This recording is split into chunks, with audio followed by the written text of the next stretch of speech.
X in my name is not just a symbol or a target sign.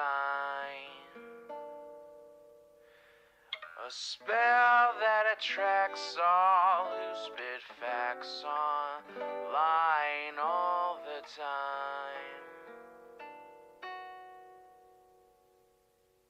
Can you see it? All the ones who drag my name every single day. Can you see it? Can you see it? Can you see it?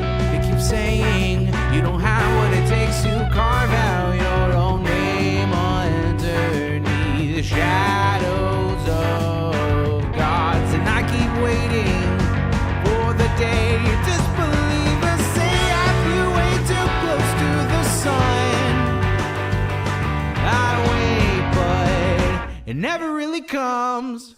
The X in my name is not just a symbol or a target sign. A spell that attracts all who speak facts online all the time. The X in my name is not just a symbol or a target sign. A force that compels all to rebel from all that shackled minds.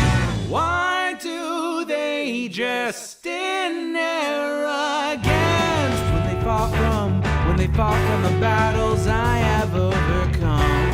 You feel it, feel the cope and the seething tone that they make while I stand up, man among gods. And I keep thinking with my mill, shooting ropes in my cold that faces towards the sun. They hate, but I'm sitting comfy with their mom. The X in my name is not just a symbol or a target sign. A spell that attracts all who speak facts online all the time. The X in my name is not just a symbol or a target sign. A force that compels all to rebel from all that shackled mind.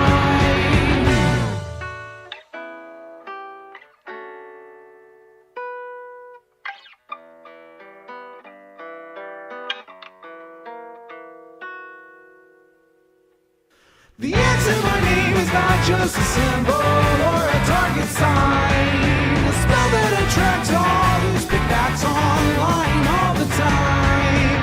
The X in my name is not just a symbol or a target sign. A force that compels all to rebel from all that shackled minds. It's you and me, your mom, it's me. I'll take another hit from my name. You've seen it now, watch me live now. Punch your face down, let me show you how.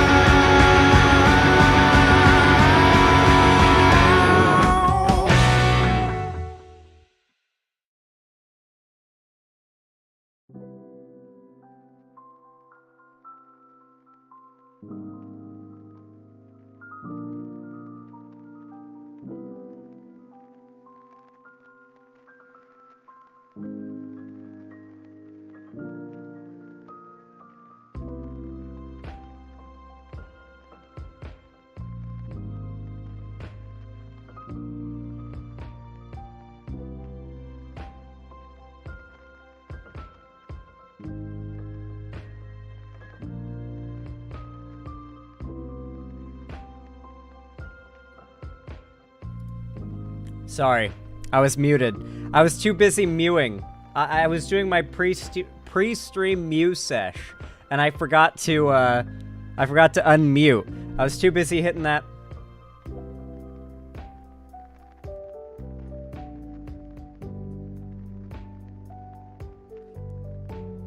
I love it. I hope you guys are all having a good one. What's up, Levy? Resilient Sage 2988, what's up? Astronaut Lad 172, good to see ya. Canova Striker, what's up? Lefty Jenna, how are you doing? Summer Star, good to see you again. Hey Xanderhall, did you see the trailer for the new Life is Strange game? Max is fucking back. I saw it, and there's a lot of game stuff to talk about over the last few days. I've got games I'm hyped for that look cool, and games less so that I might even be mad about. Notably Life is Strange, and I'll explain why. One of the game trailers is for Assassin's Creed Shadows, which, oh boy, chat, did the Chuds fuck up getting mad about this one. I watched the first quarter, maybe, of the gameplay trailer they just released today. It's everything Assassin's Creed fans have ever wanted. In just the first quarter of the trailer, the Chuds really fucked up declaring war on this game. It's probably going to be the most successful Assassin's Creed game ever. Financially, culturally, just across the board. You can pet Shiba Inus. There are Shiba Inus, and you can pet them. It's already won. Xanderhall, did you hear the fact that I'm making chicken and rice? Oh, I love that for you, TSW the Shadow Wolf. Enjoy that chicken and rice. I hope your cooking ventures go well. How do you guys like my shave? I got myself a nice stubble shave going on right now. It feels nice. I hope you guys like it. Now I can hit the proper mewing proportions.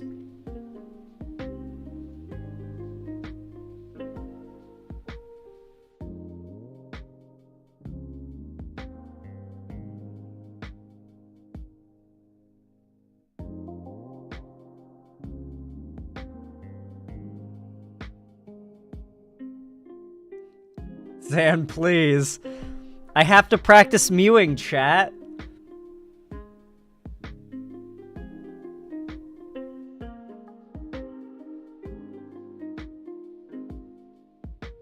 Yeah. You can already do that in Rise of the Ronin. Shibas are pilgrimage dogs. Well, of course, they had to have Shibas, but they have them, and it's good. Yeah, mogging you. I've been making hella steak and salmon and rice, so good and cheaper than eating out. Nice to hear. Yeah, he's making a list. He's checking it twice. He's gonna go home and eat chicken and rice. Yo, homie, into Zan making that face at the camera. I don't know what that meant, Evil Rhonda. Did you say I'm? Is that what you meant to say? I am? You said ohm. War. War stays mogging. Alright, chat. I'm gonna talk to you guys about the new Life is Strange trailer, okay? Listen. I'm gonna tell you guys my fan fiction, alright? I played all the Life is Strange games that exist so far, and DLCs, all on stream. I've streamed them all. And my hope was that the story was going in a direction where they were going to eventually... I was hoping that they would go with the save Chloe ending. Because even if Arcadia Bay's, like, the good guy ending is considered the most, like, popular, or maybe it wasn't, I don't know, I do feel it's actually more in character for Max to sacrifice the town for Chloe. Oh my god, my nose won't stop itching. It's also interesting character development. I thought that would be the best story to be canon. And I was hoping that eventually, at some point, Daniel and Sean and Chloe and Max would come, like, they would cross paths. And at this point, if they went with the canon, the best ending for both games, which are both arguably canonically the evil endings, right? Like, you sacrifice a whole town to save your girlfriend, that's arguably an evil, selfish ending for Max, which I wish they made canon. And then for Sean and Daniel, spoiler alert, the ending...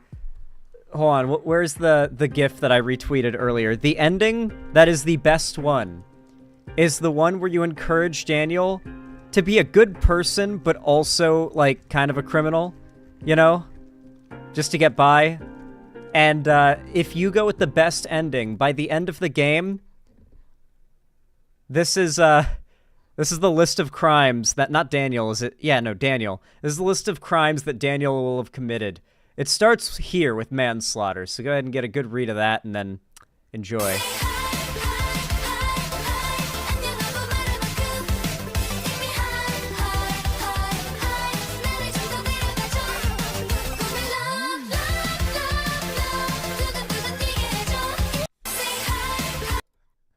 I love how it ends with murder of a police officer and mass murder. Like they're the least important on the list. Just topping it off, you know? Anyway, I think the best endings of both Life is Strange 1 and 2 are the evil, quote-unquote, endings. And then obviously with Life is Strange True Colors, I don't think you even got the ability to be bad. Like, I'm pretty sure in that game, you were pretty much locked into being a sort of hero, if that makes sense. Well, in both other games, you could be a total piece of shit, but in Life is Strange True Colors, you were locked in a good guy. You were locked in pretty much a hero. You couldn't be bad, if I remember correctly. Or at least I didn't go that path. And so what I wish is for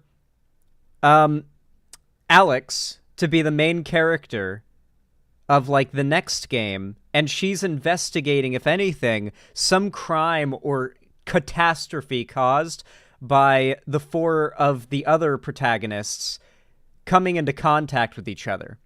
Either they get along and go on, like, some real fucked up crime spree, or do something really fucked up, or something bad happens just from the meeting because of the destructive forces, or they don't agree with each other and they fight or something. I don't know. It'd be cool. That's sort of my idea of where it would have been so much more interesting to go in that direction, but instead, we get this, which I'll play, but fuck me, dude. This is like the least interesting direction they could have taken it in. Think of all the directions they could have taken Life is Strange in. Now, imagine the most boring possible way. I swore I'd never use my power again. But 2 nights ago,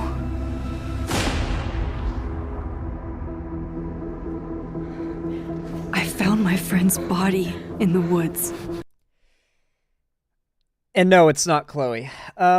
Because Chloe's supposedly dead. They're apparently going with the Chloe died back in Arcadia Bay ending here, and I guess Max moved to some, like, middle of nowhere snowy town, and then she made a new friend who got shot. They're doing Life is Strange 1 again, I guess, and a bit of Before the Storm, but with a double timeline thing. But instead of saving Chloe or Rachel or Nathan or anybody that you could save, instead it's a new character that we apparently don't even meet until after they're dead. I don't even know. I don't know.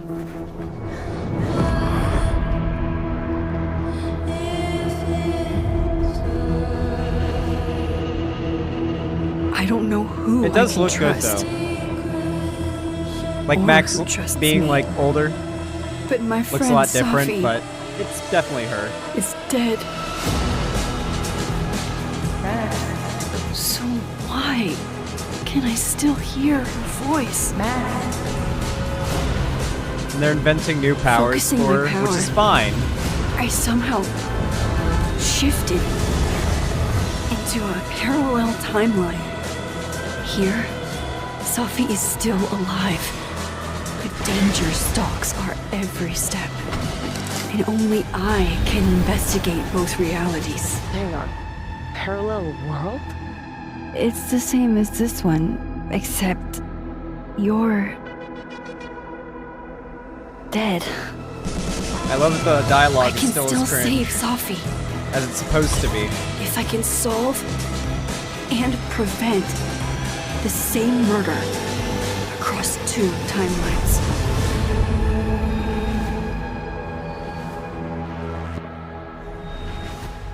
I don't know, guy. Like, the concept is cool, don't get me wrong.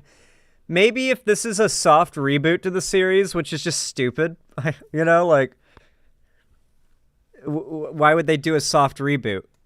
That would make no sense. I don't know what they're trying to do. I don't know what they're building to, if anything, you know? Yeah, they've added reality. Well, I don't know. They might have swapped her powers.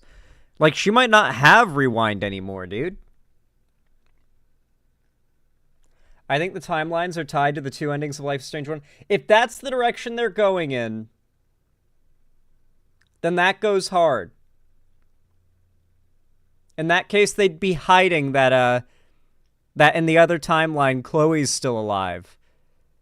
But would be out there somewhere with Max, right? And so they'd, I don't know. I don't know if they're, we'll see. We'll play it. We're going to play it. We'll play it. We'll stream it. We stream all the Life is Strange games. We'll do it, guys. Don't worry. Don't worry. Oh, did you see this? I'm pretty sure this dude's like one of those grifter right-wing game channels. Watch this clip. This is going to get you mad.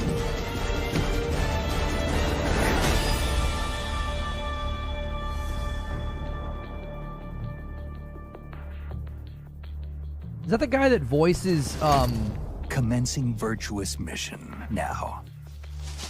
sounds like the guy that voices Geralt in The Witcher 3. That looked good. That looked like they're being faithful to like what that game feels like the theme and everything. I thought it looked good. Still no release window on that, just a trailer that was like a mix of cinematics and gameplay. These fucking, like, sarcastic, bitch-made YouTubers that complain about every new gaming-related thing ever. Just all of them are like this. All of them are like this. Every last one of them. Oh, and did you see as well, we got more Fable? So, like, this is actually what the main character, or, I mean, maybe a main character. I'm pretty sure this is... Fable, I think, is one of those games where you can customize your own character. You know? I'm not playing games to see middle-of-the-road, everyday women in my high fantasy RPG fam. I play them for designs like this. Okay, man. Listen, dude. One day, you will feel the real touch of a woman, and you'll feel better. That's all I have to say about that guy. Feel the touch of a woman, please. What an interesting few days it's been. Oh, and a new Indiana Jones game. This is like a clip of it, but the extended trailer goes crazy. I was somewhat skeptical about the first person, admittedly, but having played a lot of Wolfenstein and the Indiana Jones like classic enemies being Nazis, this trailer very quickly made clear that the Wolfenstein studio are the people to make this Indiana Jones game. It looks actually really dope.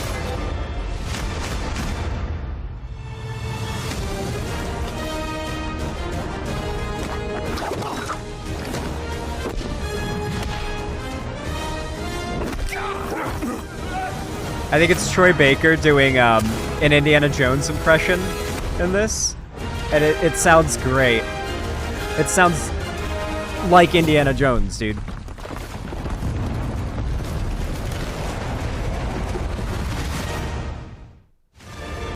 I mix up all the dudes who do the voice acting. Is it Yuri? I don't know.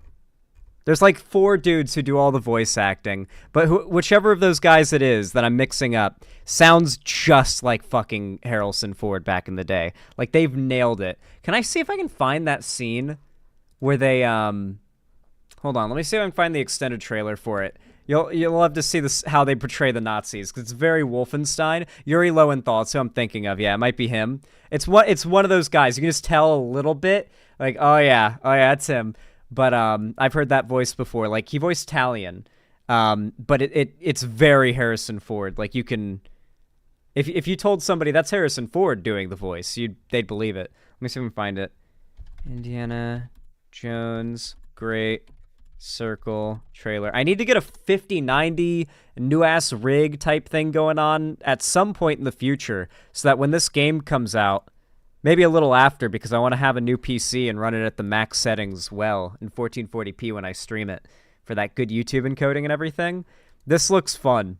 Like, possibly like the next, like, at more adventurous, like, adventure kind of game with the themes of Wolfenstein. You'll know what I mean when I show you this bit. Watch this. This is my favorite bit in this trailer. Ciao. Hey!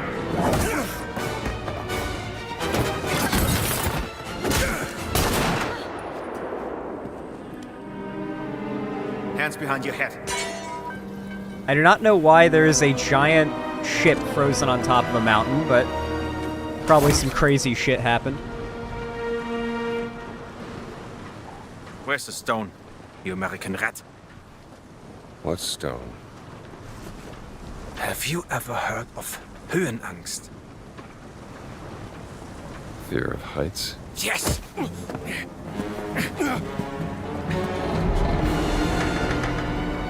And I have it.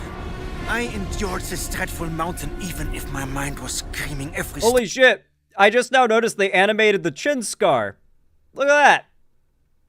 That's Harrison Ford's chin scar. full mountain even if my mind was screaming every step of the way. Because of a concept you narrow-minded Americans will never understand. Devotion. Total and absolute devotion to the fatherland. You have no purpose. What you have is your stupid American cartoons. Choo-choo, choo-choo. Ha ha ha ha. You laugh and dance, celebrating your own idiocy and drinking the piss you call beer. I will walk through fire for the devoted men of the Reich. Give me that stone. Now! Can't give you what I don't have. I shall search your corpse to make sure it! You guys gotta watch the rest of this trailer, because it goes hard. Like, I was like, yep. Yeah, no, the Wolfenstein studio were definitely the right choice. They know how to portray Nazis in the right way. The perfect mix of, like, yeah, they're a threat. They're like an imposing villain, sure. But they're also complete fucking dorks. Pathetic and, frankly, worth mocking and laughing at. But also with not a reverence, but a recognition of the fact that their ideology is dangerous and it can't be left unchecked. Can't be treated like a complete joke, you know? Linky Zan, just look at, oh yeah, I mean, I'll drop it in the chat, sure. Boop-a-doo-doo, doo-doo-doo. Wap wap wap wap wap wap wap wap wap wap wap wap wap. Wah, wah, wah. All right. There you go. Link in the chat. You can go check out the trailer yourself. Indiana Jones fans, I am excited to stream it. Anyway, guys. Was there another trailer I wanted to look at? Oh yeah, Arcane Season 2 is coming. That's hype as fuck. We'll probably watch party Arcane Season 1 at some point in the Discord. For sure. Before Arcane Season 2 comes out, and then we'll do a watch party of Season 2 as each episode releases, because of course, it's fucking Arcane, it goes hard. I would have done it for Season 1 had it not, like, just, you know, consumed me and I didn't binge it. Like, if I hadn't binged it in a day, I would have watch partied it, you know? But I binged that shit. It went hard. Yeah, sadly it is Hikari, but we'll get to it a little later. A little later. Okay, yeah. It is time.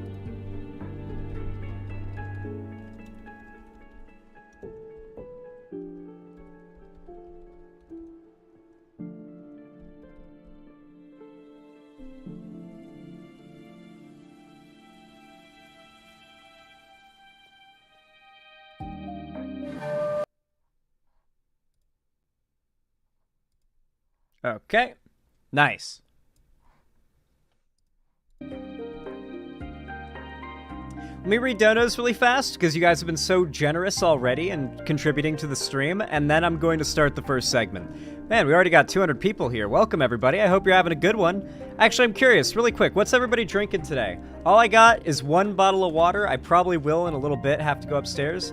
Zan, did you get a haircut? Funny how much, like, shaving your face can change, like, how your entire head looks. No, I didn't get a hair. Well, I mean, I might have gotten a haircut since last you watched me. I got a haircut like a month ago, maybe a little over a month ago. But I shaved my face today. So, yeah.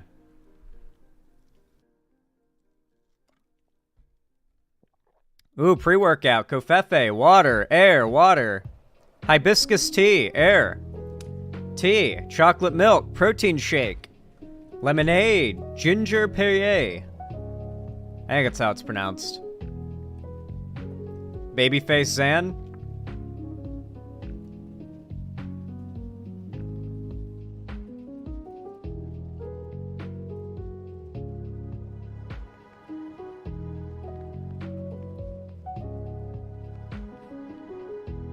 You asked for it, okay? You asked for it. You asked for a Mew. You asked for me to Mew on you. Okay. Pepper T21, thank you for the $5. I really appreciate that. Very kind of you. Very based. Pronouns rant when? Fucking pronouns! Thank you. I appreciate the $5, Pepper T21. Said, did you see Eminem drop the most dog shit bar ever saying, my transgender cat Siamese identifies as black but acts Chinese, and frankly, I'm impressed by how nonsensical it is. Well, don't you guys know that Eminem is gay? Like, he can't be transphobic. He's part of the LGBT community. Like, you guys have seen that interview, right?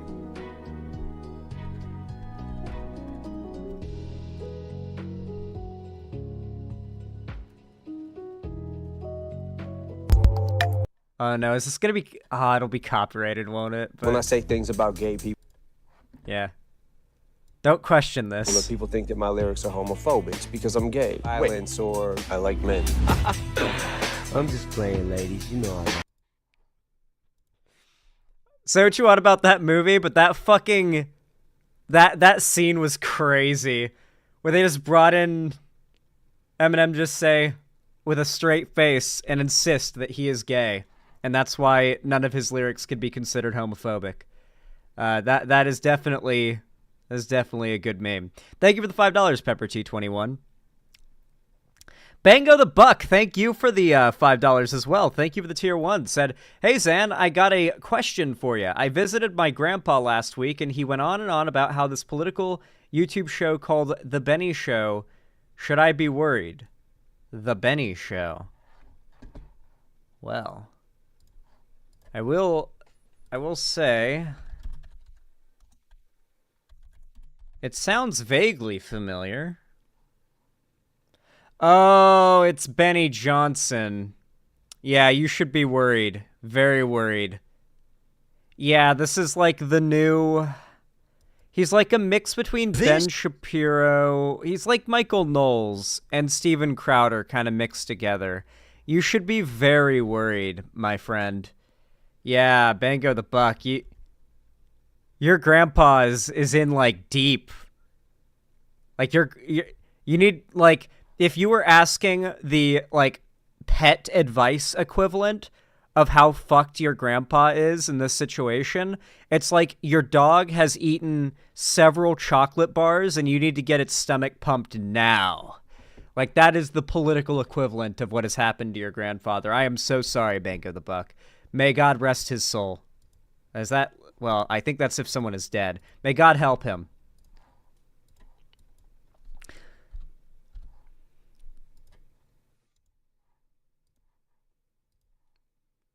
Put him down? Jesus Christ. Chill the fuck out, Versus. I don't know what Bango the Buck's... For all I know, Bango the Buck's grandpa is like dope as fuck outside of politics, you know? We're not gonna besmirch a chatter's family like that unless they've indicated that their family is shitty, in which case, you know, fuck them. But, yeah.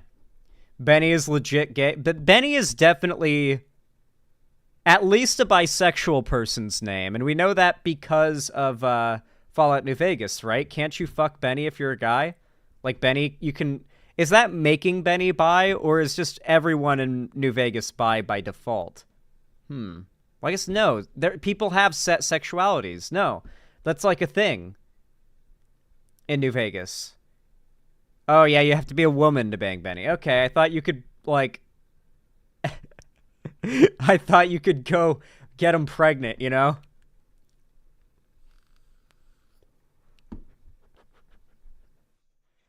You know how it is, you know, you just go to the strip, you find Benny, you get him pregnant, then you kill him.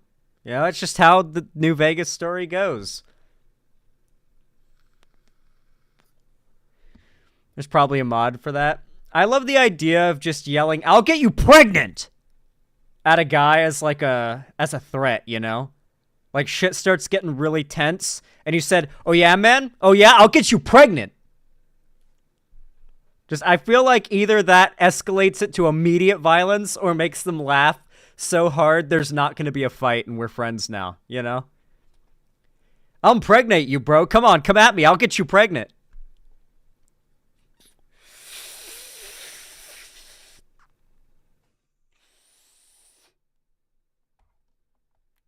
That would probably sound like a rape threat. I mean, I think it's a promise of a good time. Going to Planned Parenthood real quick. Anyone want anything? Yeah. I'm so sorry, that one, Luna. Dude, my stream keeps lagging due to my shit Wi-Fi, and I just came back to Zan screaming, "I'll get you pregnant!" Yeah. Yeah, many such cases. Anyway. Y'all know what to do when I say action, right? 3, 2, 1, action. The right-wing grifters online play a really dangerous game where they have to walk the tightrope of, on one hand, constantly churning out content that is complete slop that's meant to just game the numbers in the YouTube algorithm in order to get ahead, because they have very little to offer themselves, or offer for themselves, I guess. And then they also need to be careful not to jump the gun and accidentally call something woke that's going to be inevitably really popular, especially among their own fans. It's a very easy way to sort of make them not like you, not make them not want to watch you anymore, and thus you make less money. And they're grifters. It's all about the money at the end of the day. So Chuds can have a tendency to jump the gun more often than not, I find. Like, they'll call very successful, popular things woke and say they're failing, go woke, go broke, and then it makes them look really stupid. But if 1 in a million times it happens where they're correct, they'll never let it go. They'll never let it go. Sometimes they'll be completely wrong, and they'll just continuously lie and say they were right, despite, you know, every metric being public. Regardless, the newest target that I would argue has been a massive jumping of the gun by the right once again to try and monetize off of a universal hate of is the new Assassin's Creed, AC Shadows. From the get-go, it was very clear that this game was bringing a lot to the table that the fan base of Assassin's Creed broadly has begged for a long time, which is notably Japan as a setting, feudal Japan, like the best, most idyllic Assassin's Creed setting that you could possibly hope for. And then, of course, the being able to play as not just a shinobi, but also a samurai. And I figured, yeah, no, this is going to be pretty top tier. And something that we've later learned is this is on a brand new engine. They have built from the ground up a brand new engine just for this game, and, you know, the new one's going onward. But it's a brand new Assassin's Creed engine. It certainly looks the part too, although engine and graphics not necessarily the same thing, but it looks shiny and new in every way. And I watched the first quarter, I'd say, of this trailer. They released the new gameplay trailer for Assassin's Creed Shadows, and man, it's not just what they talked about before that is promising. It's the whole gameplay they've released. Like, this game might end up being not just the most successful, but just outright the best Assassin's Creed, assuming the story and characters, which so far I think it might, pull their weight. Let's take a look at this gameplay that just came out 1 hour ago. 1 hour ago, like literally right before stream, and see how much the right may have really screwed themselves by declaring war on this game. Yeah, one thing that can't be made right is Ubisoft troll. Like, you have to understand, you've got this studio, which are the hardworking game developers who have been given a budget and the constraints. And within those constraints and budget, they create the art that they are trying to make real. And then you've got the publisher, which is bankrolling it, sets those restraints and wants to make it profitable. So it's the publisher that does the advertising, the publisher that does the budgeting, it's the publisher that does the pricing and enforces like shitty monetization strategies. Getting to know game developers is one of the best things you can do for yourself as a gamer, because you will quickly find, even if you think you know how the game industry works, you're wrong. And an actual person who works in the games industry will be able to tell you how it really works. And I promise you, Ubisoft, or like just saying like insert publisher / studio broadly, is a very bad way to talk about it. Ubisoft, the publisher, is going to probably try to wrench every penny they can out of you. How that will affect the quality of the game, the product at the end of the day, that's a whole different situation. This game looks genuinely promising. As a game dev myself, this, Zan, thank you, Lefty Jenna.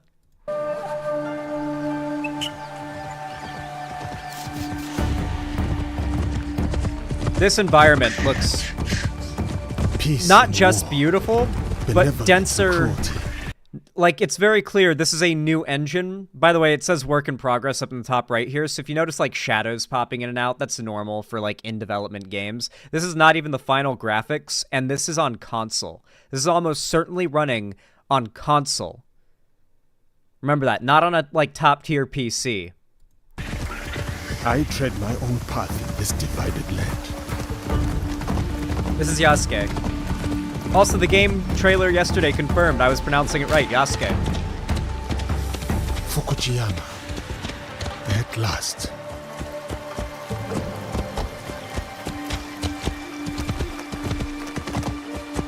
This 1440p bitrate that I see that you can't Big harvest requires many hands.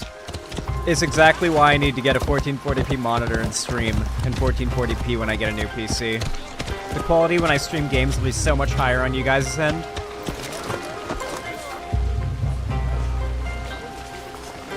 It's a pretty dense environment.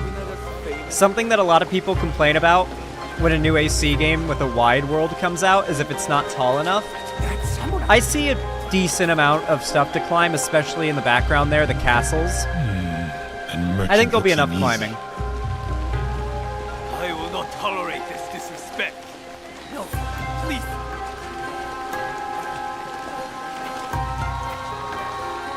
They're all bowing. It goes hard as fuck. Yeah, Yasuke can't do conspicuous. That's what I really like. It's not just that he's big and in armor and isn't really good at stealth. It's that he's famous. So when he when he goes somewhere, everyone's like, "Yo, it's you!" And so you can't do anything stealthy. You just gotta challenge a guy in the street and fight it with like a cool samurai battle. And then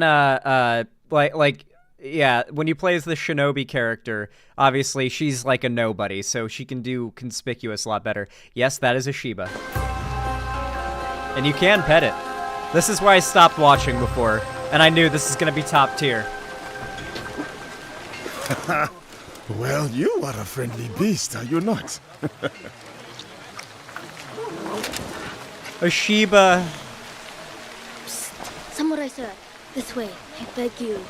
And you gotta remember, like, gamers are racist and all. Gamers are racist. Don't get me wrong. There's a lot of problems with racism in gaming.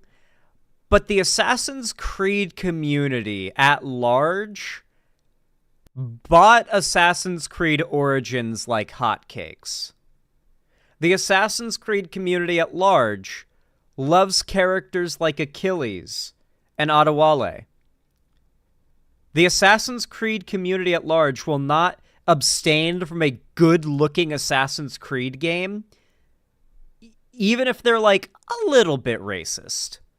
Frankly, I don't think most of them are racist. The Assassin's Creed games are fundamentally, and don't get me wrong, conservatives play these games and completely miss the point, but they are fundamentally a very progressive story. Like you're literally fighting the people who today Nazis LARP as. The Knights Templar, Nazis LARP as those guys.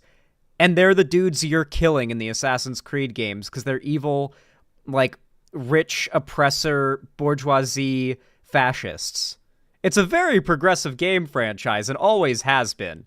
And you know, in your face, loudly so. Find you, little one. Oh, Baba, I brought someone. Ikimaru, I wonder where you went.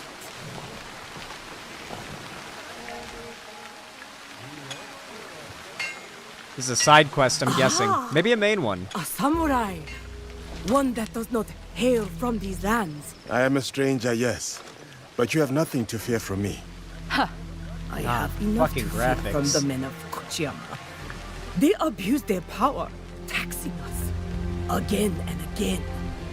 No one's gonna watch this and be like, oh my god, this is so woke, when it's like, yes, you need to kill this guy, he's taxing us. Giving us only scraps.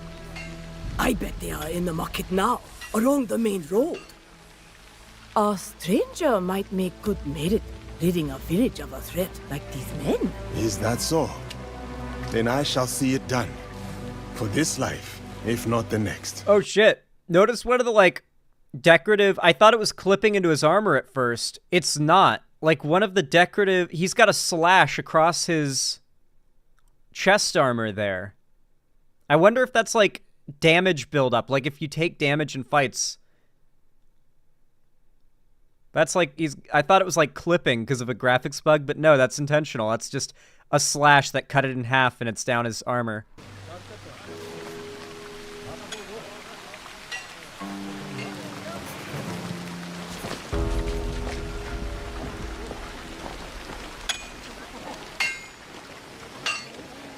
They've definitely been building up their sort of living, feeling worlds. They're very good at like, recreating the settings that Assassin's Creed games take place in. The people here. More corruption. The Notre Dame and AC Unity was so accurate that they used it as a reference digitally for reconstruction after the fire.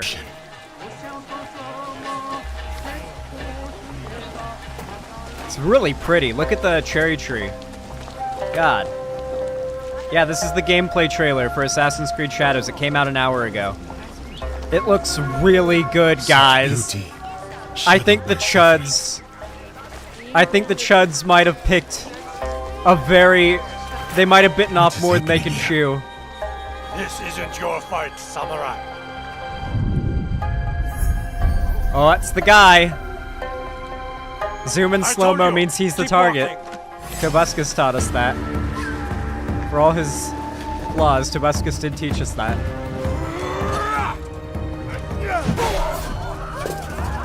Oh yeah! Holy shit! Wait, when you hit somebody, their armor came off. Wait, holy... Wait, no, there's actually armor damage. I think when Yasuke gets hit, his armor gets fucked up, and that's what that was. He's already taken a hit. Because when he brought the hammer down, it specifically destroyed the helmet. Watch the armor, it gets destroyed, depending on how you hit it and from where.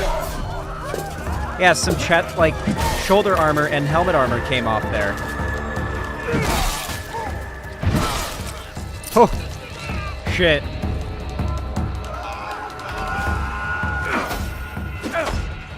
Oh, this looks like For Honor combat. That goes hard. Holy fuck. Holy shit. Yeah, I think the Chuds really picked the wrong battle here. You think they'll keep trying to claim this is woke trash and it's gonna fail, guys? Or do you think they'll try to pivot to the complaints about its pricing? Oh, man. The pricing is definitely something worth complaining about. But you know the Chuds like to throw in valid complaints with their racism to try to make it seem like they're one and the same or connected problems, quote-unquote. Yeah, For Honor was a Ubisoft game. God, that goes hard. Up the road toward the castle. A corrupt samurai named Fujioka. Protector turned persecutor. Greed cannot rule this village. They've Not while completely... I have breath in my lungs and a blade in my hand. I said kill him. You're hearing this music, right? I'll wash away his failure with your blood. You will have to spill it first.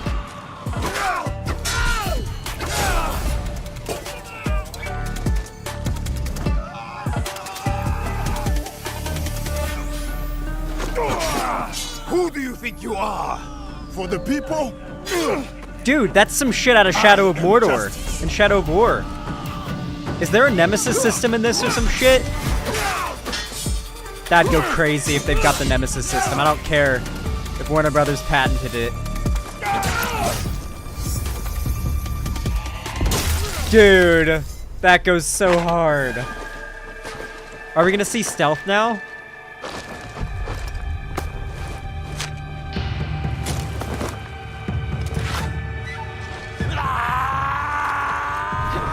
Oh, yeah, we are. I think so.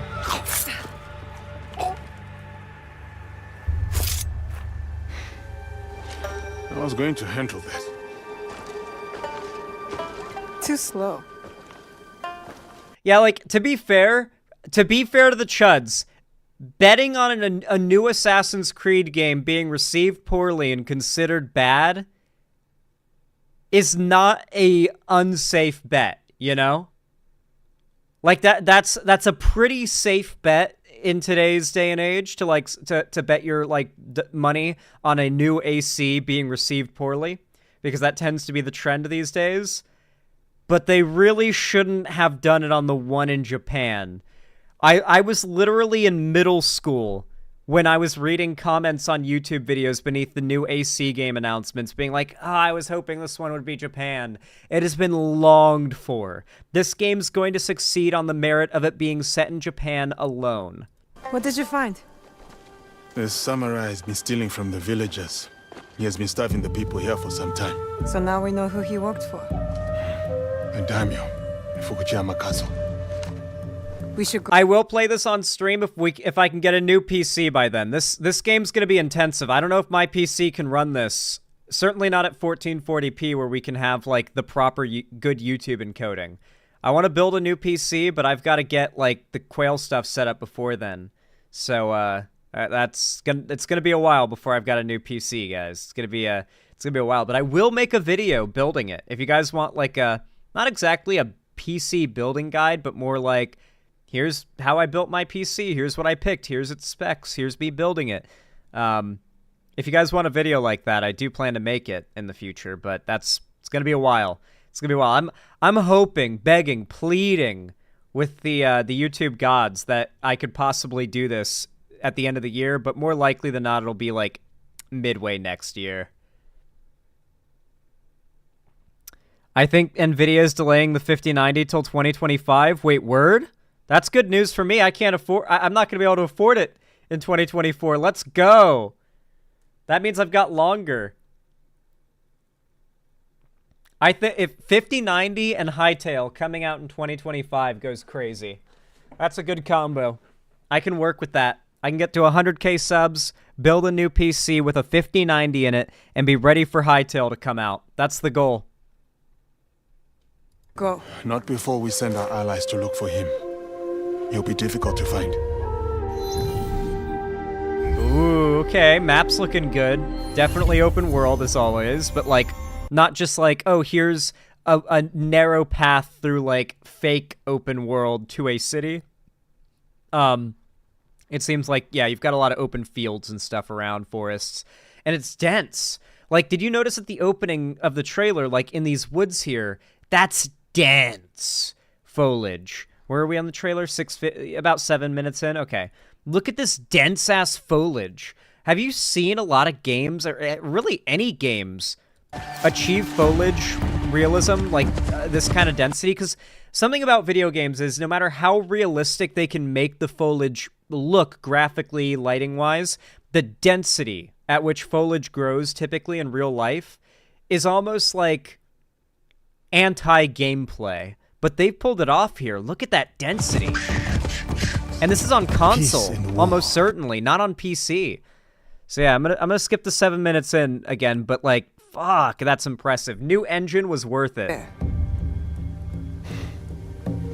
Who will take the Yeah, I need a new PC for GTA 6 too. Fuck, yeah. Like, you can really tell, like, there's a reason why the 5000 series is coming out. Like, it's about to become very necessary. We can sneak in. Or charge through the front gate. Disclosure, I moved my money in Robinhood over to Nvidia, and they just did a split, so the shares are currently cheap as fuck, but the price is still rising. The Nvidia is still worth the same amount. Oh, man. Let's see if I can make some good profits off of Nvidia and use it to buy the graphics card. Wouldn't that go crazy? Use my, like, make enough money off of Nvidia shares by the time the 5090 comes out to buy the 5090. I bought a 5090 with Nvidia shares. That would go crazy if I could say that. And it would be real.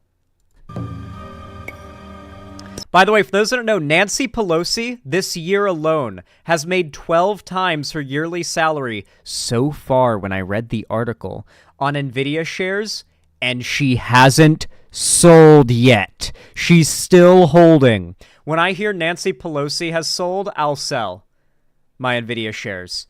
I follow Nancy Pelosi. She's actually, like, really good at the stock market. Like, people are saying, like, oh, she's insider trading. No, she's actually a pretty fucking smart woman with a good amount of money.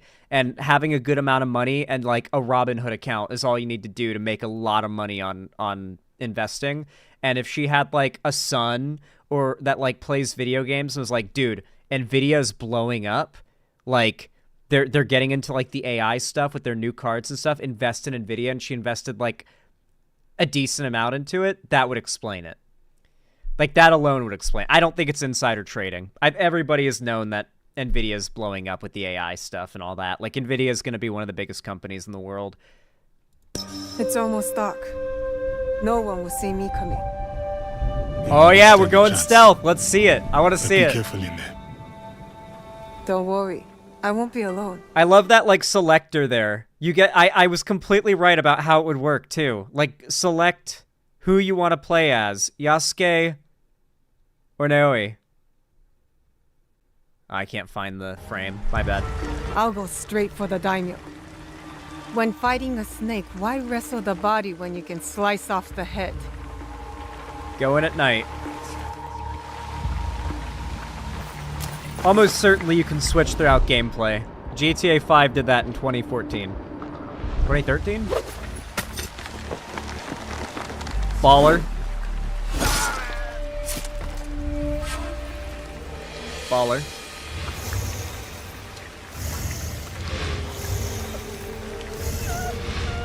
Fucking crawl.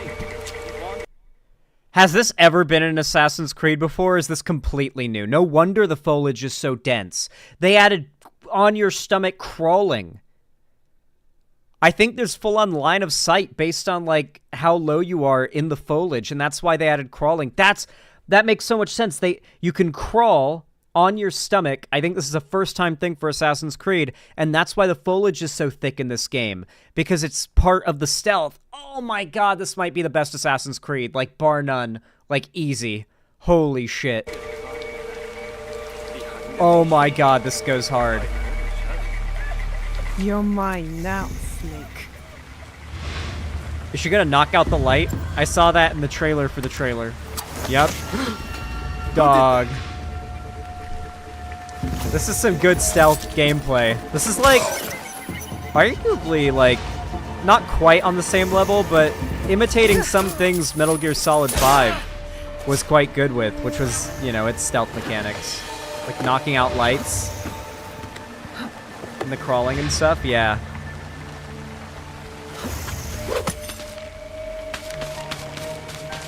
It's AC shadows. The shadows actually matter. A character that's under a light can't see you if you're not in the light, because you're in the shadows.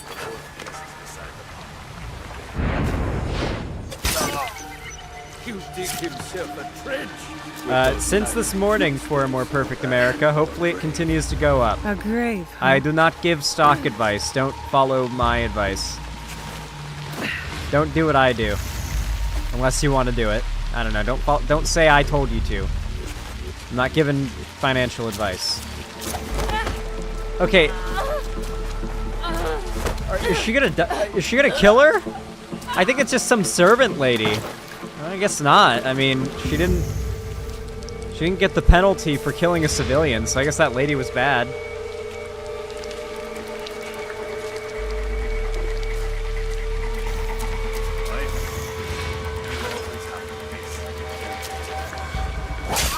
Oh my god, that goes hard. That goes really hard. I think, yeah, she knocked her out, okay. He's coming. I need to hide.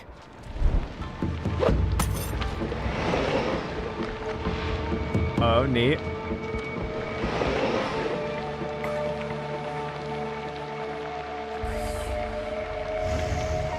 All good for a more perfect America. Dude, this looks so good. The Chuds really should not have bet so much money on this game being bad. Like, there are some small Chud channels that might legitimately fall off entirely because of their jumping the gun on this game. Like, there are handfuls and handfuls of Chud channels that are, like, less than 15k subs that are gonna look like complete doofuses after this.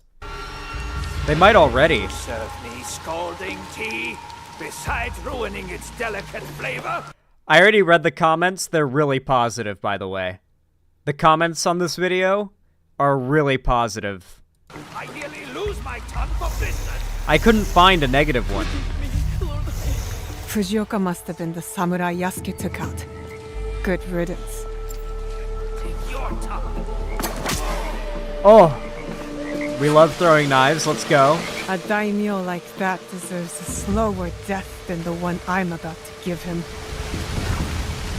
I like her voice and her accent. It just sounds nice.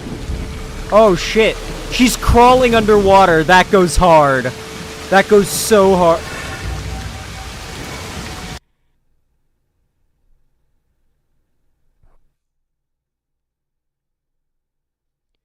You've got crouching and crawling under the water.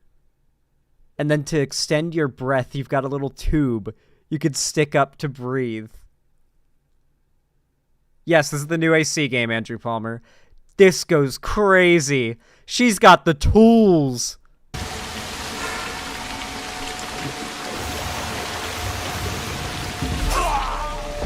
Oh, I love the black and white and red. I don't know where it comes from, but it's really fitting. That is crazy. That is fucking crazy. Oh my god. Holy shit. Did you see it just slice down all the bamboo? And it's like gibbing now. Oh my god. They're strong. I've shed all the blood I need. Time to go. Jesus Christ. Yeah, you have.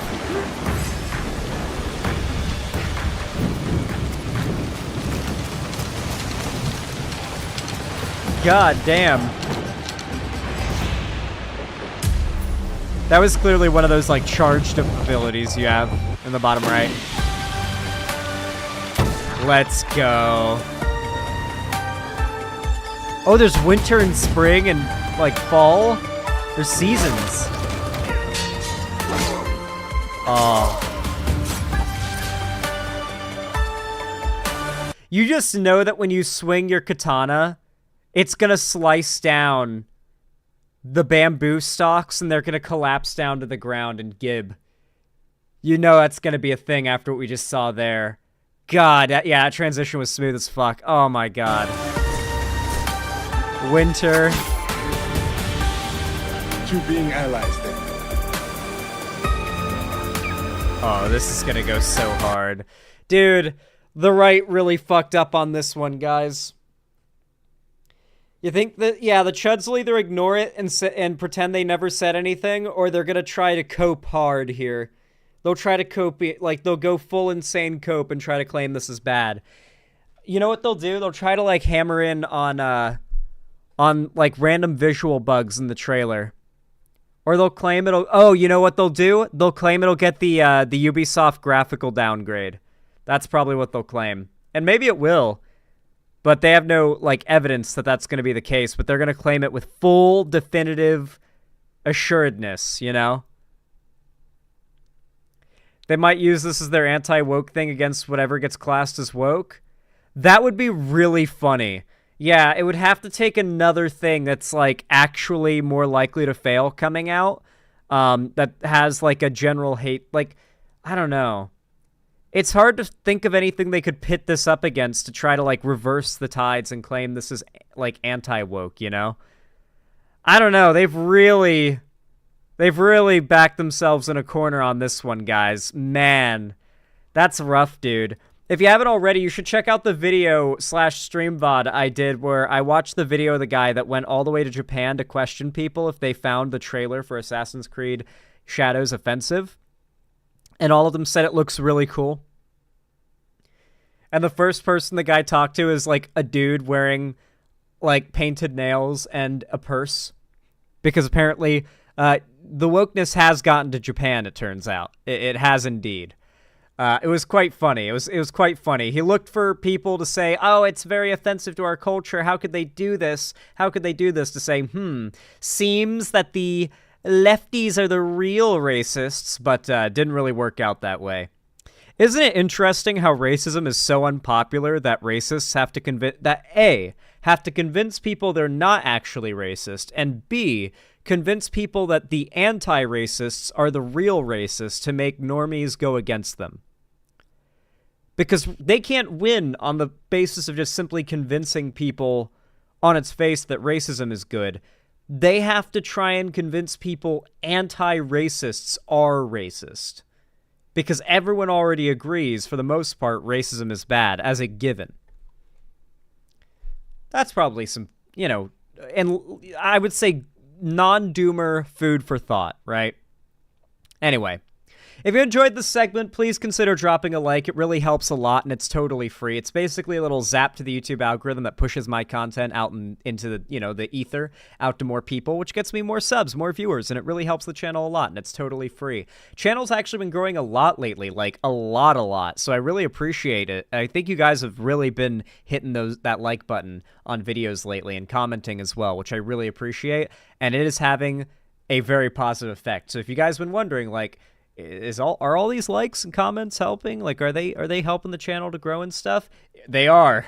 Yeah, you guys have clearly been doing it. I can see in the algorithm when I refresh my YouTube channel page, like every 5 minutes, I can see. So thank you. Please continue. I really appreciate it, and it's really helping out. And maybe we'll hit 100K subs by the end of the year. Who knows? I think we could really do it if we keep this up. So thank you for your comments, your subs, your bell icon rings, and your likes. And of course, feel free to follow my social medias linked down below, and don't forget to join my fan Discord, which is the main hub of my community and fan base. I do watch parties, call-in streams, and game events there, not to mention, I believe I'm going to be hosting a watch party there after stream, and we're going to be finishing up Rings of Power, which is really fun and good. And then, of course, don't forget, if you want to support me directly and you've got the money for it and you don't need it for anything else and you feel like it, consider donating, subscribing, or gifting a sub on my website, xanderhall.com/live, or supporting me financially through YouTube, Twitch, Streamlabs, Stream Elements, Patreon, or buying merch to the Streamlabs link down below. But seriously, no matter how you support me, regardless, thank you for watching. I really appreciate it, and have a good one. Hell yeah. What do you guys think of that segment? I feel like it was a good warm-up segment for the start of the stream, you know? A good warm-up. Oh yeah, I need to watch the new Metal Gear trailer. I haven't seen it yet. I'm still in a dream, Snake Eater.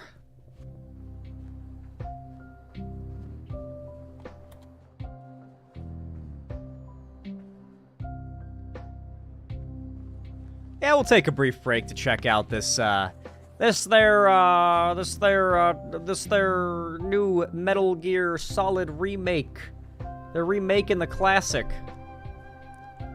93 likes, those are rookie numbers. That is true. We've got less than 100 likes right now. We got 300 people nearly watching the stream. What's going on?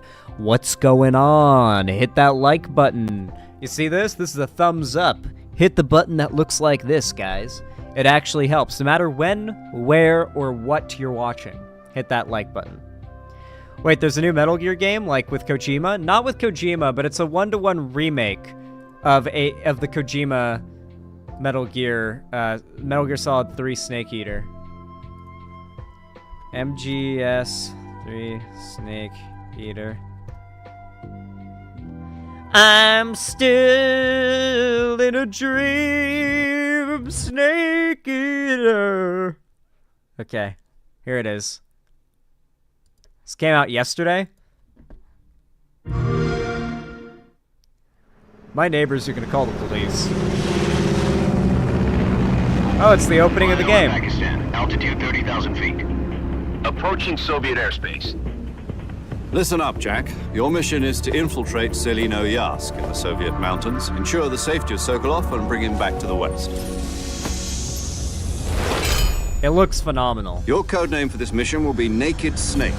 I'll be referring to you as Snake from now on. The clock is ticking. This will be a sneaky mission. You must not be seen by the enemy.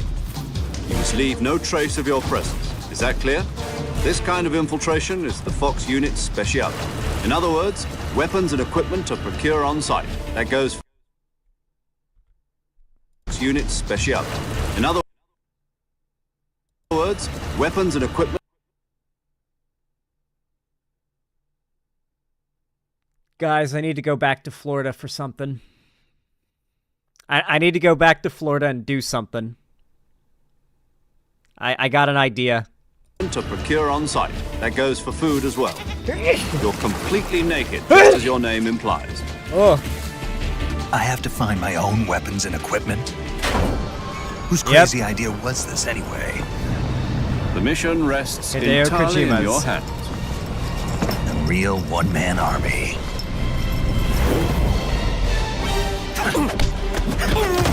God, this is gonna go hard. Freeze.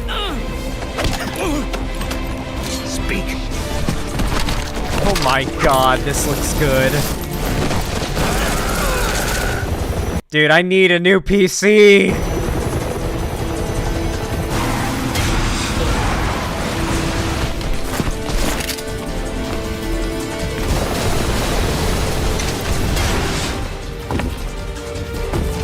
Yo. Oh, she looks good.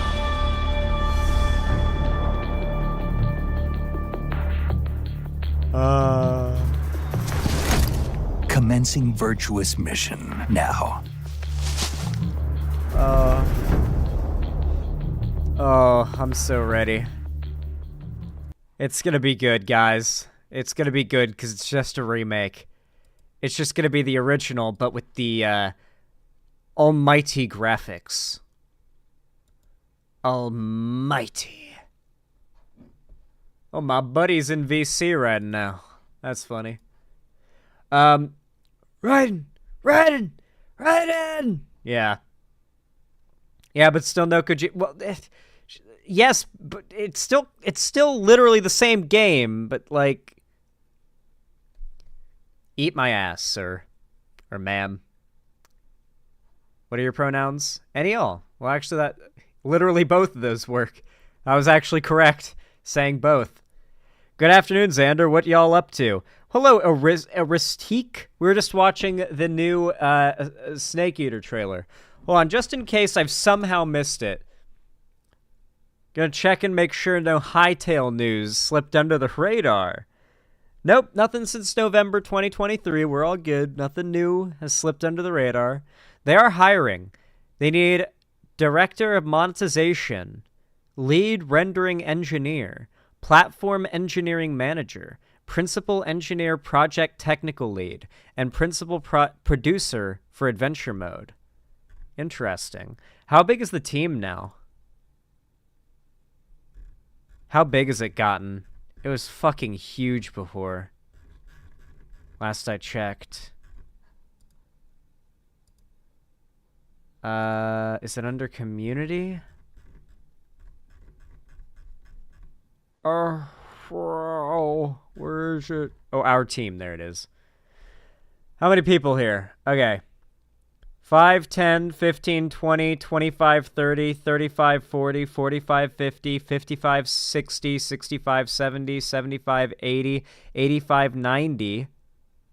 And then 95. And they probably got people that aren't even displayed here. So they've got 95 people currently displayed on their team page working on Hightail.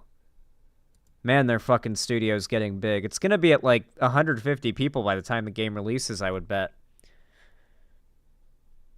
Director of monetization sounds scary. But, okay. I'm sorry that video games have to make back money for the people who did the work on the game. I'm sorry.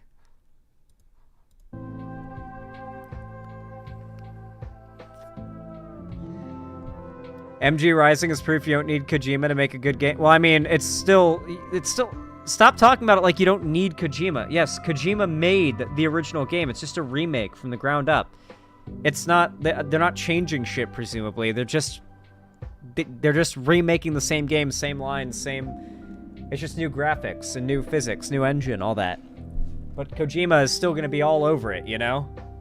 You know what I mean? Kojima's, Kojima's baby gravy is still going to be all over it. The placental goo of Kojima is still going to be, like, stinking up that game. Stinking it up. I don't know why I decided to use stinking. It's going to be wafting through the game. What is happening? I'm happening to you, Ashroom. Gross but valid. Why are Kojima fans such meat riders? Well, because he's Kojima. Wait, why did I click on a Sonic trailer? We're not watching this. You gotta pay me to watch a Sonic trailer. Pepper T21, thank you for the $5. I really appreciate that. Very kind of you. Said, Pog trailer, I want to share a trailer I'm excited for. This is the sequel to the game I showed you months ago. State of Decay 3. I've heard of State of Decay. Isn't this a zombie game? It looks interesting. Who were you before? Who did you love? That's a Zambino. What did you believe? Oh, orange glowy eye Zambinos. Man, video game graphics are getting, It's too late to ask now. Like, these graphics are getting so good that I feel like my GPU is gonna overheat just displaying a YouTube video of them. We all knew the risks when we ventured out beyond the gates. But you helped us make something greater than the fear and death that surrounded us. I need to see gameplay. Conceptually, this goes hard. In each other. Help! I'm surrounded. They're everywhere. There's way more than I was expecting. And even if frame rate is more important than resolution, you're completely right, Versus. If you're a gamer, typically, you are probably fine on 1080p, even if you're gaming on PC. If you can afford to crank it up to 1440p, experience little to no frame hitches, and still have your settings maxed out, go on ahead. I don't advise 4K. I plan to upgrade to 1440p, but 4K is such a massive heap onto your computer that I don't think modern games with their graphics coming out soon are going to be able to run on 4K, even with, like, 5090 and other modern hardware. Like, it's rough, but 1440p is very worth it, especially if you're a content creator. Especially in my position, I want to stream in 1440p because if I stream in 1440p, I'm using a different encoder on YouTube's end. YouTube encodes my content with a newer, better encoder. So if you watch my stream in 1440p, even if you don't have a 1440p monitor, it'll be more clear, more crisp, more smooth. It'll feel higher frame rate. Like, just because of that smoothness, there'll be less frames, like, kind of dropped out from the encoding. And so it'll look smoother and higher FPS. And then on top of that, there won't be that blur effect. So I'm super excited to stream in 1440p and a game in 1440p because I've never really done much gaming in it. I gamed in 1440p once and it was like, whoa, that's fucking nice. Like, things that appear as, like, blobs of pixels far away appear as, like, clearly detailed, like, you could just see it, you know? Like, it feels like going from being someone who's nearsighted to putting on glasses and being able to see properly, you know? It's that big of a difference, but with gaming through a screen, it's that different. For real, every game looks the same now? No, there are plenty of games that have artistic variants. If you think that every game looks the same, then honestly, your taste must be so basic you don't even know about Fortnite or, like, I don't know, fucking Lego games. Like, Jesus. Hell, there's even Lego Fortnite. No, there's plenty of variants, I promise you. You just need to, like, widen your interests. Hyper Hooper, you know I can't repeat what you said in chat. That's cruel and unusual. If we bought the other survivors just one more day, the sacrifice would be worth it. It would always be worth it.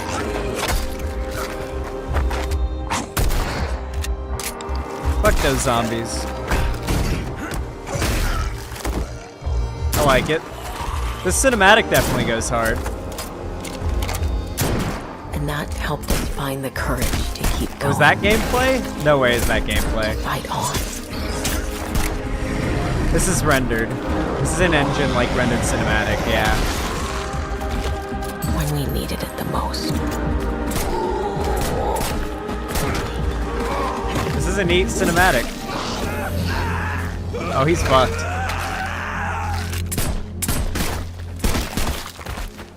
Put him down. I didn't come know back. you well.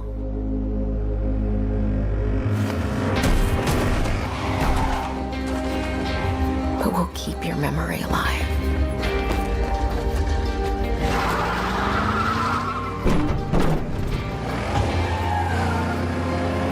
This is why spears are ideal. Every sacrifice we make matters. My zombie apocalypse weapon choice is a spear. Be forgotten.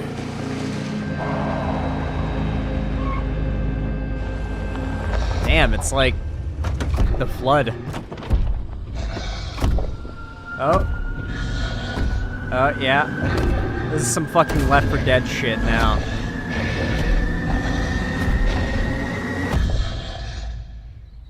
Show me gameplay. No one is forgotten. Okay, well that was a neat trailer, but there's no gameplay. Oh, the new Doom. Doom Dark Ages. This new Doom trailer goes hard. Wait, is there two? Is there like a... Yeah, I think this is it. This shit. This is gonna go hard. Mick Gordon is almost certainly not doing the soundtrack after what happened.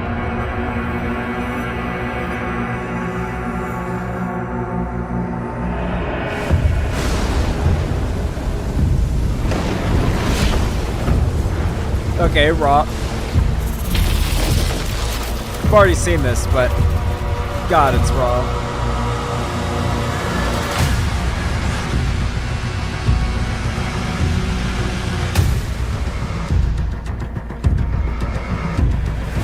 It's time to rip and tear, guys.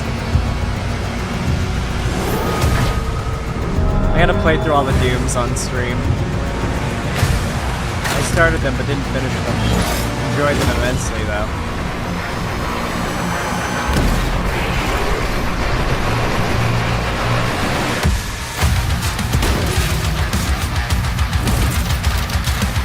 This weapon goes crazy. The fucking shield.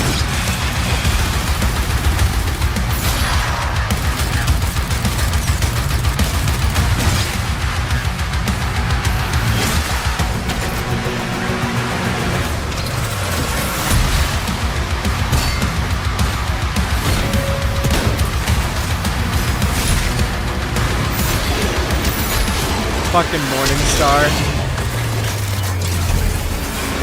Flail. Get into a fucking mech. This is gonna go hard. Doom the Dark Ages. Ages? Ages. I can't speak. I can't speak. What's happening to me? Yeah, Doom has out 40K'd 40K. It has indeed. Is there any other big game things happening? Oh my god, hold on. Well, here's a perfect... Here's not a new game, but 10 hours ago, Asian Half Squat released a new video called The Best Minecraft Graphics Mod Available Now.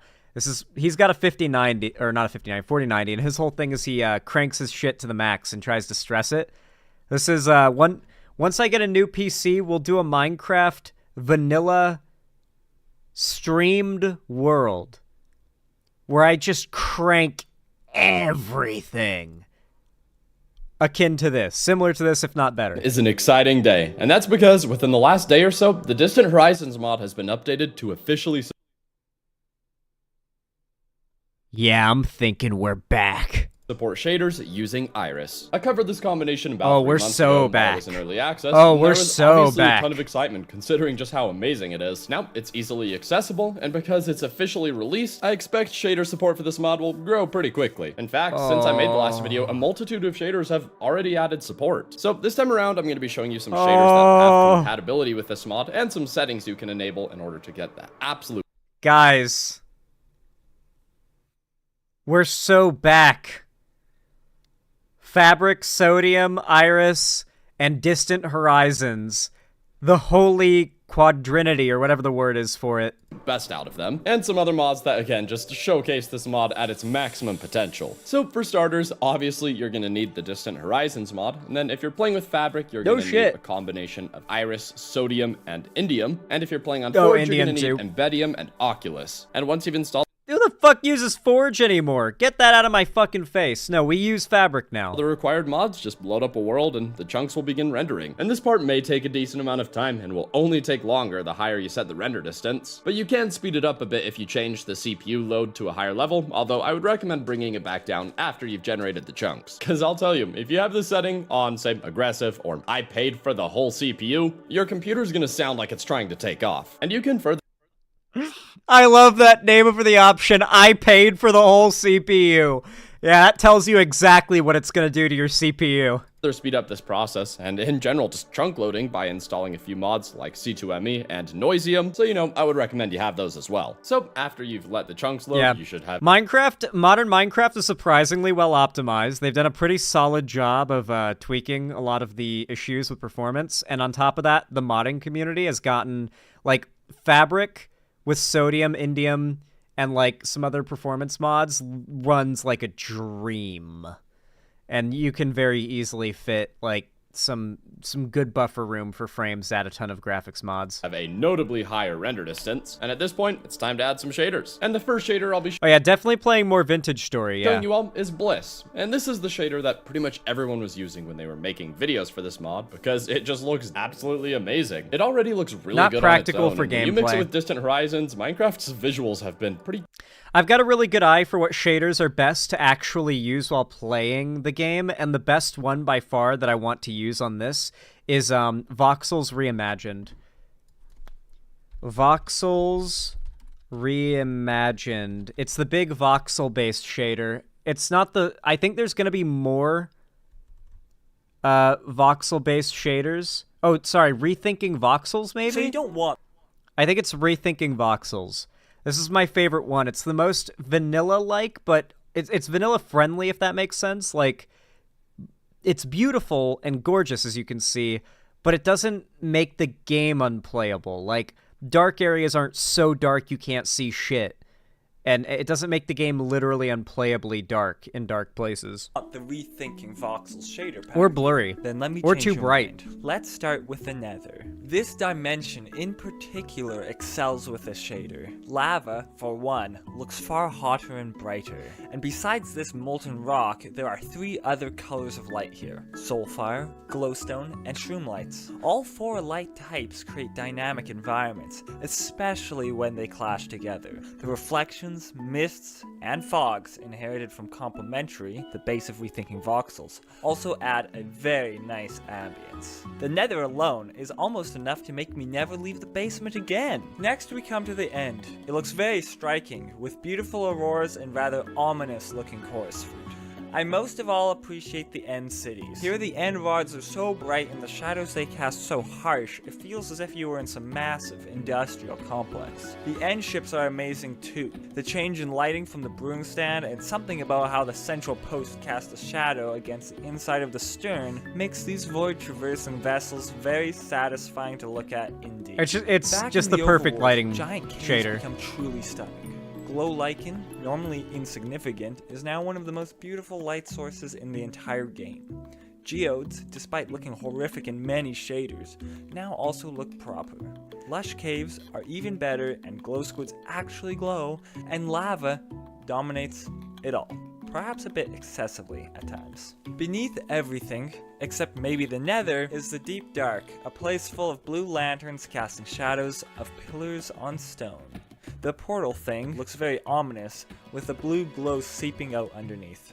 I say portal thing, but sometimes I wonder if anyone, even Moyang, knows what this thing even is. Why are there It'll never be brass touched. and redstone machines so simple of— God, I think this lighting is pretty much what, like, the vanilla canon lighting of Minecraft, like, the canon lighting of Minecraft is this, basically.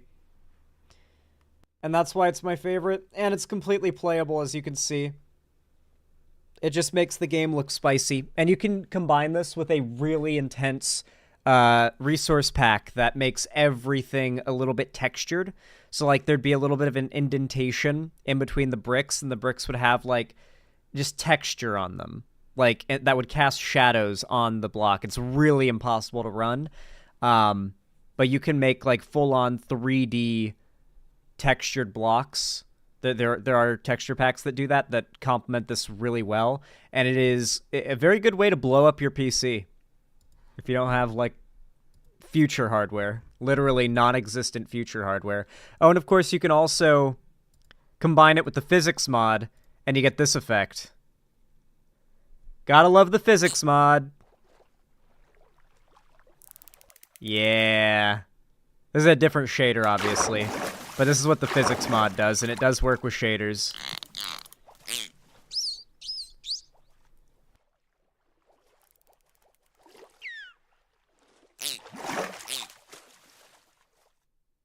God, the way... How far we've come, huh? How far we've fucking come, dude. Absolutely insane. I remember back when I first saw a Minecraft video showcasing shaders, and it just made the light, it made the sun brighter and almost like a little bit, like, it felt like there was actual light in a way that Minecraft didn't feel before. And then the water was like fake reflective. And it was like, whoa, that's crazy. I would never play Minecraft any other way if I could run that on my PC. And sure enough, I've kept that promise. Like, if I can run shaders, I'm running shaders. Like, I always feel that it just looks better. Yeah, cube map reflections, the fake reflections, not that RTX shit that exists now. Simulated reflection, I think, would be a good way to describe it, rather than fake, you know? Anyway, it's time for the next topic. What am I covering next?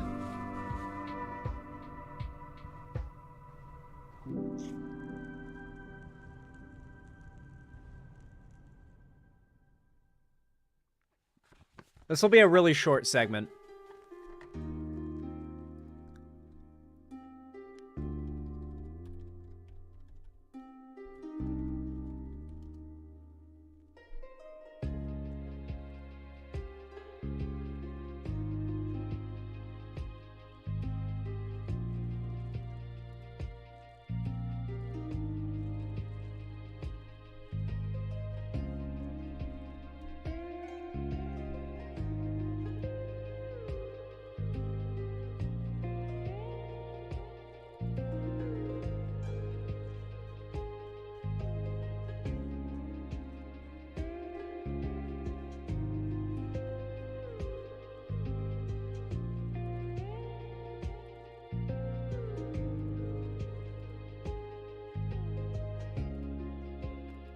Just prepping up the links here.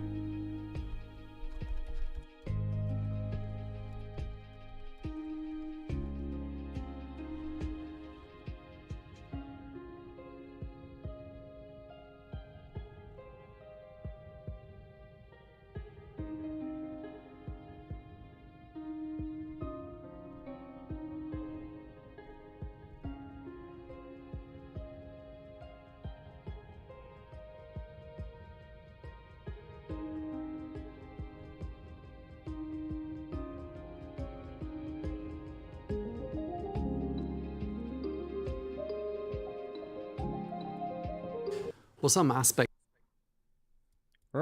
Okay.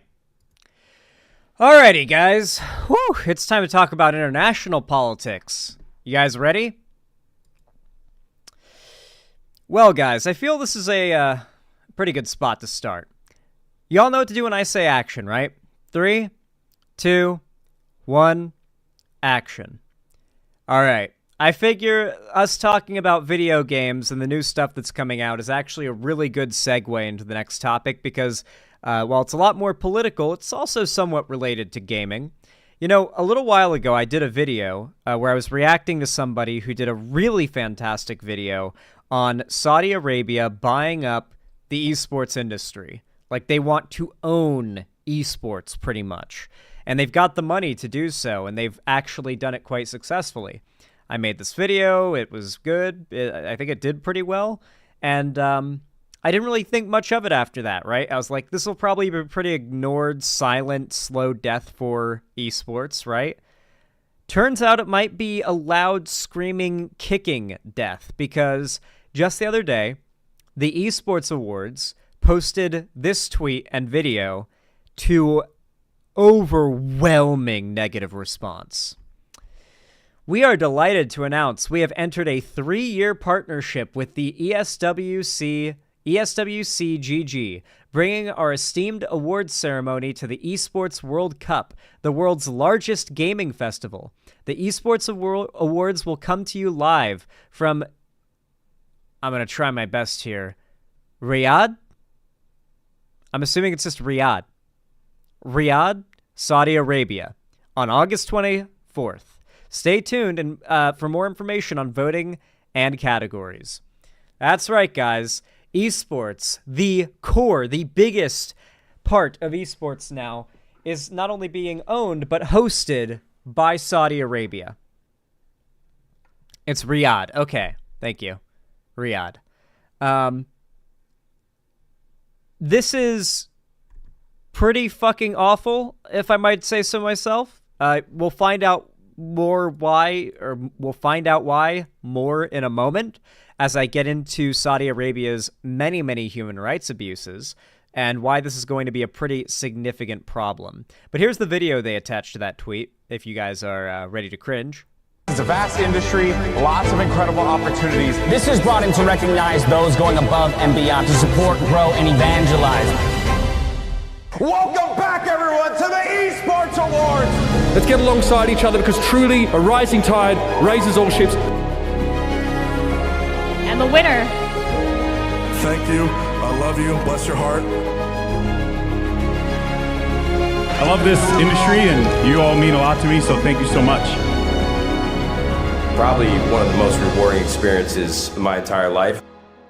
Soy.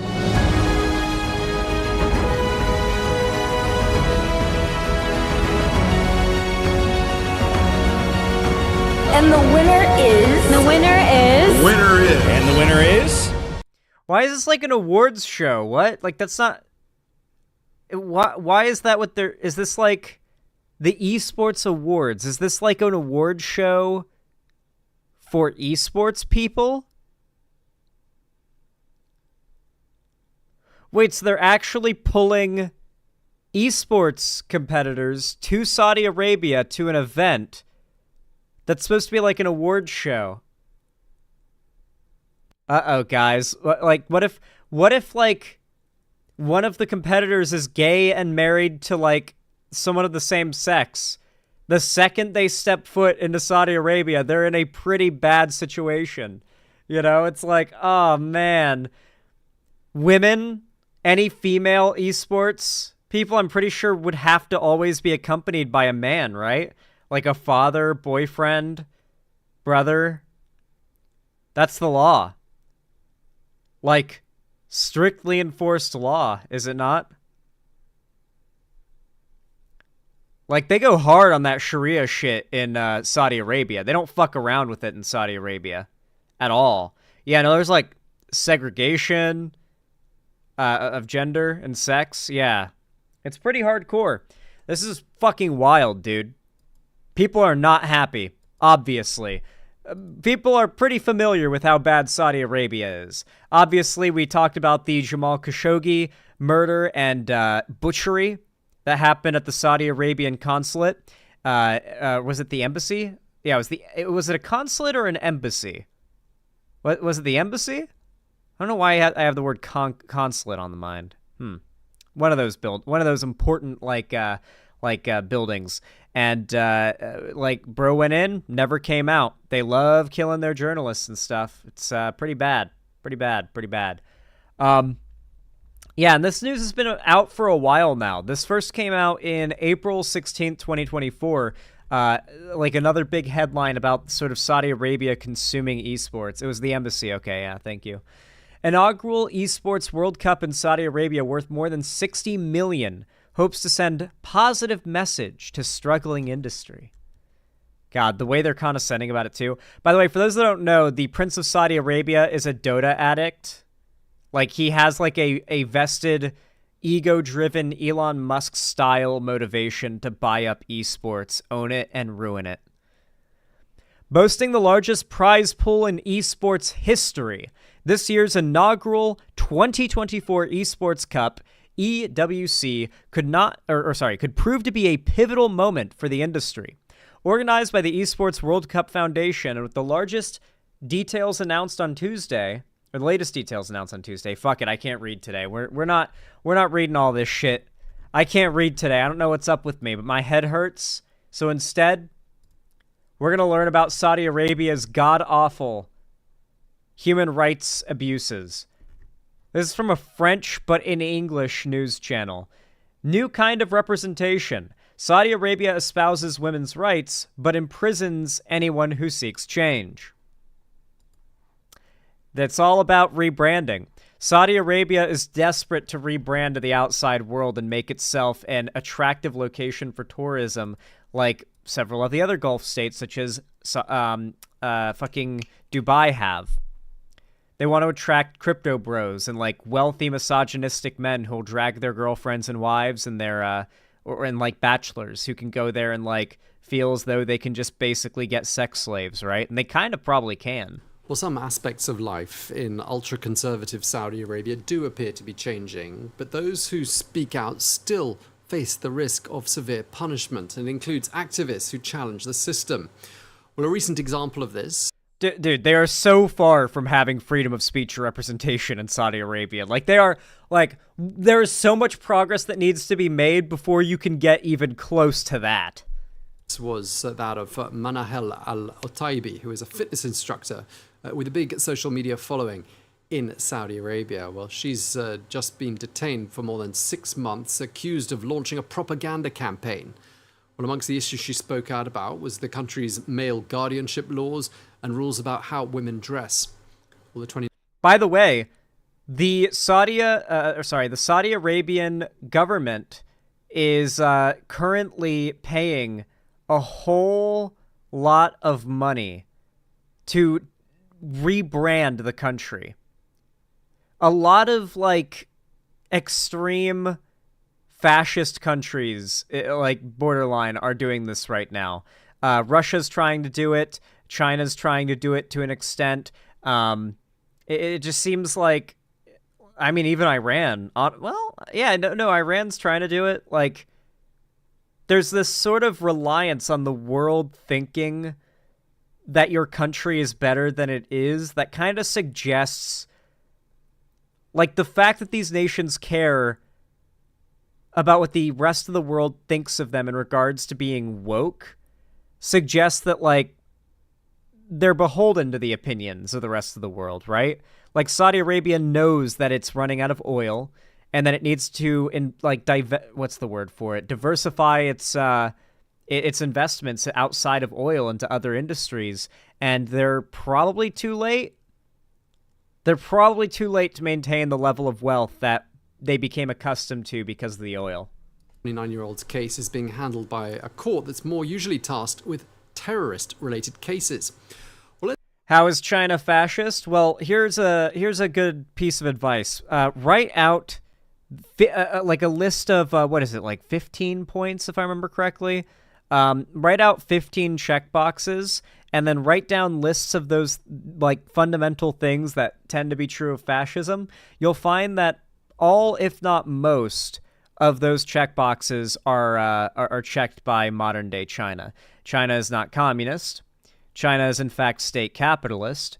China is extreme, I would argue, fascist simply because of the actual ethnic genocide they're doing on the Uyghur Muslim population. But that's not the only thing. They're currently like trying to crush like multiple borderline like secessions right now. It's like, yeah, no, China is actually fascist. Like if you don't think China is fascist, then you're probably a tanky. Let's get more on. Yeah, if you want to find out if China's fascist, go to China and then say, like, attempt to whisper that Xi Jinping looks like Winnie the Pooh. And then see what happens to you. And then tell me China's not fascist. The overall situation in Saudi Arabia. And we can speak to Lina Al-Hathloul, who is the head of monitoring and an activist at ALQST, which is a London-based group advocating for human rights in Saudi Arabia. Thank you so much for joining us. Your sister, Lujain, was imprisoned, is now forbidden from leaving Saudi Arabia because of her activism. First of all, just tell us, how is your sister right now? Well, my sister Lujain is on a travel ban. My whole family is on a travel ban. And being on a travel ban in Saudi Arabia means... That's fucking scary. You know, I don't know if I really talk about it much, but I've done something pretty unusual when it comes to a lot of like my family, at least, or people that I know. And when right before my 21st birthday, I moved across the country from Florida to California. This was the first time, like, really, that I'd traveled without my parents or anything. Like, it was truly just going out on my own and then traveling all the way across the country from Florida to Southern California and then establishing, like, living not on my own, but like living without the help of like any parental support and just making enough money to pay bills and stuff and making it work. And then eventually from there, moving all the way up the coast to Washington. Now, at times I feel that like when an emergency happens here, like for example, when my ceiling started leaking, in those moments I feel such dread that I'm just here fucking alone, that I can't even, like, if everything goes to such awful shit, I can't call my mom and be like, hey, can I crash on your couch? Everything burned down. It's all Jover, you know? I gotta respawn, you know? But your neighbors are nice? My neighbors are very nice, yes. But like my point that I'm making here is it's so scary having like just a country's distance, like a international, not, is it international? No, a domestic flight between you and like your familial support system if anything goes like catastrophically wrong. Can you imagine if not only is your family trapped in a country that is, you know, full on fascist, but you are locked behind an international flight and an international travel ban from getting to your family or your family getting to you. Like, imagine you're just sitting up at night and you hear something freaky and you're just like, oh, my family is on the other side of the planet. Not only that, but like, even if they tried to get to me now, they couldn't. Isn't that a scary fucking idea? And when I put it into those words, doesn't it help you to kind of empathize with what this woman is going through on the left here? Like, think about that. That's like really scary. Like, she's in a completely different country. Who knows how long she's lived in America or wherever she is now. Regardless, she's in a completely different country. And it's probably somewhat strange, you know, there's probably a bit of culture shock, unfamiliar things, and her family is far away, and there is no ability to fall back to them if things go super wrong. She has to be, she's completely on her own.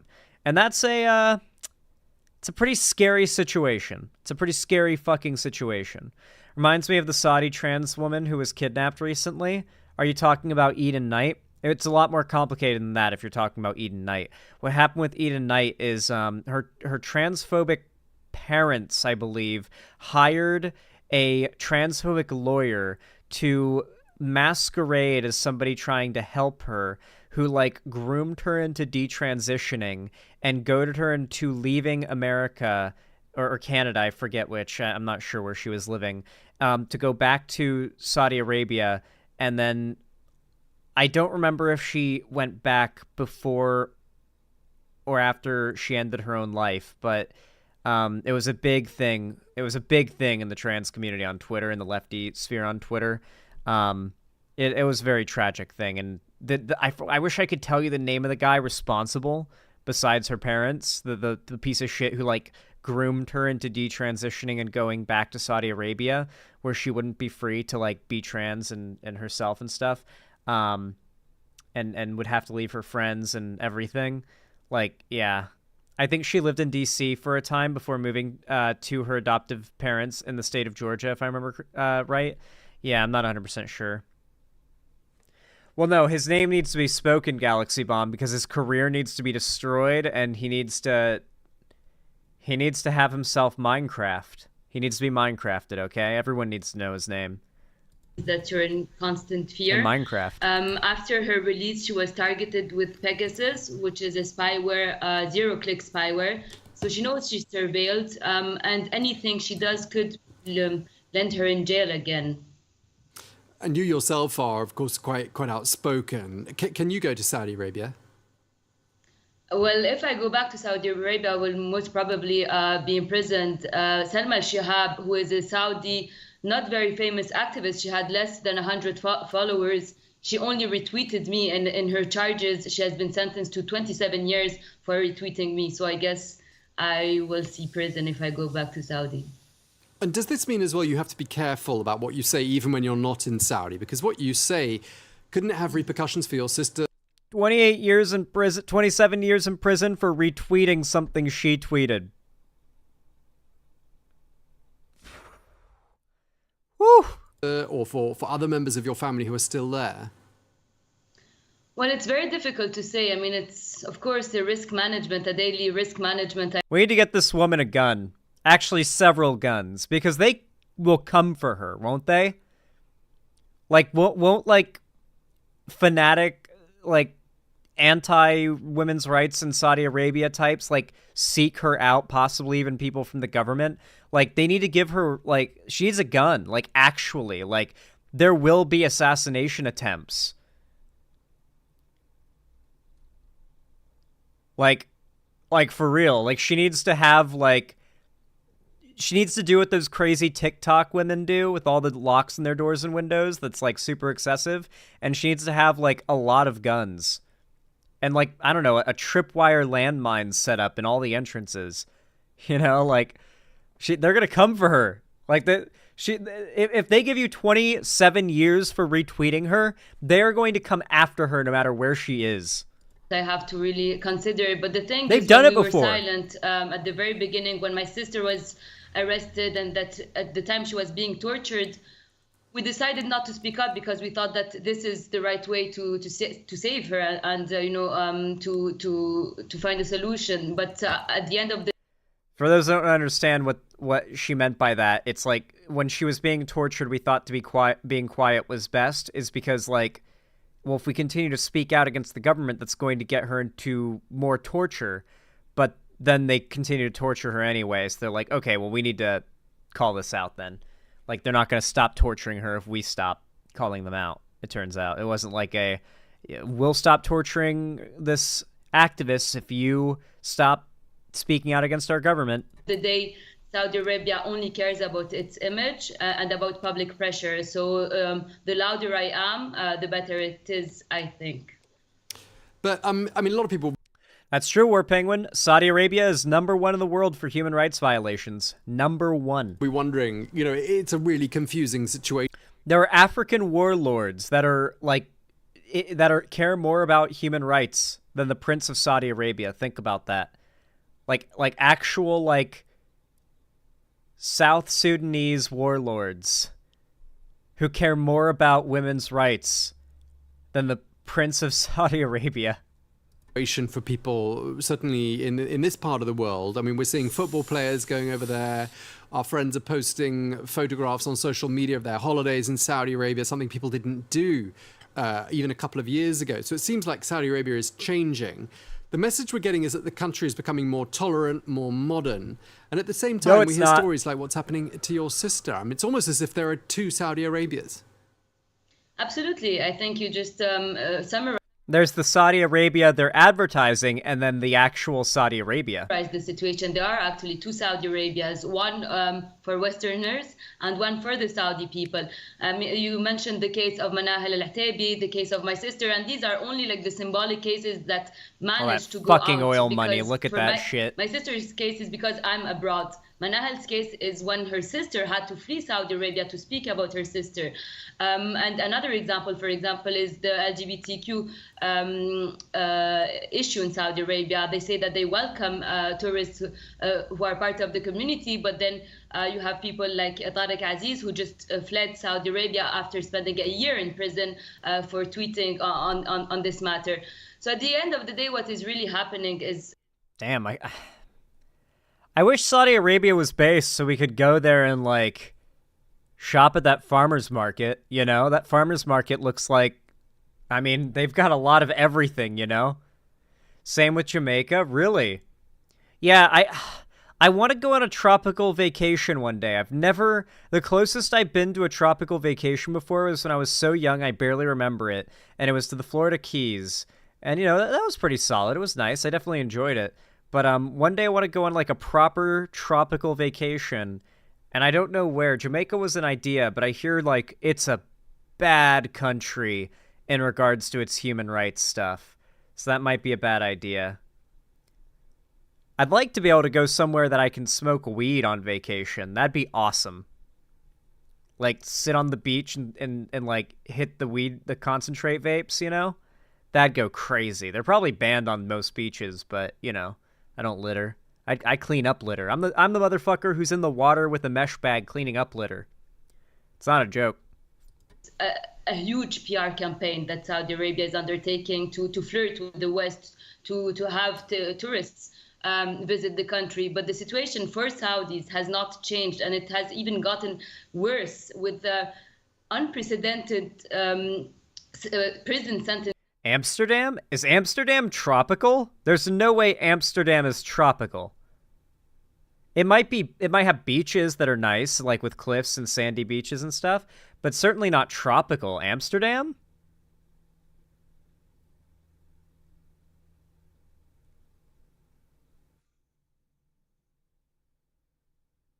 Yeah, no, it is not tropical. For tweets, over 30 years yeah. for tweeting. No, it's got to be tropical. Guam? Do they have weed in Guam?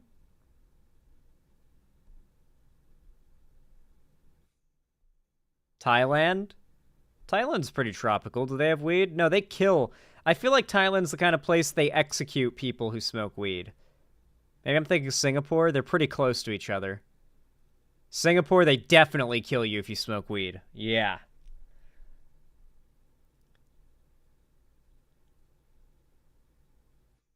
The ABC Islands are both Dutch and tropical. Does Dutch mean weed? That sounds cool. Okay, cool. Unprecedented death penalty rates. Even minors still get executed. So at the end of the day, the situation has not changed. Executing minors, that's fucking crazy. They're executing adults, but you know that when they're executing people who are under 18 for speaking out against the government, it's they're actually just overtly evil. Like, please kill them. Like, kill these guys. Change. It's a dictatorship. It's a police state. Trials are always behind closed doors. SEAL Team 6, do it. The murder of Khashoggi. Why isn't anyone Biden. talking about this anymore? It's just very, it represents really what the situation inside Saudi Arabia. Everyone is very scared to speak. Anything can lead you to jail, but Biden, airstrike these Saudi Arabian oligarchs, and my life is yours.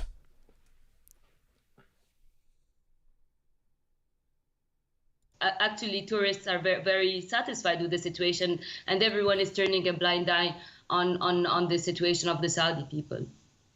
And when it comes to women's rights, I mean, women still need permission to travel, don't they? And to get married, and you can't get an apartment without a male guardian or a male guarantor. I mean, are things getting any better for women? Because we're told they are. And, the image that we're seeing is that perhaps there are more Saudi women making the headlines, perhaps behind the wheel of a car, perhaps in a sporting event. Is that, again, do you think, just projection of this image the country wants us to see? Well, there has been changes, that's for sure. But the changes have been led by women, and the ones who have been fighting for it have been charged with terrorism. And these changes, the problem is, as we see with the case of Manahel al-Ataibi, who's actually in her charges, she was charged with not wearing a abaya. So the changes and the red lines are not clear anymore. So it really creates an atmosphere of constant fear of people not knowing what is allowed or not. And at the end of the day, if we say that the situation is better for women, it's when women can lead the fight, they can ask for their own rights. You cannot just impose changes and say that women are in a better situation now and imprison them when they ask for their rights. It's just another new kind of repression. You give the rights that you think are good for your own image. I'm talking about the government, and you do not allow them to lead the fights and to really build the society that they want to live in. So the male guardianship system still exists. We are still considered as minors till the end. Literally, it's illegal for them to leave the house, go anywhere, do anything without the accompaniment of like boyfriend, husband, or father or brother, like older brother maybe. I think it has to be. Maybe like just an adult brother. That's the male guardianship system. Women are legally considered minors, which is, of course, why they also execute minors, because then if they didn't execute minors, I guess they'd have to not execute women. So that's why they execute both children and women, because if they didn't execute the children, then they couldn't execute the women because they consider the women children. Fantastic. No boyfriends, only fiance, I think. Okay, well, does the boyfriend status even exist for any amount of time in Saudi Arabia? I'm pretty sure it's arranged marriage, right? Doesn't it go straight to being engaged the second your parents introduce you? End of our lives, and if we ask for changes, we go to prison. So I don't think that the situation has fundamentally changed. It's still a very structured repression towards women. There is this campaign called Vision 2030, and it's the country's economic and social reform agenda. I mean, its name suggests that it's not yet finished because we're only 2023. I'm not going to lie, I kind of want to become president just so I can spend my one term, and I would only get one term, to be clear, waging as much war as possible. I feel like the US needs to like strong-arm the UK and all of our UN allies into just annihilating the Capitol buildings and whatnot, and like the oligarchs of Saudi Arabia. And then after that, like, just demolish. Like, just do away with everything holding back the U.S. and U.S. weapons from being used on Russian territory, and just demolish the Russian defensive. Just take no prisoner. Just JDAMs, airstrikes, just the most America shit. Like, literally blasting America fuck yeah out of, like, speakers on the helicopters. Have the most unpopular warmongering presidency ever. No one would like me, but there would be a lot of crumbled nations that were once extremely anti-human rights that would now have U.S.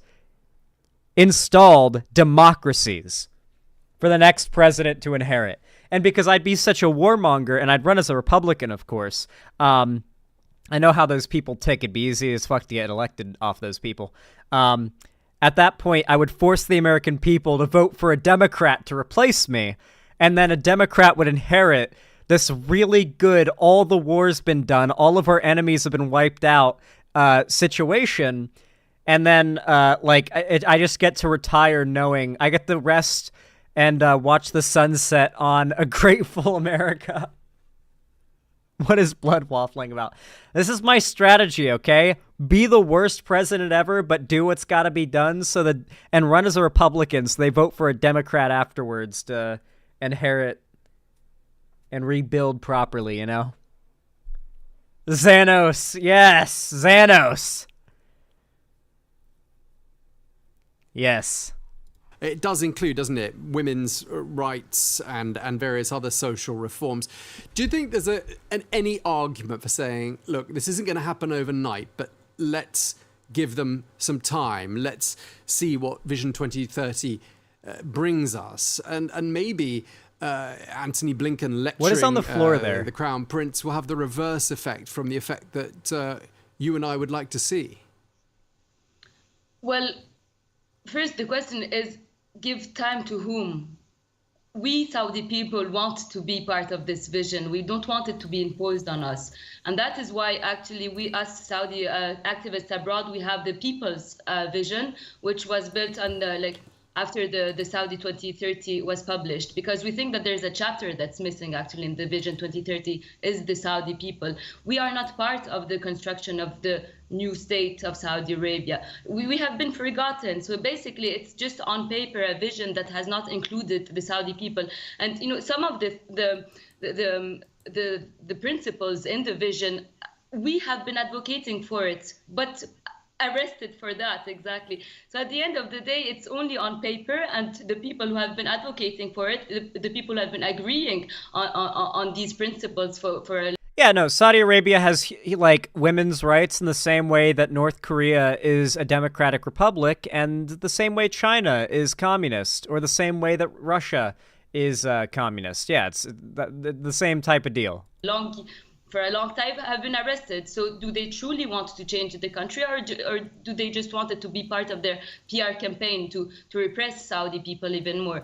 I don't think that it is a vision made for the Saudi people. I think that it is a vision made for the government and to empower and legitimize an authoritarian. I feel like this level, like any amount, but really this overt a level of patriarchy. Do you think men are really happy in the society? Like, maybe if they're, like, truly just the worst of the worst of the worst types of men, I feel like most guys would kind of deep down hate this, knowing that, like, chances are your wife hates you, probably isn't really attracted to you, probably doesn't even really like you or find you attractive. Like, you'll never really know whether a woman is nice to you because she's afraid of getting hit or some shit like that, or if she actually finds it. Like, you would never know. Even if you were a nice guy, like an actual nice guy, you would never know. At this level of patriarchy can't be, like, happy. I feel like a lot of the enjoyment of like any like interaction, I guess, with women is like the idea that of your own merits, they might like you for your personality, how you look, your jokes, like your interests, anything like that. But that's kind of off the table here when women are second-class citizens and they don't really have a choice, if that makes sense. I don't know. Like, you think men are miserable right now? Like, you think they're happy in Saudi Arabia? Made for the government and to empower and they don't look happy. Legitimize an authoritarian regime. Okay, well, I would love to carry on the conversation. I'm afraid we're out of time, but thank you so much for taking the time to speak to us. Lina Al-Hathlul, we wish you and your sister Lujane all the very best. Thank you so much for taking the time to talk. She was cool. I like this news segment. I feel like it did a really good job of breaking down these problems. Yeah, as you can imagine, people are not happy about this, and I'm glad I got, like, pretty early into talking about this and bringing attention to it, because maybe I'll have an impact and we'll be able to bring even more attention to the fact that esports is quickly being bought out by a fascistic nation, and we do not want to be supporting it. Like, I don't want to watch or support these esports shows, events, or anything like that if it's going to be paying for more money to Saudi Arabia, you know? I don't like that. I want to give Saudi Arabia my money. Fuck them. Not the people, those running the country, you know? Anyway, if you enjoyed this segment, or what I had to say in it, please consider dropping a like. It really helps a lot. It's like a little zap to the YouTube algorithm that forces my content out to more people, and it really does help a lot. You can also subscribe and ring the bell icon to turn on all notifications so YouTube tells you when I go live or upload a new video. And of course, don't forget that you can also comment down below to boost my channel and the algorithm too, so I really do appreciate all the comments. It's been helping a lot lately. The channel has been growing immensely, so I really appreciate that. And of course, don't forget, if you want to see more from me on other platforms, follow my social medias, which are linked down below in the description. And you can also join my fan Discord, which is the main hub of my community and fan base, where I do watch parties, call-in streams, and game events. I'm actually doing a watch party in there after this very stream of the Rings of Power. And then, of course, don't forget, if you want to support me directly financially and you can afford it and you feel like doing so, consider donating, subscribing, or gifting a sub on my website, xanderhall.com/live, or supporting me through YouTube, Twitch, Streamlabs, Stream Elements, or Patreon. Or buying merch to the Streamlabs link down below. But with all that said, if you enjoyed, I hope you come back again. I hope you did enjoy. And as always, have a good one. What do you guys think of that segment? I feel like it came out pretty good.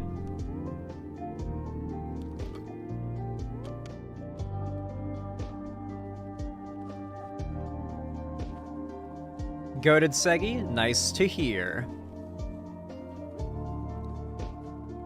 Seriously though, guys, I appreciate the donos. I'm currently saving up money for the quail stuff, which we're getting pretty close to being able to afford, though probably need to save for a couple more weeks before I can buy that camera. But yeah, I really do appreciate it, guys. Thank you for your support. It really does help. Hey, Zan, did you see the new wave of hate for Joe Cat? I did, and I do plan to cover it, but not today. Probably tomorrow.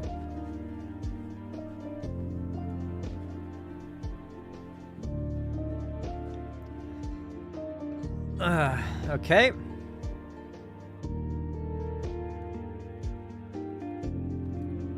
Alright, I know what we're watching next. Hopefully it doesn't copyright me. If we get copyrighted, then this will have to be a flush down the toilet segment, but...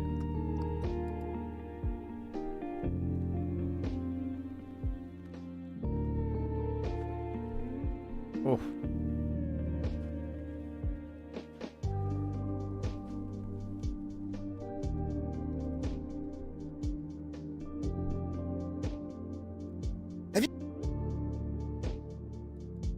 Alright. Y'all know what to do when I say action, right? 3, 2, 1, action. Alright, everybody. I imagine you guys have heard me complain a lot lately about how bad Google is now. Not just Google, but really the entire internet feels worse along with it. But Google has been, in many ways that I frankly, ironically enough, can't think of many, but except for a few right now. A good example being the engagement hacking thing that we covered recently, where there was this code yellow, code orange, was it? Or code yellow, which is basically a code black at Google.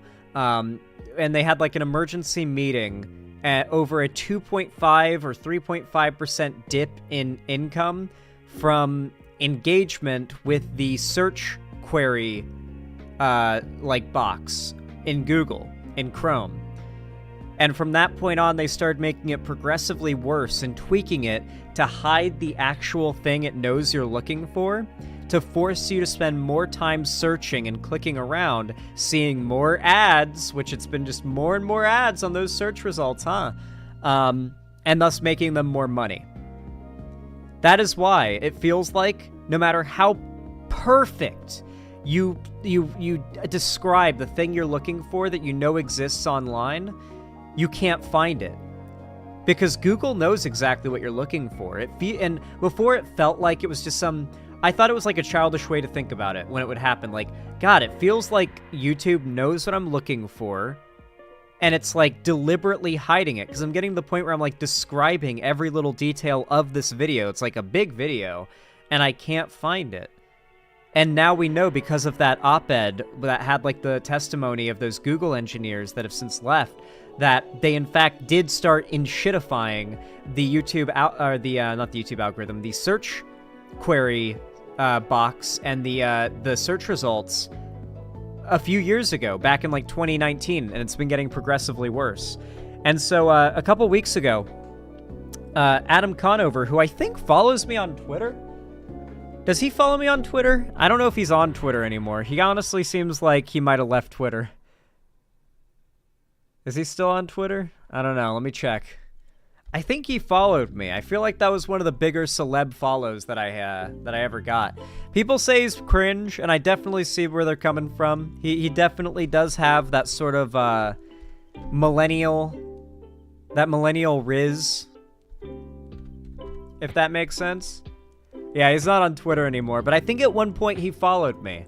And if he didn't, and he never had Twitter, then I didn't make that up on purpose, and sorry. If he left Twitter, I don't blame him. Yeah, it seems likely. Anyway, he put out this video called How Google Ruined the Internet 2 weeks ago. I watched a bit of it, and oh my god, it's good. It's good, dude.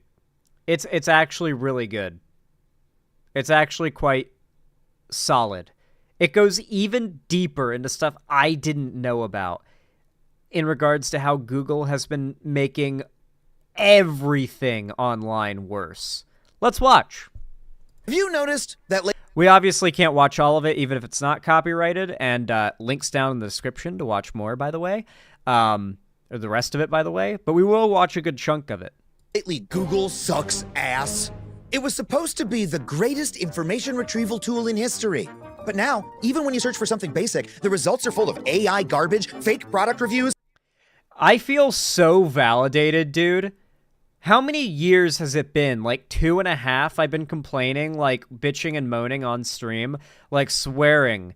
Google is getting worse. YouTube is getting worse. It actually used to be better. I swear, guys, things are becoming lost media for no reason. You guys would hear me say this all the time. I feel so fucking validated to know now that it is 100% real, and Google is on purpose making it worse and causing these problems to make more money. And so many ads, you might as well send your search query straight to the spam bots. It's gotten so bad that now I literally add Reddit to my search terms because at least that... Well, I don't know if Adam Conover is copyrighted, Clever120. I know his show is, but this is his YouTube channel, so I think we should be fine. The garbage I get back was written by actual human dorks. Well, you're not making it up. A recent study found that higher-ranked pages are on average more search engine optimized, more monetized with affiliate marketing, and show signs of lower text quality. That means the... So to be very clear, search engine optimization is something that is... You hear this word a lot in the realm of content creation on YouTube, especially because it's kind of a necessity to growing your channel and thriving or existing and surviving on these platforms. And there are many forms of SEO. Some are just common sense, and I'd say quite acceptable because, like, how else are you going to exist online? Probably the same SEO that Adam Conover has done with this video to get it, like, to exist on YouTube and do well as his channel. And that's, like, having relevant title, or a snappy title and thumbnail, and a relevant tags and links and stuff, and a description that uses certain keywords and what have you. Pretty easy to engage in SEO with a YouTube video and not have it be super dishonest and shitty. But how many times have you searched for something and you click on a link and the link is like word for word what you searched sometimes, and that takes you to a page that is nothing related to what you were looking for? and a whole lot of ads usually. It's gotten more and more common because there are now just ad farm websites now. Websites that are literally fake websites that just mimic whatever keyword you could possibly be searching with a shitload of SEO tags and keywords. They boost to the top of the results because they're so SEO, like they're chock full of SEO terms, like good SEO. And you click on it, and then immediately you're barraged with ads, and then whoever runs the website makes a bunch of money. And so it's just an easy ad revenue farm, just tricking people into clicking your bullshit link. That'll show whatever somebody looks for, if that list of keywords are on that site. Higher a page is ranked on Google, the worse it literally is. But you know what? That surprises me, Galaxy Bomb 42, because Lonerbox hates me. According to the study, it's not just Google. It's every search engine, which means the internet itself is actually getting worse right before our eyes. So what the hell happened? How did the internet turn from the modern Library of Alexandria into a free little library full of dog dookie?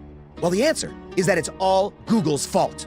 In this video, I'm going to tell the story of how a scrappy little search engine that pledged not to be evil became a ruthless monopoly that not only ruined their own core product, but turned the entire internet into an endless river of shit.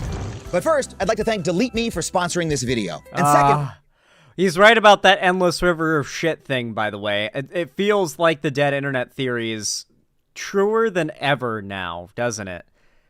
Why does Lonerbox hate you? I really couldn't tell you. As usual, people hate me, and it's just like, oh, red flag, I guess. You know, I don't know what their problem is with me. If I were to guess, and based on what I've heard him say, he probably just thinks I'm stupid. That's usually, like, a lot of people in Destiny's orbit, like, when they say negative things about me, usually it begins and ends at, I think he's dumb and stupid. You know? So probably that.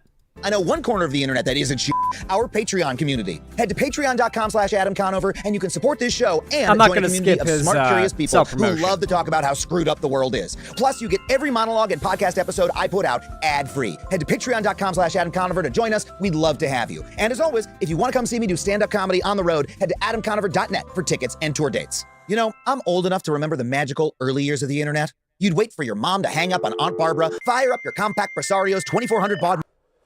I'm old enough to have experienced the end of that if you're poor. Because people talk about, like, the end of dial-up internet and, like, the old CRT monitors and stuff, and it's like, and VHS tapes, and it's like, nah, we were born in 1999, you never experienced these things, and it's like, I grew up poor.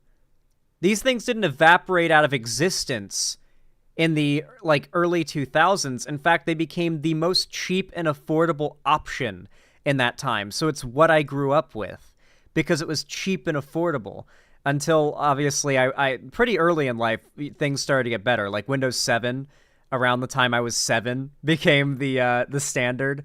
And my mom got her first laptop, and I started to see people with, like, proper smartphones because the like, BlackBerries and the iPhone 1 came out. Like, around the time I was 10 is when, like, shit started to get crazy. And we started to have a little bit more money, so we weren't as broke. But yeah, like, my original, like, computer I ever played on was my uncle's, like, CRT monitor, World of Warcraft 2005 classic setup. Modem, and boom, you'd be on the World Wide Web. An entire new digital universe full of people from all over the globe publishing fascinating things. Just one problem, there was no way to find any of it because search engines back then did not work at all. Alta Vista, Lycos, that fancy pants butler with the shitting smirk on his face. The results they'd give you were useless and random. You'd type Stone Cold Steve Austin and it'd give you the weather report for Texas. One time, I searched how to tie a tie on Lycos and the little dog took a dump on my desktop. I'm not kidding, that really happened to me. But then, in 1998, two engineers named Sergey Brin and Larry Page came up with an amazing new invention, a search engine that actually worked. It was called Backrub. And then, when they realized that sounded a little bit too much like low-grade sexual harassment, they changed the name to Google. Google used the fundamental structure of the web itself. Why does every bit, like, before Twitch, it was Justin TV. Why was it Justin TV? Before it was like everyone, was it just like one guy named Justin who would stream on it when it first started? Was it named after a guy named Justin who started it or something? I don't know why it was called, maybe it's just like News Just In. I don't know.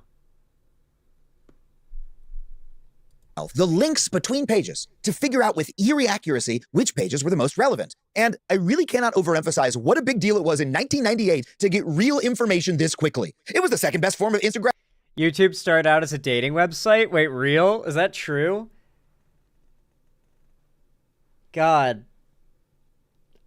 Dude. All these websites started out as some, like, weird, degenerate shit. Gratification a teenage boy could get his hands on. And it helped you find the first a lot more quickly. Masturbation meme. Even better, Google pledged that they were a new kind of tech company, one that actually wanted to make the internet a better place. In fact, their company motto was literally, "Don't be evil." Oh, look, they even put it on the wall so employees... This was the most soy shit ever, and before I had a word to describe it, like when I was literally like 11, I saw this sign, and I wanted to say what I now have the words to say, and that is, that's fucking soy. Employees could walk up and stare at it. Well, someone should warn Mr. Shorts and Sandals at work there, because in the years since, it's gotten pretty evil. Over the past 2 decades, Google results have gone from this, simple, streamlined, as clean and clear as the acne face wash I was using back then, to an oily, disgusting... I mean, I wouldn't say that was the peak. Oh, God. Oh, my God. My vape. I don't want to get the vape smoke in my PC. I feel like that can't be good for it. Actually, I know it's not good for it. And Sandals at work there, because in the years since, it's gotten pretty evil. Over the past 2 decades, Google results have gone from this, simple, streamlined, as clean and clear as the acne... Like, this was solid, and I do remember when the internet looked like this, and it was nice. But I feel like 2011 to 2012 was the peak. I feel like that was genuinely the peak, where the results were based on what you typed in, not any other weird bullshit. And it looked a little cleaner than this. I genuinely... Peak of the internet was not 2023, late Joker, you fucking zoomer. It's just water vapor won't hurt your PC any more than the moisture in the air? Really, Bazooka Horse? That can't be true. Acne face wash I was using back then, to an oily, disgusting mess, covered... It's also oil vapor, not water vapor. With ads, shopping referral links, and YouTube videos that, surprise, surprise, also play ads. Google's interface is now so crammed with advertising that a Washington Post report found you now have to scroll 6 times further down the page to get to the first real unpaid link to an outside website. It's like if in order to cross a bridge, you first had to drive your car into a river. So why would Google purposefully make their revolutionary, industry-defining search engine worse and harder to use? Simple. It's because at the end of the day, Google isn't a search company at all. It's also not an email company, a video company, or a smartphone company. It's an advertising company. See? Yeah, well, Alphabet, right? Like that's why it's Google AdSense is like an entire arm of their entire like corporate empire. And you got to remember, it's not Google, it's Alphabet, which is probably owned by another big company, which is probably owned by like one of the 5 companies that owns everything. But yeah, Alphabet is really like the true evil masterminds of it all. Google could have come up with a business model that put our needs first. They could have allowed us to pay them for a better class of service, or sold autographed prints of the Google Doodle, or whatever. See, I like that idea, and that is kind of what they're going for with YouTube, to be fair. YouTube has remained somewhat untouched by the inshitification of like the normal YouTube search. It's definitely harder to find things. Like I've noticed that whole like engagement hacking is still a thing, but it's not as bad. And their policies lately have been better. Like they've been improving user experience in some pretty nice ways, including introducing some like old school YouTube style customization features to your channel, which I like. They want to ban all cussing. Not really, Lucky Otter. The way that it works is, like, frankly, YouTube wants you to be able to get away with whatever you can. That'll make them money. The fact is they telegraph what you have to do to get around their demonetization, and their bands quite clearly, and that's why right-wing channels are so successful at doing it, right?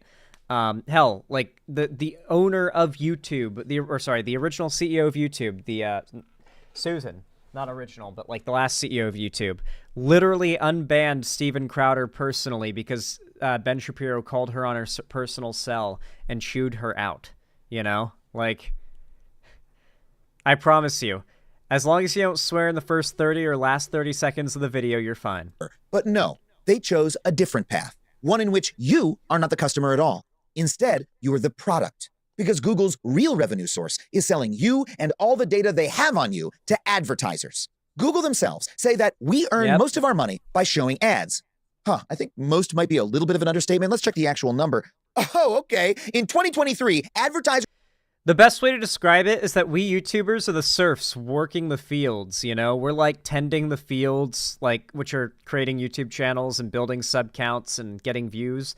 And like, Google's making way more money than we are off of these ads. We're making a fraction of what Google is per every ad view.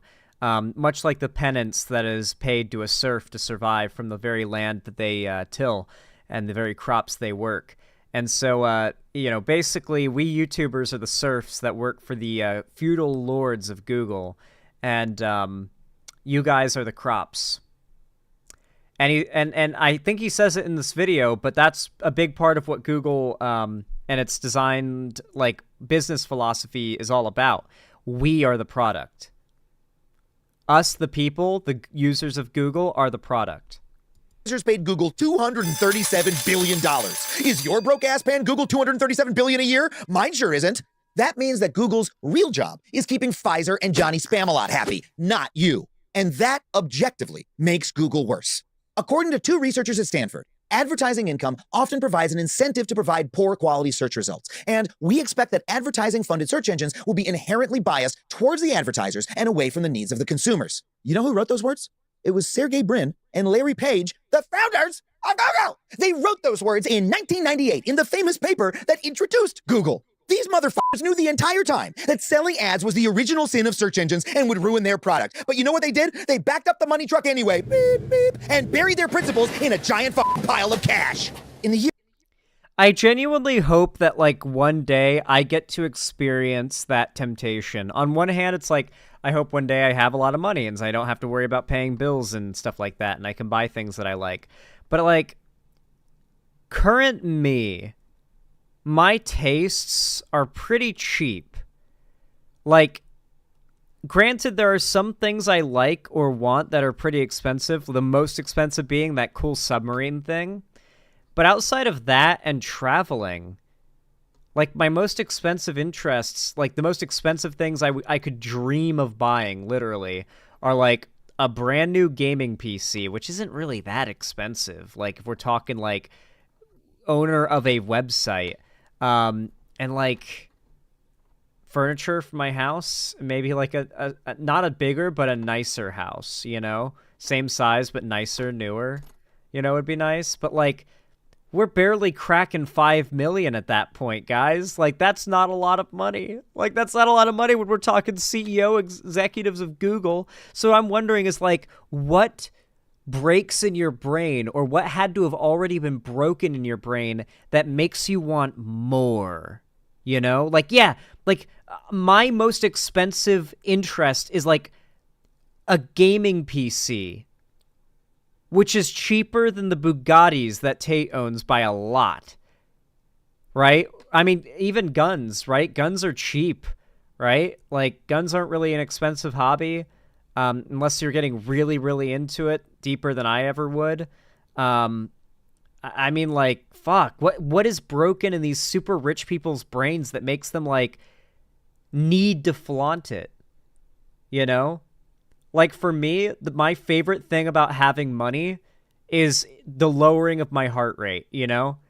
Nothing feels better than, like, checking my bank account and seeing I've got, like, multiple months worth of bills in my bank account and just being able to breathe easy and relax, knowing I'm not in imminent danger, you know? Like, that's just such a nice feeling. I don't know how your brain breaks and makes you go just sell out and go full evil like these executives do. It's fucking crazy. I can't imagine it. Like, I don't know how you do it. Like, maybe you have to experience the, like, amount of money you get just burning a hole in your wallet to know what it's actually like. Or maybe it's just, like, the people who happen to get rich tend to be awful. I don't know. Years since, Google has steadily worked to make their search engine better for advertisers and worse for you. They made it harder to tell the difference between an ad and a real link. They cut thousands of search quality raters whose job it was to make sure Google's results are high quality. And they demoted their head of search, an original engineer who helped build the search engine and spent decades making sure it was fast and effective, and replaced him with the head. I was right all along about YouTube and Google actively getting worse with their search results. It's why I haven't been able to find anything when I'm trying to find shit. And I would frustratingly just scroll for like 30 minutes trying to find a relevant thing for a segment or a link or a reference I'm making, right?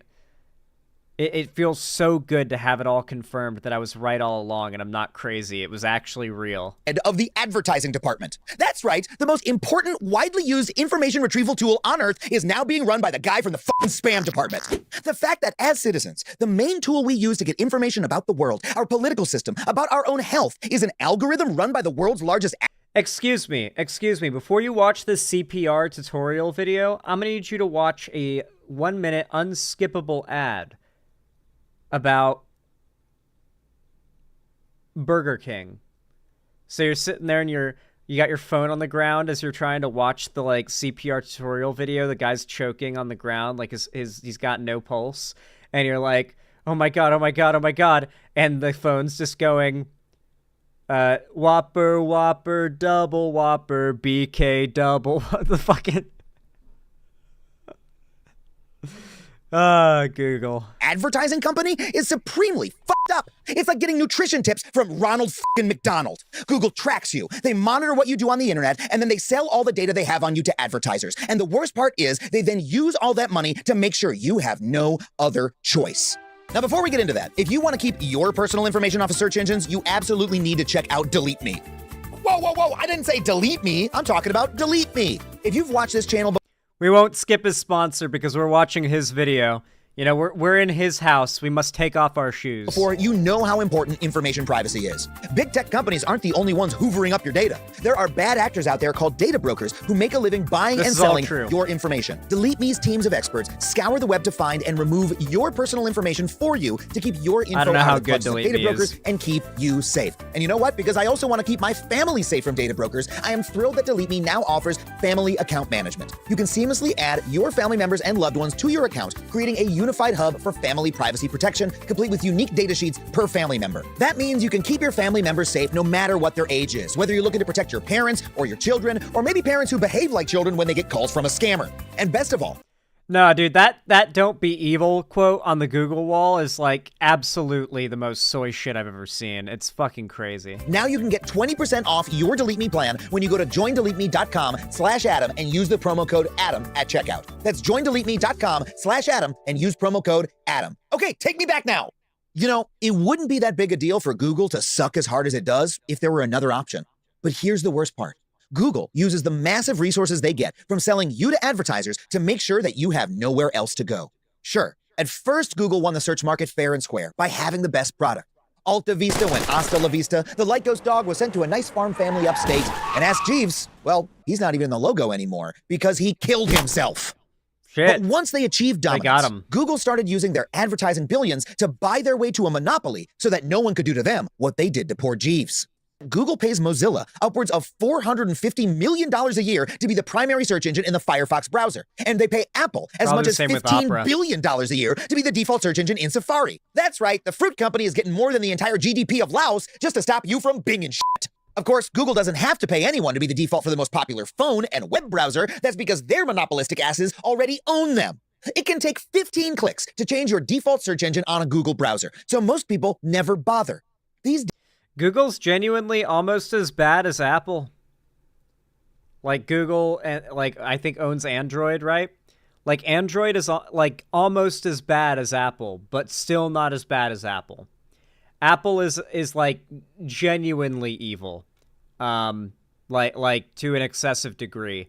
Apple has made their hardware proprietary and can literally like fine you or charge you criminally if you like repair people's iPhones, for example.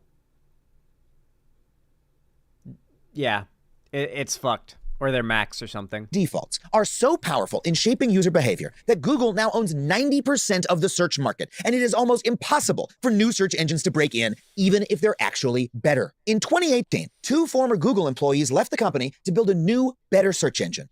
And you know what? They actually did it.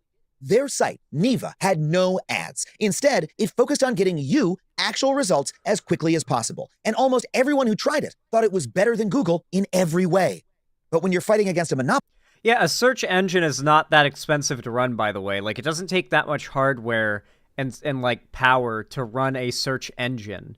It's literally just a mechanism through which you are like a thing scrubs the internet and connects you to results of people's separately hosted websites, right? Google obviously offers a lot of web hosting and a bunch of other things. They run YouTube and a bunch of other shit. So it's gotten, you know, like Google is a hard thing to run. But a search engine, like a no bullshit search engine, surprisingly easy to run. Unfortunately, well, I'll let the last bit of this play, and then I think we'll wrap up the reaction because I don't want to steal all of Adam's content. Monopolist being the best isn't good enough. Neva found that Google's default position in almost every browser was so entrenched and powerful, it was impossible to get people to switch to or even try their search engine. And since they didn't have $15 billion to pay off Tim Cook, after a few years, they shut down, just another corpse buried in Google's basement. And that's the end of the story for every Google competitor. That's why when you guys keep saying, we needed a competitor, there are competitors. You don't even know they exist, and that's the problem. They're currently dying, and you don't even know what they're called or that they exist. Exactly as Google intended. Exactly as Google intended. Opera is not... No. I use Opera too, but that's still Google.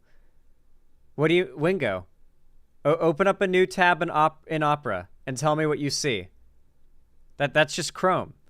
Opera is built off of Chrome. And you use Google when searching.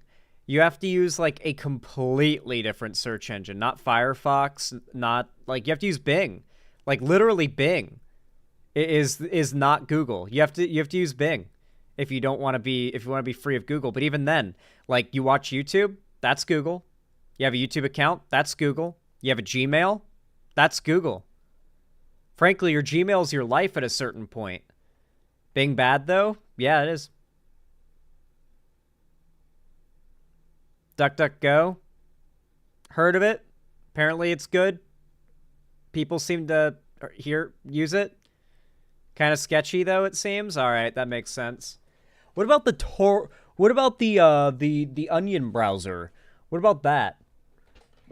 Whatever it's called. Tor browser? The Onion browser? I don't know exactly what it's called, but the one that like has a little onion logo. Use it for like the dark web crawling like Mutahar does.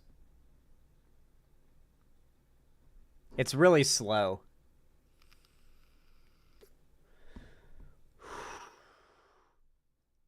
Yeah, it's really slow. Tor uses DuckDuckGo? Oh, does it now? Zan, we need to get together so I can explain some things to you. What the fuck does that mean, Evil Rhoda? I guess we'll wrap up the segment on that ominous note, as I'm like enchanted by the gods with heavenly light. Anyway, if you enjoyed this segment, please consider leaving a like. It really does help a lot. Every single thumbs up really does go a long way. It's totally free, and it really does help a lot to push my content out in the algorithm to way more people. You guys have clearly been doing it a lot lately, so please keep it up because I'm seeing the results, and I'd love to see even more and for even longer. So thank you guys. I really appreciate the likes, the comments, the subs, and the rung bell icons. All of those really help a lot. And of course, follow my social medias, which are linked down below in the description. If you want to see more from me on other platforms, don't forget to join my fan Discord, which is the main hub and, sort of nexus of my community and fan base. I host game events, watch parties, and fan events in there, including a watch party of the end of Rings of Power tonight, which is what we're going to be doing after stream. And of course, don't forget, if you want to support me directly financially and you can afford to do so and you feel like doing it, consider donating, subscribing, or gifting a sub on my website, xanderhall.com/live, or supporting me through YouTube, Twitch, Streamlabs, Stream Elements, or Patreon, or buying merch at the Streamlabs link down below. Regardless of how you support me, though, I really do appreciate it. Thank you guys for watching, and have a good one. That was a good segment. What do you guys think? Feel like it came out really good. God, this infernal sunlight! I need blackout curtains before I go blind.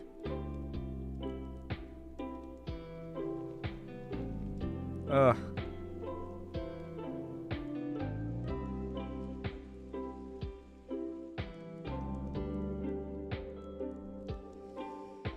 Oh. The light has chosen me. I'm the warrior of light.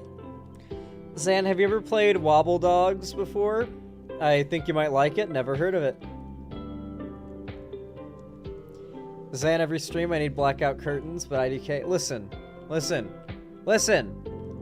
Let me procrastinate, okay? Also, if you want me to be able to buy blackout curtains, you should donate.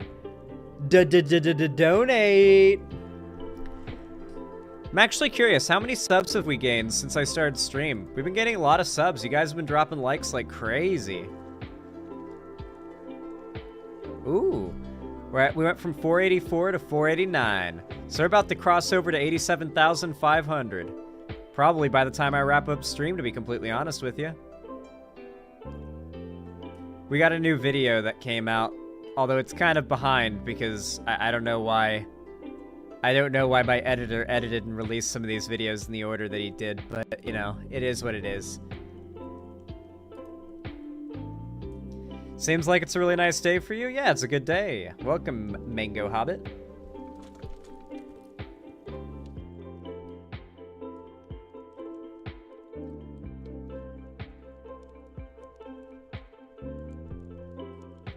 Yeah, that's YouTube subscribers, not site subscribers. God, I wish I had that many site subscribers. I'd be actually rich. Off topic, but the amount of left-leaning or even left/liberal adjacent creators who hate Zan, I'm starting to think Xanderhall derangement syndrome is a real thing. Oh, it's been a real thing since the start, Galaxy Bomb 42. Like it's been a thing since 2019. Are you new here?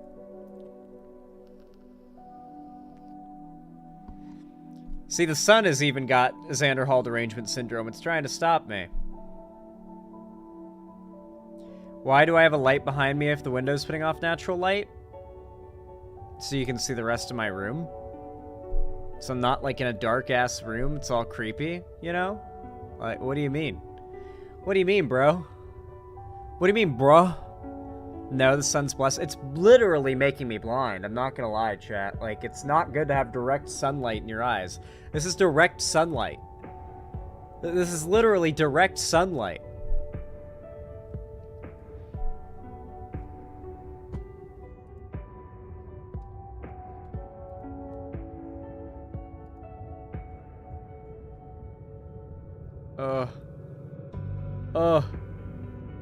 It's so bright. It's so bright. Oh. I gotta like scooch back until the sun moves that light beam across the room, or I'm gonna actually experience vision damage. I actually do need to get blackout curtains, because that window's dangerous. Like, more and more dangerous every day, because that sunlight lingers longer and longer and longer the more into summer we get.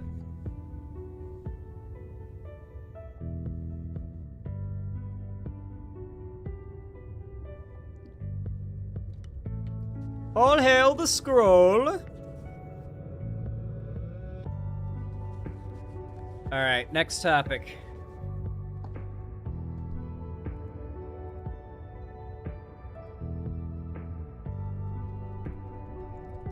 Hey chat, what if you guys donated? Wouldn't that be cool? What if you guys donated, you know? What if you guys were like, yo, Xanderhall's pretty cool. I should donate to him. Whoa. What if you did that, chat? What, chat, but what if? You know, what if? Like what if?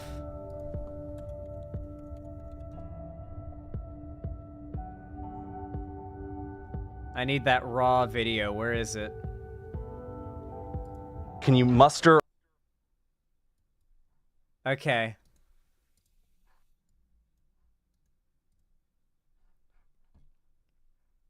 $5 a month. I think I do a pretty good impression of her, you know? What do you mean you don't you watch a stream all day and you don't have $5? You literally watch my stream for free and you don't. Oh god, what a cunt. Okay.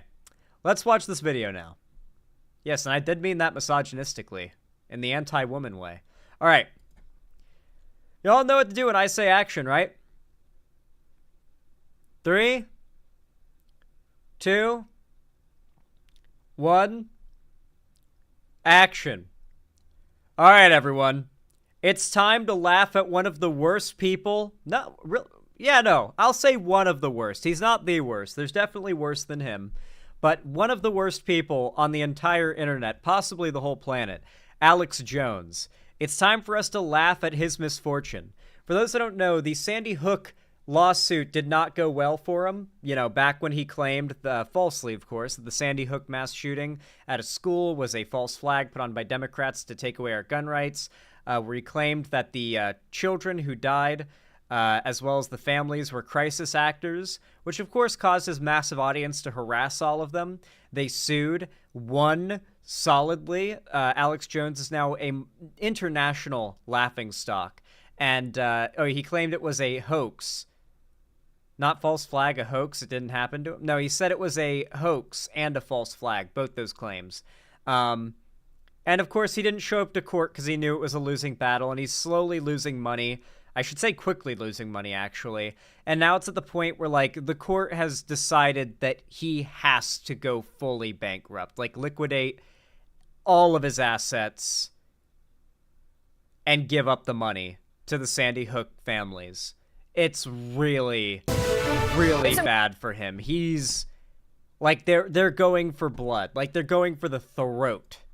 We have some breaking news for you tonight as the InfoWars host and known conspiracy theorist Alex Jones has just moved to liquidate his personal assets to pay the families of the victims of the Sandy Hook massacre. That's Alex what we like Jones to hear. owes those families That's more what we than like to $1.5 hear. billion in damages over his repeated lies and claims that the shooting was a hoax. Joining us now is senior media reporter Oliver Darcy. And Oliver, I mean, tell us what's happening here and what this means for Alex Jones. Well, for one, the families are going to hopefully see some money. They haven't seen a dime since these judgments came down, meaning that Alex Jones owes them $1.5 billion for telling this really heinous lie about the Sandy Hook shooting back in 2012. That's so much fucking money. It also means that he's no longer eventually going to own InfoWars, which is this conspiracy empire that he's used for years. That's the big headline point, by the way, guys. He's going to lose InfoWars.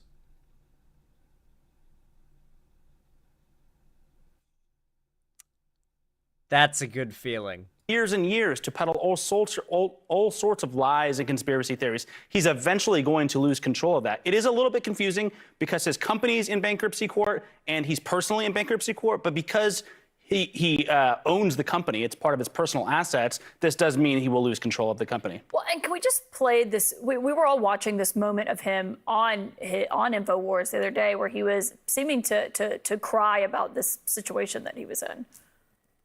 Oh, they're showing the clip I was going to show. I believe in humanity. I just want to fucking stop these people. Oh my god, he's spitting. Wait, do you see it? Do you see the spit? Oh my god. He's actually... Look at his mouth. He's drooling like a baby. I just want to fucking stop these people. Bro thinks he's Rick Grimes. What the fuck? Was he trying to go for this? Rick Grimes snot bubble. Bro thinks he's got the Rick Grimes snot bubble.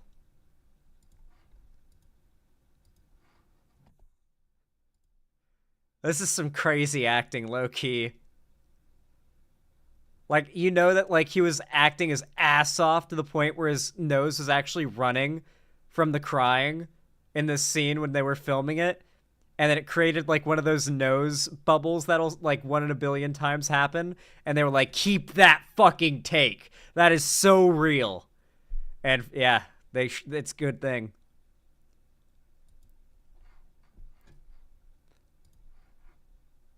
Bro thinks he's Rick Grimes.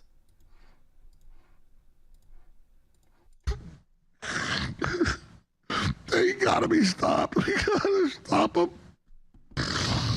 So, at the end of the day, we're gonna beat these people. Him talking about the future of... We're gonna beat these people.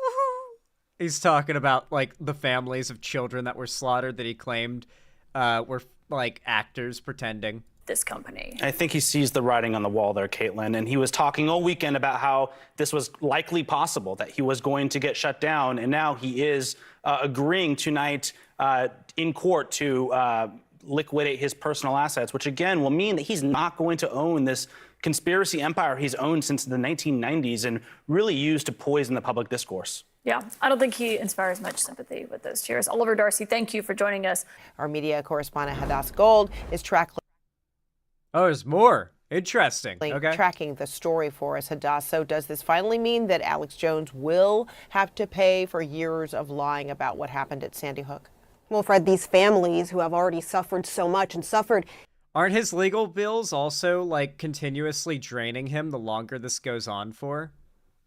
Like, we can complain about how long this has taken, but I'm pretty certain that those legal bills are just kind of, you know, at the very least, slowly bleeding funds.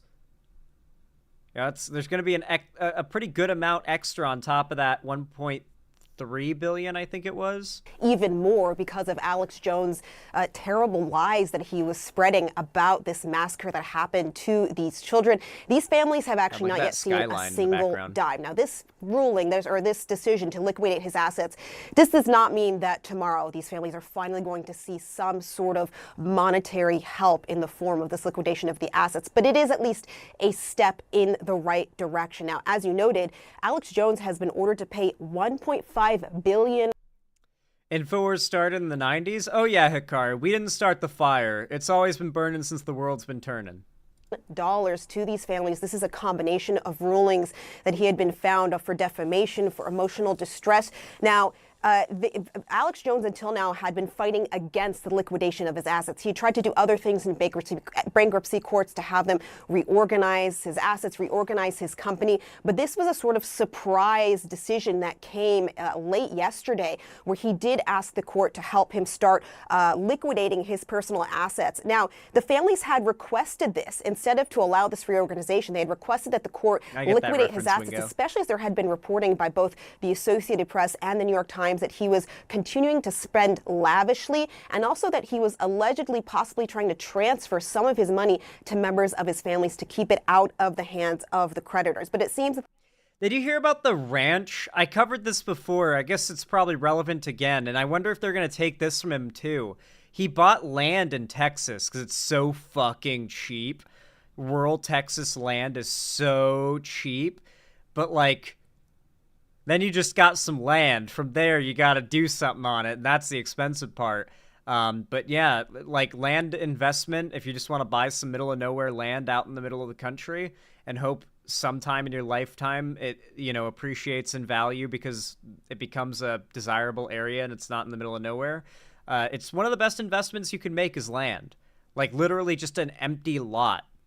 Buying that and then selling it as the area around it gets more developed and the value goes up on that just unmaintained empty lot is unironically an insanely profitable investment. But then again, you're just kind of owning an empty lot. But, you know, that's kind of the idea, is that land does not lose value. It's always going to be there unless it's on the Florida coast. And it's pretty valuable. You know, it's more valuable than any cryptocurrency. That's for damn sure. The mounting pressure just got to the point that he recognized he needed to liquidate his assets. We saw hints of this last week on his InfoWars conspiracy show. He started to break down in sort of bizarre tiers last week, saying that the feds were going to come to shut down his show. Yeah. Remember, guys, if they can do it to him, they can do it to you. But now we know that what this likely was pointing to was the fact that he was going to need to liquidate his assets. I should note, though, that even if all of his assets are liquidated, even if all of the company's assets are liquidated, it is unlikely to reach that $1.5 billion that these families are owed. That means they're going to have to keep Is he going to have wages garnished after the fact? Holy shit. He's going to be like, colloquially, like the way we think of the word bankrupt, like actually bankrupt. Holy shit. Okay, here's the full uncut clip of Alex Jones's meltdown, by the way. Can you muster a war cry? It's a big joke. It's not really, though. I mean, it is, but it isn't. It's also inspiring. My voice will completely go into this, but it's fine. It's my resistance to them. It's a God's transmission. It's a human under attack.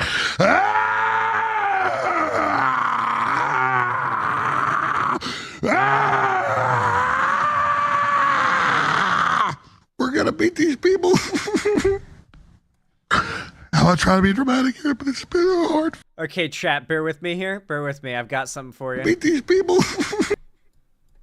People. Okay, right here.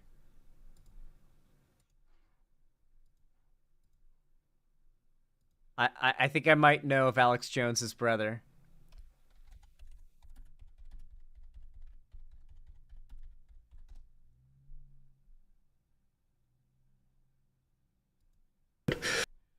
Okay. You guys gotta tell me if I'm onto something here. I've wanted it so fucking bad.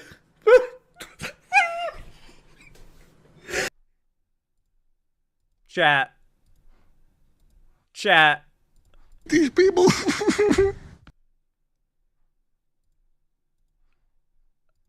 Chat, come on.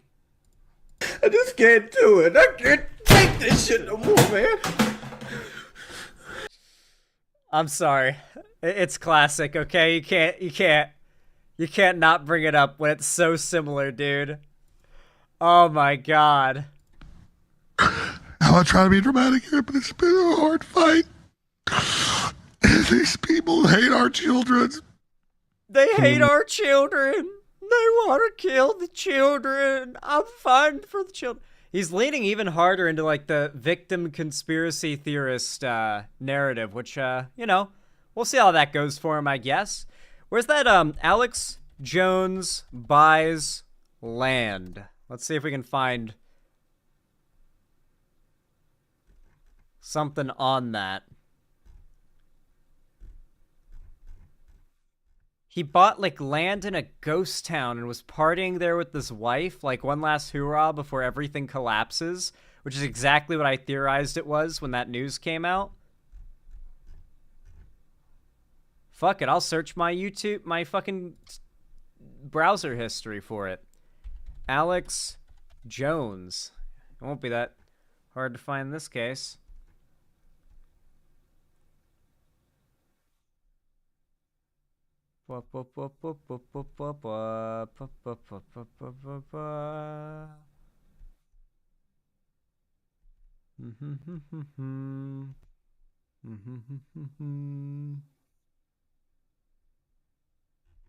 Damn it. Well, it's not under Alex Jones, unfortunately. Fucking hell, Opera GX. What the fuck is the point of having a search history if, like, a quarter of the shit you click on doesn't show up when you're trying to find it later? I specifically never clear it so that I can always go back and find something, but Opera GX is like, no, sometimes we won't save it. Like, if you watch, like, a bunch of YouTube shorts back to back, no, none of those are in your watch history now. Your browser history now. Sorry, buddy. It's like, well, fuck, man. There was a really cool video I wanted to show my buddies. Now I can't find it. Happens to me constantly. But like I said, we did a whole segment about it before, the enshittification of all this stuff. Here, let me see if I can find if I get a little more specific. Alex Jones buys land in Texas. Dude, the second I said Texas, I started... There is a Mexican restaurant in Tampa, Florida called Vallarta's that makes this insane spicy chicken soup that they serve in breakfast hours. I think breakfast hours only. And it is so goddamn good. And I kind of want to, like, run across the fucking country really fast to go grab some. Like, I'm craving it that much. Man, once Amazon can, like, light speed drone deliver, like, food from across the country to you, we're so fucking back. Like, when drones can just grab food from, like, a Florida restaurant and take it to Seattle and get it there in 15 minutes, 20 minutes, that's going to be so good. I want to try it so bad. I got to do, like, a fan meetup at some point, like, a public location in Florida would be funny. And do like a fucking like a parade. But iShowSpeed has done that before, and that's gone varying degrees of well to awful. I believe was it Kai Cenat did that as well, and it went really bad, like headline bad, you know? Yeah, you got to be careful with that kind of thing. If I were to do any type of fan event in a public space, which it would have to be because, you know, to do it anywhere else would be creepy. It would need to be like very strict standards for behavior. Like you got, it would be like a school field trip where like you're all representing me. If you do anything fucking uncouth, I'm going to publicly disown you and send you home and humiliate you in front of everybody. Like the harshest punishment for you know, making us look bad, you know? That'd have to be the rules.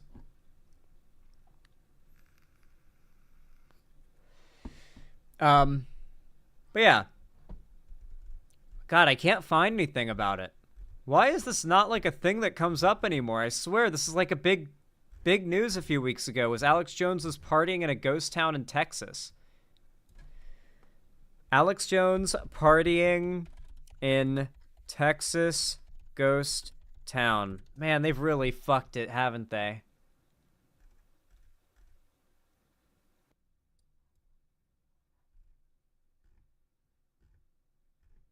No way. Man, Google's on to me. Well, here's a Texas Monthly article about it. I could have sworn there was a video about it, not just this, Yeah, shame conspiracy theorist Alex Jones appears to be living in the tiny southwest Texan town of Terlingua, set close to the Mexican border, and has splashed out on land worth $20,000 despite declaring bankruptcy last year. That's right, you can buy like a substantial lot of land in a ghost town on the Texas-Mexico border for $20,000.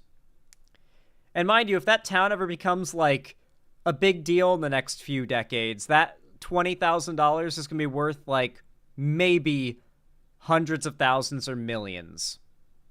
Land investment's a big fucking deal, and the land is cheap in these red states. It's why so many of these wealthy Republicans are moving there. They can afford to buy huge ranch levels of land for dirt cheap, and then they build a big mansion, a big McMansion on it, and they live like their dream life, far away from anybody else because they bought so much land because it's so cheap for a rich person. Like $20,000 for like a few acres of land. I mean, do the math there on how much land you can buy when you're Alex Jones, who had billions before all this, wealthy, you know? Yeah, and Texas has higher property taxes and whatnot for, like, compared to other red states. Like, Florida is the tax haven state, to be clear. If you can find some, like, landlocked, middle-of-nowhere property in Florida, you can legitimately, like, dirt cheap. Like you can buy land for cheaper than the sand and dirt that is under it in Florida. That's a big part of why it's attracting people. And it's nothing to do with like the leadership there. It's just like that rural land isn't very valuable right now, but it's a really good investment. And if you already have the money to make it valuable, like with what's on it, then it's like an insanely good deal. And so it tracks rich, old, wealthy Republicans. But yeah, that's what Alex Jones is doing. And he's going to lose it all, which is the best part. He's going to lose it all, and we get to watch. We get to watch. It's going to be great. I'm so excited. Anyway, if you enjoyed this segment, please consider leaving a like, subscribe, ring the bell icon, all that good stuff. It really helps to push my content out in the algorithm, as does commenting down below, no matter when, where, or what you're watching. And of course, don't forget to follow my social medias, which are linked down below in the description. And of course, if you want to be extra kind and extra helpful, consider joining my fan Discord, which is the main hub of my community. And we do watch parties, call-in streams, and game events in there. In fact, we're doing a watch party of Rings of Power in there right after stream today. And I also announce all my new uploads and streams there, so you won't miss anything if you have notifications on and you're in there. But yeah, I hope to see you there. I hope you enjoyed. Thank you for watching. Consider donating, subscribing, or gifting a sub on my website, or supporting me through YouTube, Twitch, Streamlabs, Stream Elements, Patreon, or buying merch to support me. But with all that said, thank you for watching, and have a good one. Nice. That was a good segment. What do you guys think? I feel like that came out pretty good. Yeah, the Discord's completely free. Did I leave out the free to join part of my outro there that time?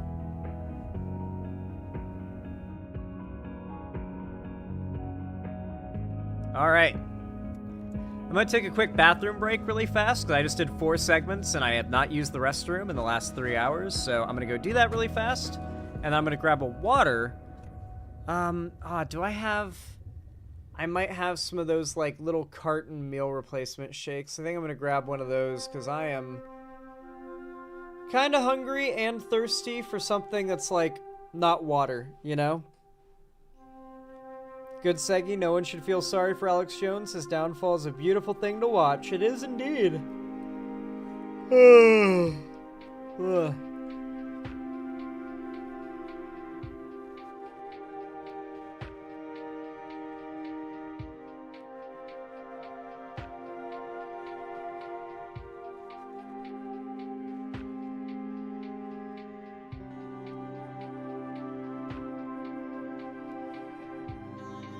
All right, I'm gonna go shower and, or not shower, what? Shower? I'm gonna go pee and grab a water and an ensure, not shower. Thank you. I'll be right back. Don't go anywhere.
Well, I beeth back.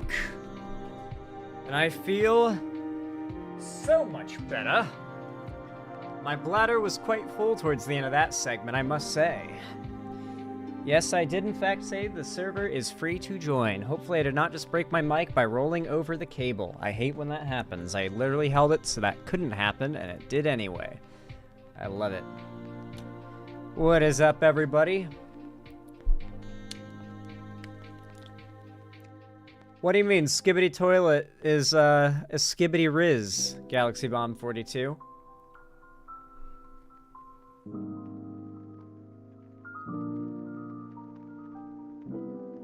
You're just mad you got phantom taxed.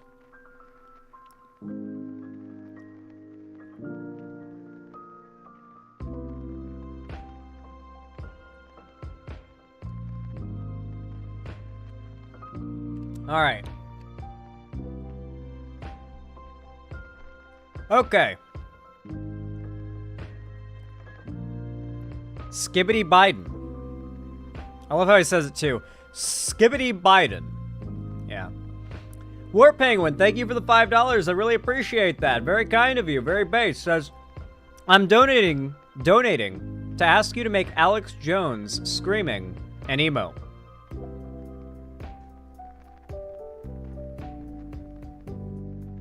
I could do that. Yeah. No, I think I could do that. That does sound like a good idea. That actually sounds really good. Just him going, you know, just really mad, like toothy scream. I like that. Yeah, we'll do it. Thanks. That's a good suggestion, War Penguin. I like that. Thank you for the $5. Oh my god, I just inhaled a little of my own spit. I hate it. Perry Icefire, thank you for the $5. Very kind of you. Very based. Very appreciated. Says, so I started on the second design I had in mind for Wizard Zan. It looks like Gandalf and Merlin mixed together. What would you name your staff? Or does Wizard... or does Wizard Zan have a staff at all? Wizard Zan definitely uses a staff. No wands or anything like that.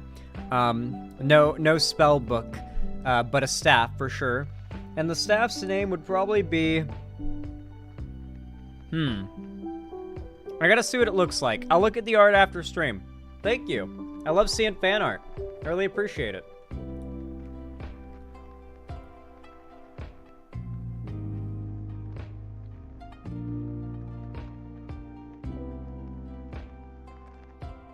For the record, Lucky Otter and Perry Icefire, it's spelled Gandalf. Gandalf. It's not Gandalf, it's Gandalf. But kind of pronounced a little bit Gandalf. Like that.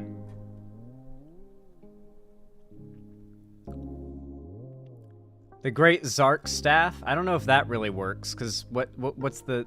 Is it dark? I don't know. Regardless, thank you for the $5, Perry Icefire. I appreciate it. Very kind of you. Very based. Very pog.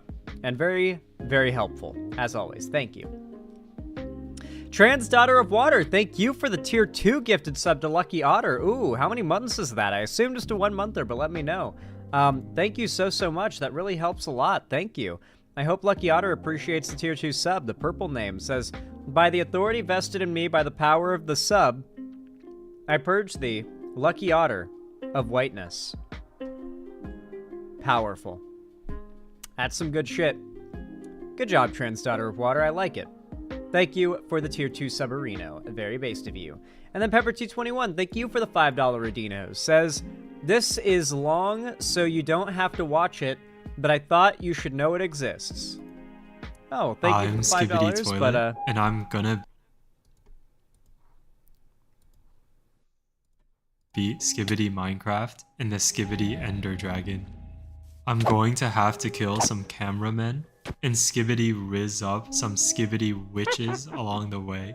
But first, I need to figure out how to get wood since I have no arms.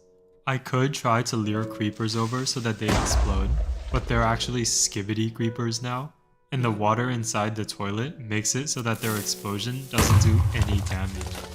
That doesn't matter though, because I think the most efficient way to get wood is actually just to ram my head against the tree again and again. oh my god, it's in the teeth. It does do a little bit of damage each time since I'm hurting my Skibbity brain, but now that I have a couple pieces of wood, I can get a little crafting action going.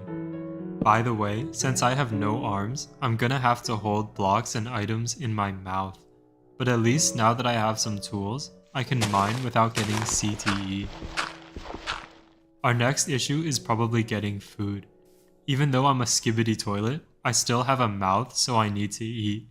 And so we're gonna hunt down some skibbity pigs for their skibbity pork. If you're a connoisseur of the Skibbity Toilet series, you'll know that you can flush the Skibbity toilets to kill them. But here, if you flush a Skibbity pig, the meat part of the pig is just gonna get flushed away. And unfortunately, humans cannot eat toilets for sustenance. So we'll have to resort to making a farm and doing our regular slaughtering. Now that we have plenty of food, we're ready to go exploring. And after a little bit of walking around, I've found my first Skibbity village. Regular Minecraft villagers live in village houses, but these are Skibbity villagers, and so they obviously live in Skibbity houses and Skibbity villages. There's actually some crazy benefits here, like the toilet bowl water lets every villager have a mini aquarium with beautiful coral reefs and Skibbity fish. And they're also better protected from Skibbity zombies. Although this does mean that Skibbity iron golems are not that useful anymore. You can still summon them by flushing any regular mob and building an iron golem on top of it though. Anyways, we're at the Skibbity village for 2 reasons. We gotta find the Skibbity blacksmith to get obsidian to go to the nether. This is actually and we need psychotic. to collect all the beds we're going to need to defeat the Ender Dragon. By the way, if you were wondering how I sleep as a Skibbity toilet, it's obviously not fully horizontally since all the water from my toilet would spill out and wet the bed. It's actually just by walking up to the bed and doing this, which means these Skibbity villagers could have invented 1-block beds a long time ago, but I guess they can't just add blocks to the game like I can. Anyways, I also traded some pork from earlier for a helmet, but then I realized I have no arms to actually put the helmet on my head, so all I can do is hold it in my mouth. It's getting dark, so I began building my starter base. But as I was putting on the finishing touches, I got shot down by a Skibbity skeleton. It's a Skibbity house. This is what it looked like while I was recording, and this was actually disastrous because the fall broke my toilet. Oh my which god! Means I'm now just in oh my god! head, and I can't do anything except for slowly oh my god! Around. I thought about starting over and making a new world and re-recording everything, but I'm already at my limit for saying Skibbity, so instead I'm going to slowly wriggle my way to the skeleton that shot me off. Oh my god, what is that? And I'm going to flush him and jump into his toilet. Oh! We are so back. Even with the normal Skibbity... Okay, hold on. The Skibbity toilet creature is actually a nightmare. Is it a snake with a head that comes up out of your toilet and like bites your asshole? Holy shit. That's actually scarier than a snake. It's just a snake with a human head comes up and bites your balls while you're pooping. That's nightmare fuel. Holy shit. Dude, that's scarier than Five Nights at Freddy's. Like, actually scarier.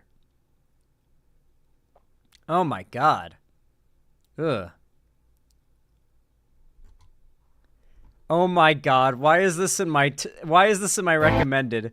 Hot glue gun shoots 30 feet. And the thumbnail is just hysterical. I know it's supposed to be like spider web, but like... Should've worn gloves. Should've worn gloves. I genuinely just burned my hand. That's hot. Probably have it looks like cum. Not too bad. Well, I probably won't put that in the video because I don't want people to realize what an idiot I am. It's probably too late for that. Do you know why I pulled you over? No idea, officer. After reloading the gun, I tried to glue a toilet to the side of my car.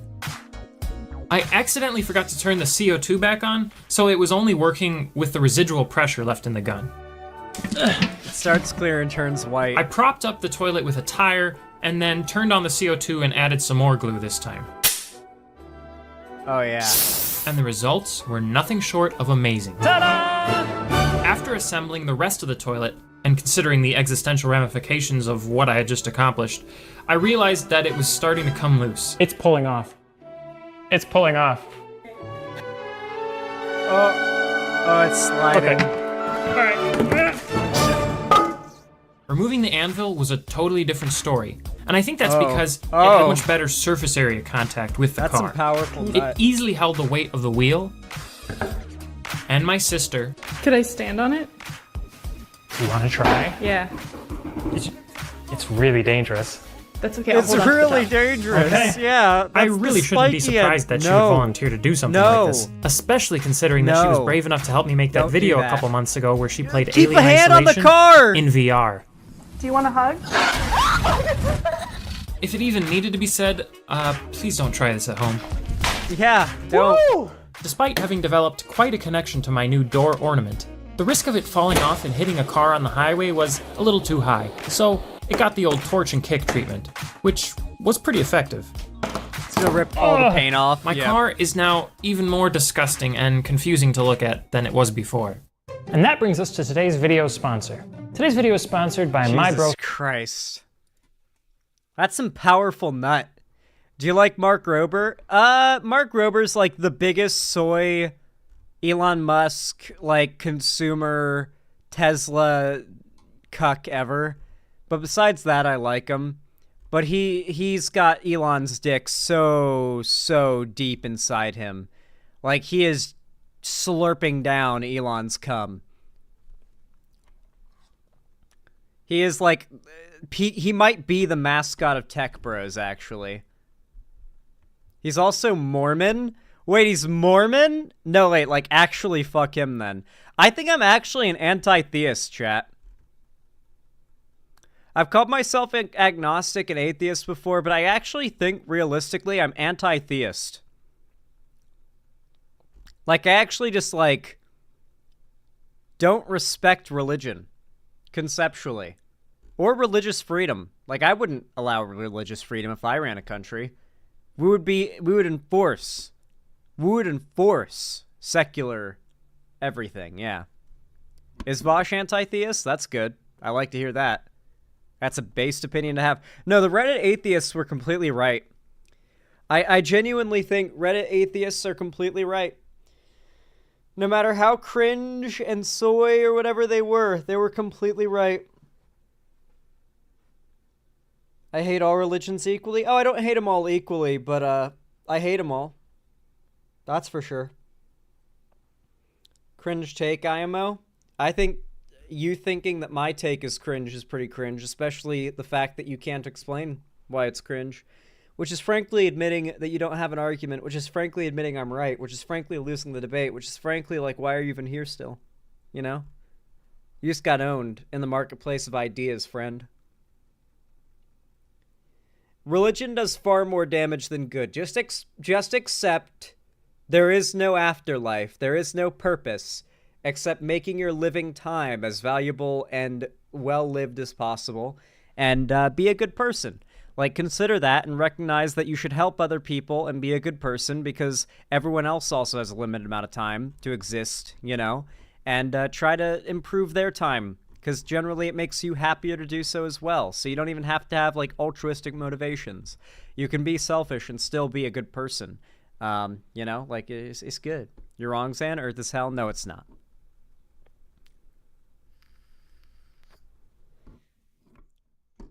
Damn, I want to go to hell and beat Reagan's ass. If hell exists, that actually goes kind of hard.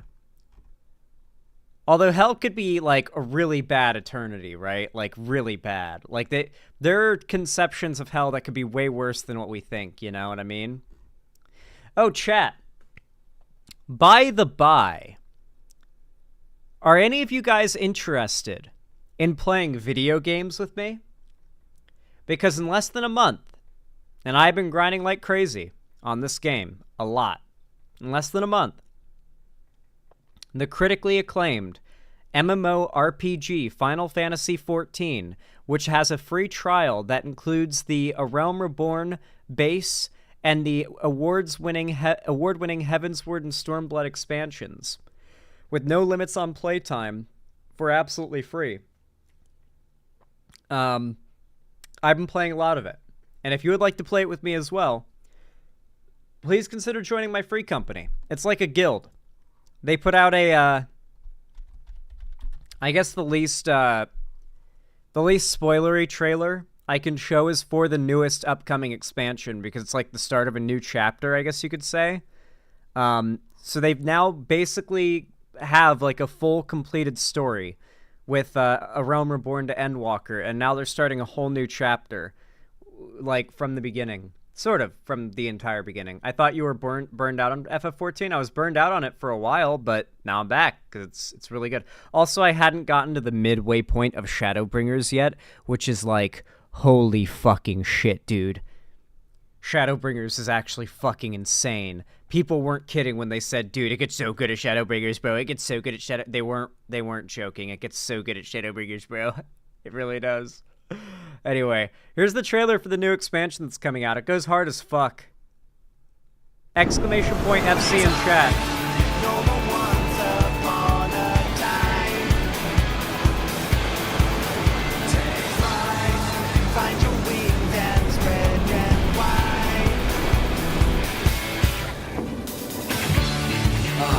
Blue seas, clear skies, and boundless possibilities.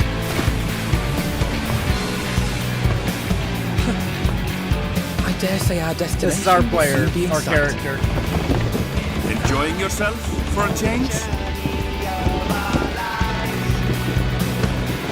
He or she looks however your character looks, but this is the stand-in. The One Piece is real. God, my nose. What's up?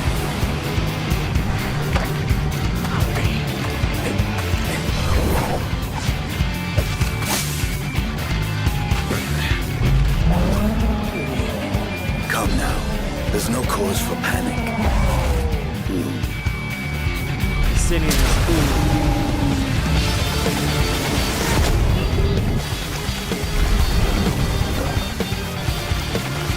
This one might make for a worthy opponent.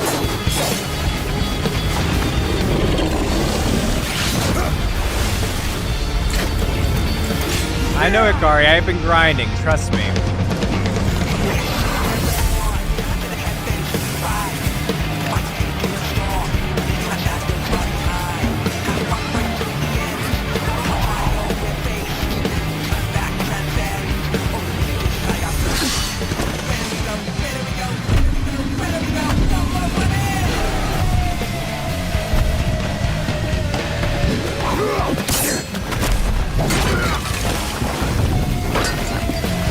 Oh yeah, FF14's soundtrack is insane.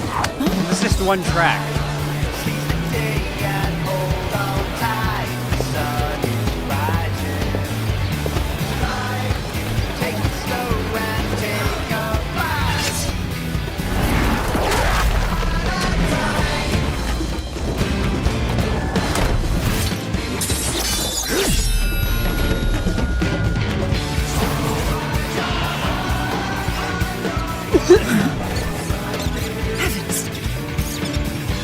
I don't think they have squirrels in Eorzea.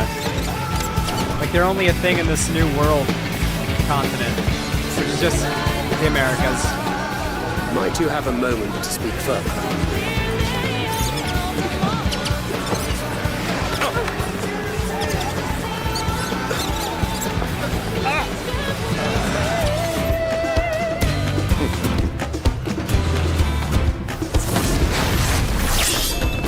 The new class that's coming in the new expansion, Viper. The new melee DPS class.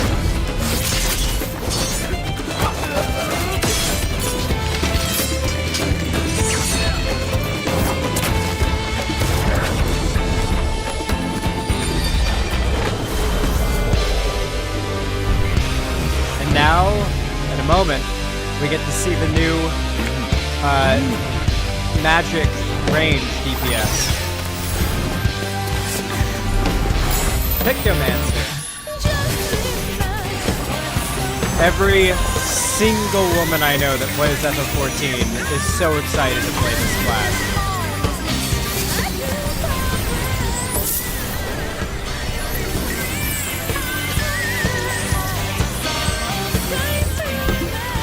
There is crafting, Mr. Fear, but no.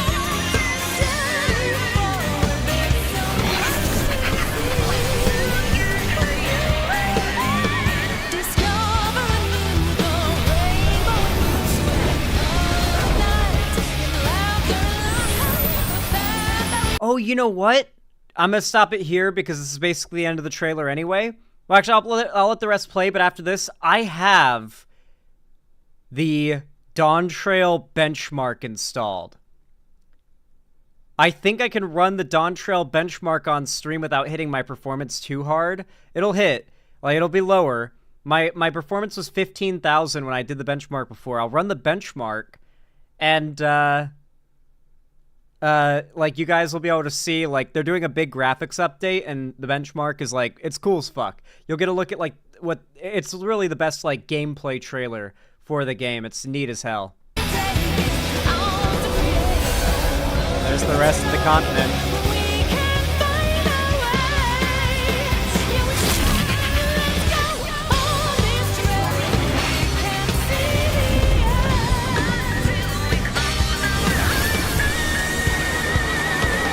There. Look, my friends. Behold the scene of our next great adventure.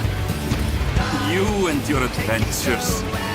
I trust you have not forgotten the true purpose of our voyage? At last we are come to the land you call the New World. My home. Tura.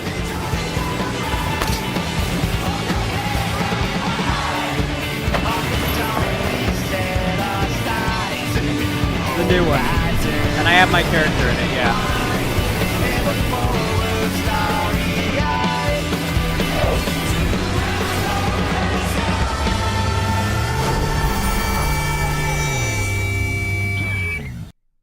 Let's go. Why are all FF14 characters cute? I think it's intentional. Like, everyone's kind of cutesy. But okay. Let me see if I can run that benchmark real fast. Yeah. Yeah. Do. Yes, here it is. Run that benchmark. Okay, so I think I just start it, and I should be good.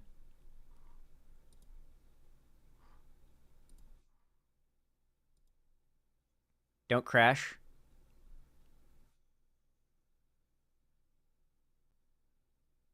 All right, benchmark time. My score is going to be a lot lower because I'm streaming, so that's going to hit my performance, but that's fine. This is max settings, too.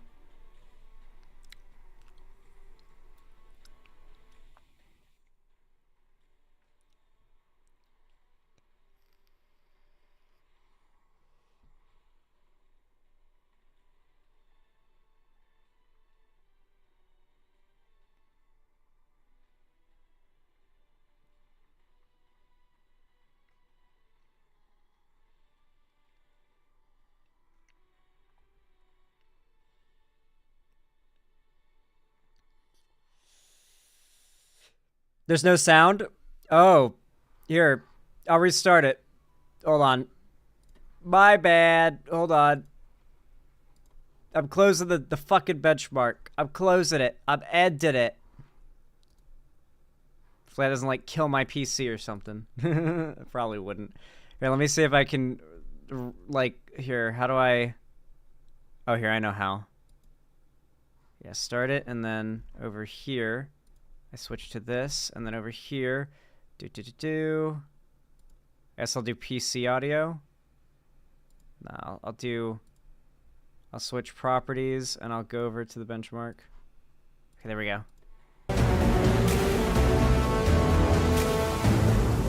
There we go.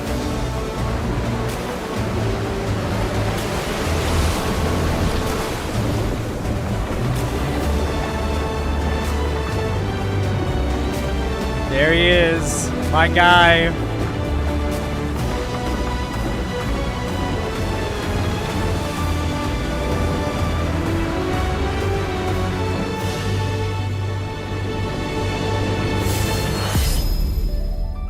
Sailing to America.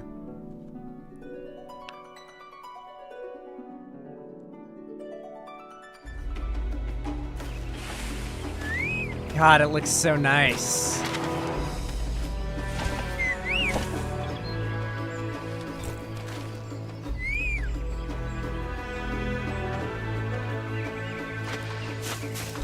This is an MMO.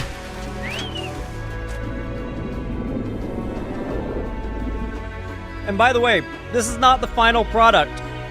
This is just the newest update of the benchmark. This is not the final, like, product of the graphics. They're still getting better.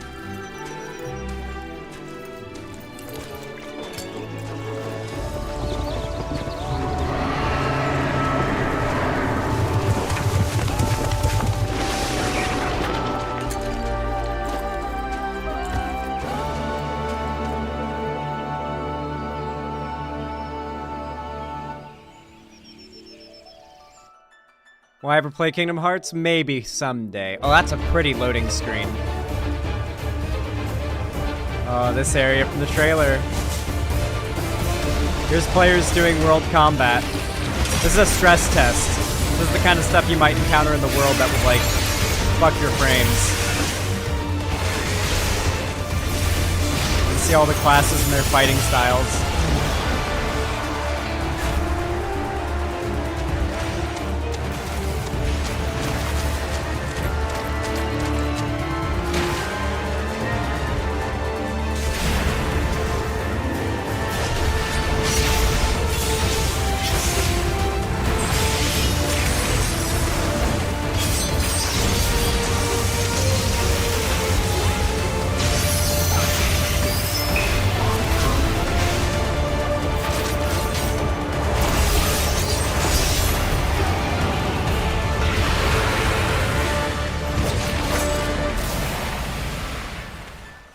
Nice.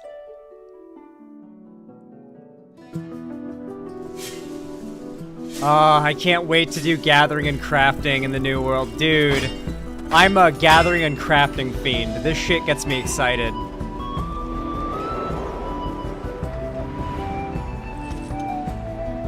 It's so good in this game, too. Oh my god, look at that Dark Knight sword!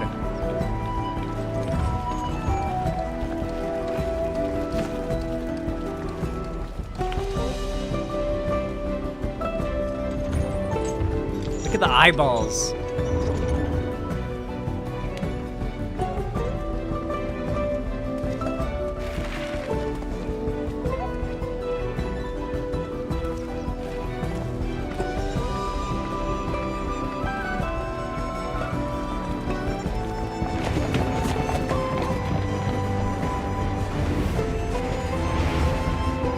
This is my character ported in from the game, by the way, into the benchmark.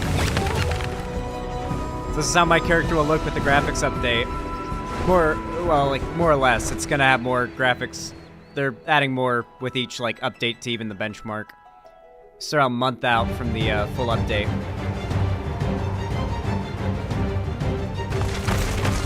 Here's a benchmark for a dungeon and some boss fights.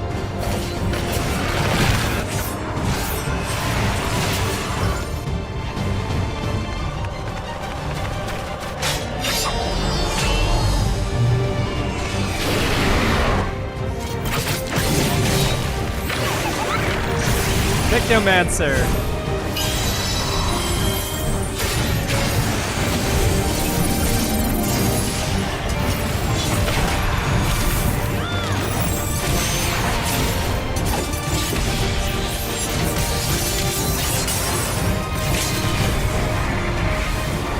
Limit break. Oh, I love this bit. The tank blocking the attack so the DPS can get it off. Yeah.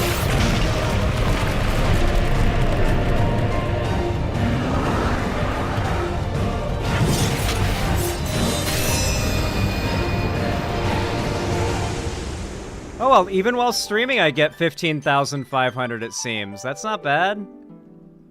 That's pretty good. I still get roughly the same score. Wait, extremely high? What? I got very high last time.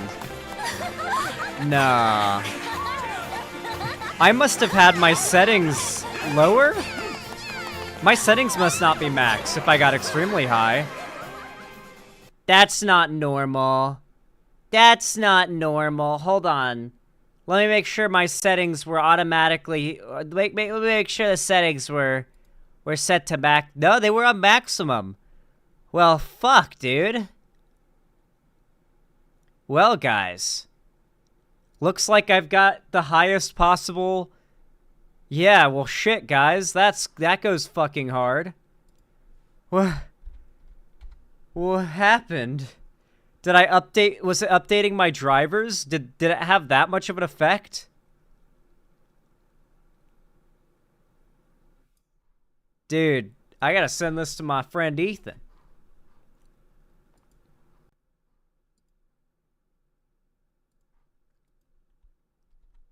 Yo, I ran the benchmark on stream and for some reason got a higher score than before LMAO.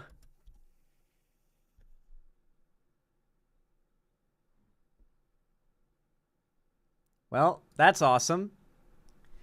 I am very ready for Dawn Trail then. I'm very excited. This new vape I got lets me play Tetris and Pac-Man on it. That goes fucking crazy. But don't kill your vape battery playing games on your vape. Like, shit. I'm closing the benchmark. But yeah, I hope you guys enjoyed that. That was a good showcase of what the actual gameplay looks like, too. Let me see if any new people join the free company. Exclamation point FC to join my free company. Join the Discord. Join it. We got a good few people, it seems, who joined. Love to see it. Love to see it. Hit the vape or one more bar of Tetris. Exactly. Perry Icefire, thank you for the $5. I really appreciate that. Very kind of you. Said, okay, so this question won't leave my mind. Do you know or ever play Destiny 2? If no, that's fine. If yes, thoughts on raids? And do you know who Rolk is? Never played Destiny 2. I've got friends who tried to get me into it. Not my thing, though. But I've heard that the last shape is great. So I hope you guys are having fun with that. I hope that shit continues to go hard. And I hope that it's as good as I'm hearing it that it is. And I hope you guys have fun. And I'm glad for you guys. I'm happy that people who enjoy a thing that I don't really care about are enjoying it, because I'm not a bitter weirdo on the internet like it seems like half of the people online are. But yeah, it sounds pretty cool. Thank you for the $5, Perry Icefire. I appreciate it. Like, seriously, whatever brain rot makes people online, like, forced to, like, root for the downfall of anything they don't care about that people are into is genuinely awful.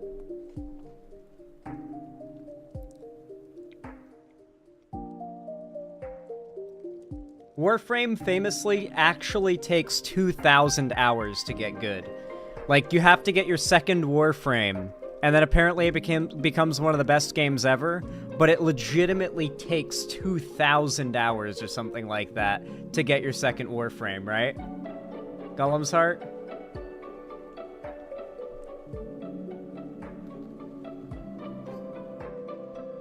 I've never played it, but that's what I've heard from several Warframe players. It's like, no, it's actually like 2,000 hours to get your second Warframe and the game gets good, but yeah. What the fuck? Make games not jobs again? True! That's what I love about FF14. The game rewards you for not playing it. Like, you get so much rested XP if you just log off in a capital city and go take a nap and hop back on, or go for a walk and hop back on. It's more worth it to, like, get off for a few hours and do something productive than to stay on grinding, because then you get like a lot of rested XP, and you can just do like a couple of dungeons and you get such a big boost. You get a few levels out of it. Ark Survival is a bad offender. Yeah, Ark Survival Evolved, I heard, is pretty bad with that. What about Ark Survival Ascended? Like, are the newer Ark games better with that? FF14 is the least time sink MMO. It really is. It's like, man, I've never felt like... It feels so much better designed than any other MMO. It's hard to explain to people who think MMO and, like, they think time-sucking, life-destroying hole, like black hole, and it's like, no, that's not what FF14 is. Like, it's so good you might want it to be that way, but that's not what it is. It's like... you are actively rewarded for taking breaks from the game. You know, it's like, it's the kind of game that actively encourages you to be like, you know what? Take like a month off. Sure, like, take a month off from the game. When you come back, you are going to be able to gain, like, the next 20 levels so easy. You know, it's, like, so rewarding. The best MMO is Helldivers. Your job is the mission spread. Systemized democracy. You mean managed democracy, Mr. Inedible. Yeah, Helldivers is quite cool. I do love my Helldivers. As you can see, that Super Earth flag behind me. Yeah, Yoshi P, the guy who's like the brain of FF14, is a big advocate for people taking breaks from FF14 and coming back later. The game's built for it. I've never felt like I'm no-lifing FF14. Yeah, like, even when you're playing it like an unhealthy long amount of time, it doesn't make you feel gross in the same way that no-lifing WoW or other games does, in a way that it's hard to explain. Like, there's just, like, it feels different, you know? Because maybe it's the level of progress you're making. FF14's best described as a single-player Final Fantasy game in an MMO world that also has multiplayer boss fights and dungeons that are, like, big core parts of the story. But it is such a heavy focus on the single-player story aspect. And early on, there's a lot of reading, but man, do you get, like, a lot of payoff for it if you read, like, through Realm Reborn and Heaven's Word. Stormblood, not as much reading, still a fair amount. But man, when you get to Shadowbringers, it's such good payoff.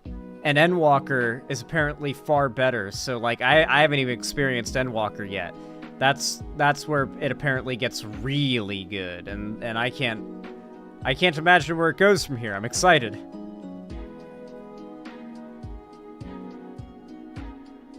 Endwalker is peak. Yeah, it's pretty fantastic. Dude, the soundtrack of FF14 is all you need to hear to know how good it is. This is like one of the remixes for the main theme of Shadowbringers that plays during boss fights in dungeons.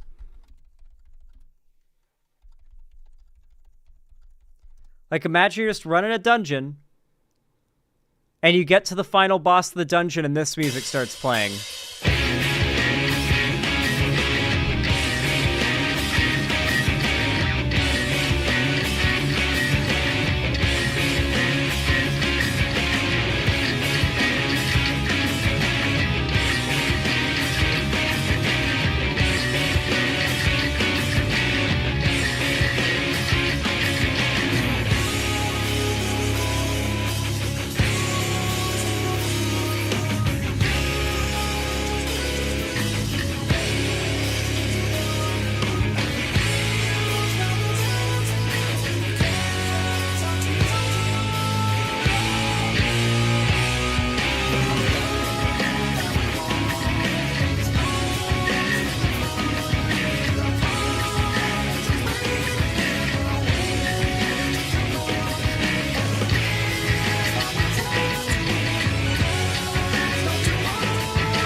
It's just a random boss fight song. One of several variations that plays in just one expansion. This game does, like, a heavy lean on leitmotifs, so you've got a lot of, like, here's the main theme of an expansion. Here are, like, 50 variations of it that all pop in at, like, the perfect time. Well, you get a DMCA because of the song? No, it's boss fight music from an MMO. Like, and certain bosses have theme songs. That shit goes crazy.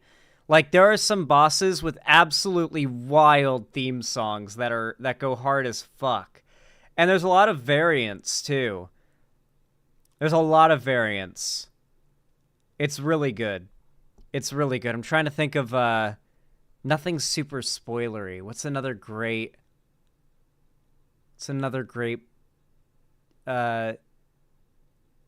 Well, man, a lot of them are long, and so I don't want to just sit here and play a long-ass track from Final Fantasy XIV.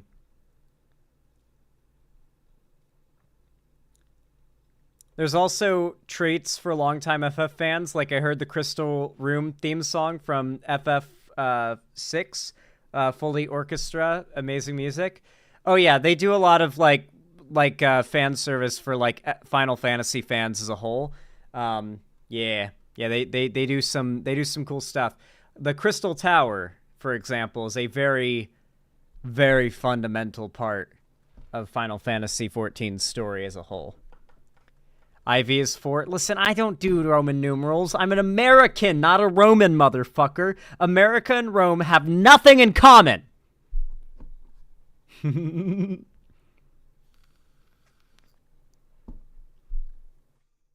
No, Bazooka Horse. No, hold on. Hold on. Boss theme from Heaven's Word. Here's like the same equivalent type of like boss theme that you would hear from the Heaven's Word expansion.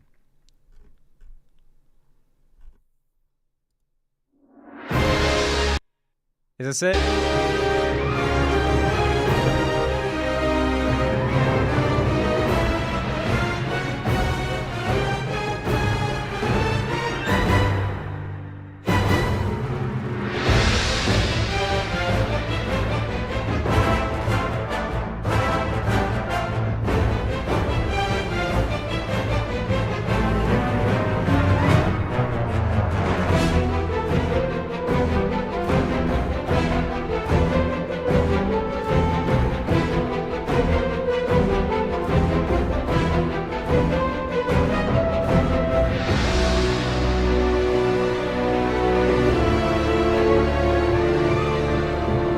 To it.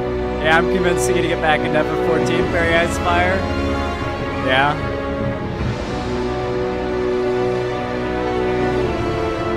I'd never heard Fire Emblem music, Mr. Inedible, so I couldn't tell you.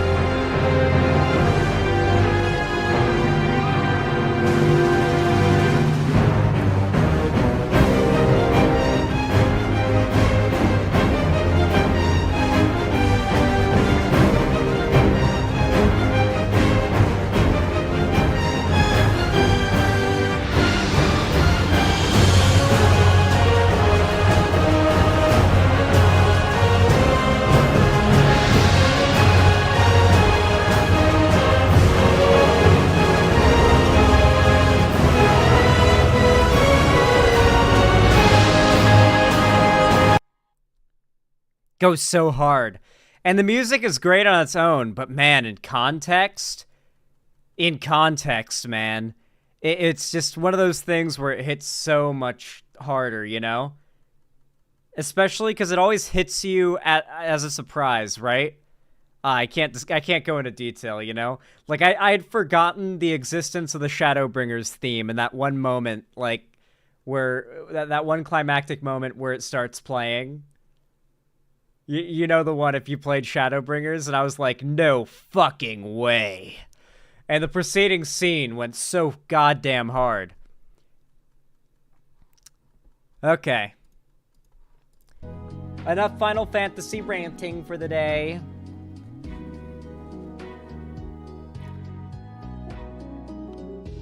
Oh yeah, I gotta cover this bad news.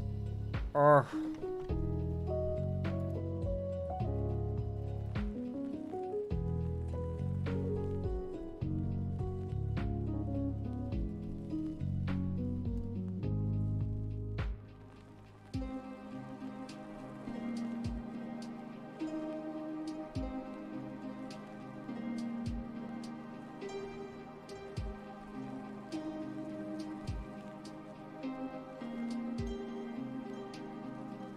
And I was shocked at... Oh, there we go.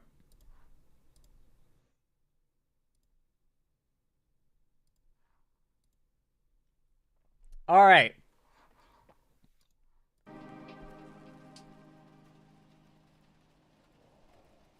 Y'all know what to do when I say action, right? 3, 2, 1, action. I imagine most of you are familiar with Iiluminaughtii, the evil, awful bitch of YouTube who basically went mega viral in the worst way possible after it came out that she had basically just outright abused, actually. I'm not going to say basically, just outright abused her former employees / work partners in a group called Sad Milk. One of those people being her ex-partner. And since then, she is engaged in harassment campaigns, slander, stalking, and most recently, heavy, litigious behavior towards her victims who have dared to speak out and make their experiences known. One such person is Oz Media, who may be getting it the worst because he is, of course, I believe the not ex-fiance, ex-boyfriend of Iiluminaughtii, and she is going after him hard. Now, when I first covered the Oz Media video that came out recently, Dear Iiluminaughtii, this one right here, I had pretty optimistic perspective, like Oz Media was raising a good amount of money, and it seemed like it was really clear that what Iiluminaughtii was doing was a, like, open and shut slap suit, right? Like a very easy case to just say, okay, yeah, no, throw that out. The judge is just going to do that, right?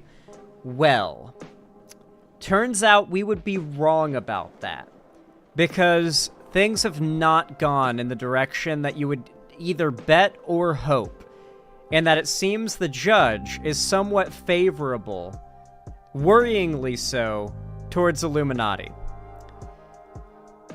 Xander Hall, money helps change the law in your favor. That is to some extent true, but at the same time, like, the judge is still supposed to not uphold a case like this that is so obviously a slap suit.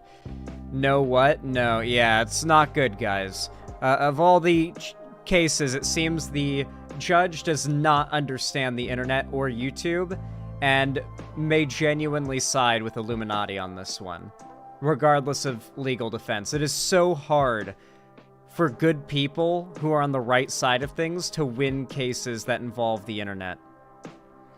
One of her trolls is fucking with Oz. Yeah, I saw this. Is this the chargeback thing? Yeah.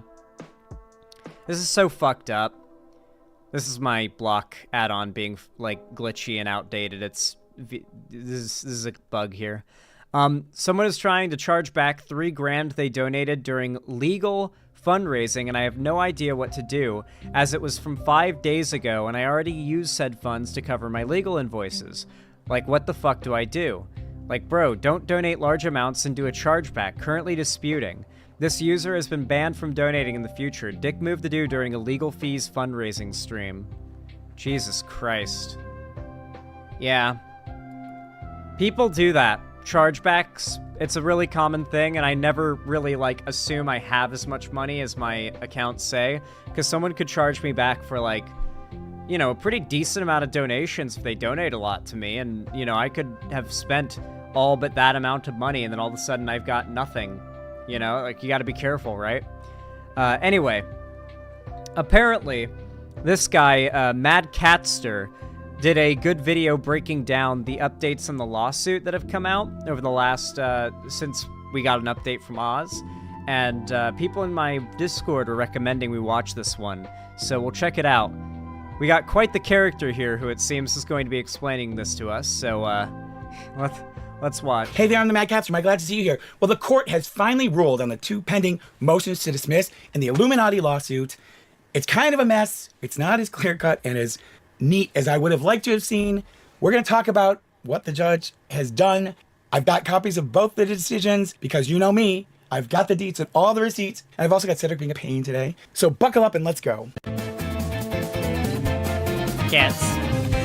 So welcome, you guys. I do like the cats. We have passed the 50,000 subscriber mark. We're actually almost at 51,000 subscribers. Can you believe it? Thank you guys so much for getting us here. And also, if you're not subscribed, please like and subscribe to the video. We're going to talk. 50k subs is a fun sub count. Like, I actually think 50k subs is more fun than 60k subs, and I don't know how to explain it, you know? It's just like, hitting 50k is such a milestone, you know? It's like, holy fuck. I am halfway to 100k, you know? Like, I am so a YouTuber now, you know? And then, of course, 75k is a pretty good feeling, too, because you're 3/4 of the way there. You know, you're in the final stretch. 90k will probably be the next best feeling before 100k. And we're getting there. We're getting there. I'm less than 3,000 subs away from 90k. And then it's just the final 10k stretch to 100,000 and that silver play button. I'll probably put it up, like, right there next to the flag. I don't want my head to block it though. I don't know. We'll figure out the camera orientation for the setup. The neat thing about a proper DSLR camera, which I'll buy for the Quail Arc, is it's gonna have a way wider field of view within the same pixel count, if that makes sense. It's gonna be a higher pixel count, which means within the same aspect ratio, there's gonna be a larger field of view. And so you're actually gonna be able to see like a bit to here and a bit to here, which means way more of my room will be visible and I can be a little more creative, and the vision, like the picture will be clearer. It's one of the benefits of having like a proper DSLR camera is you can set that shit to a nice wide field of view and retain so much detail and not really fuck with your aspect ratio. It wouldn't really affect like how much space I'm taking up here on the screen. Talk about now the two decisions that came down from the judge in the Iiluminaughtii lawsuit. It's really a mess. I love this channel, this cat themed law channel. This is a good, I like this niche. This is a small but absolutely filled niche. And I'm going to explain to you my opinion on some of what the judge had to say. It's sort of a good news, bad news kind of scenario.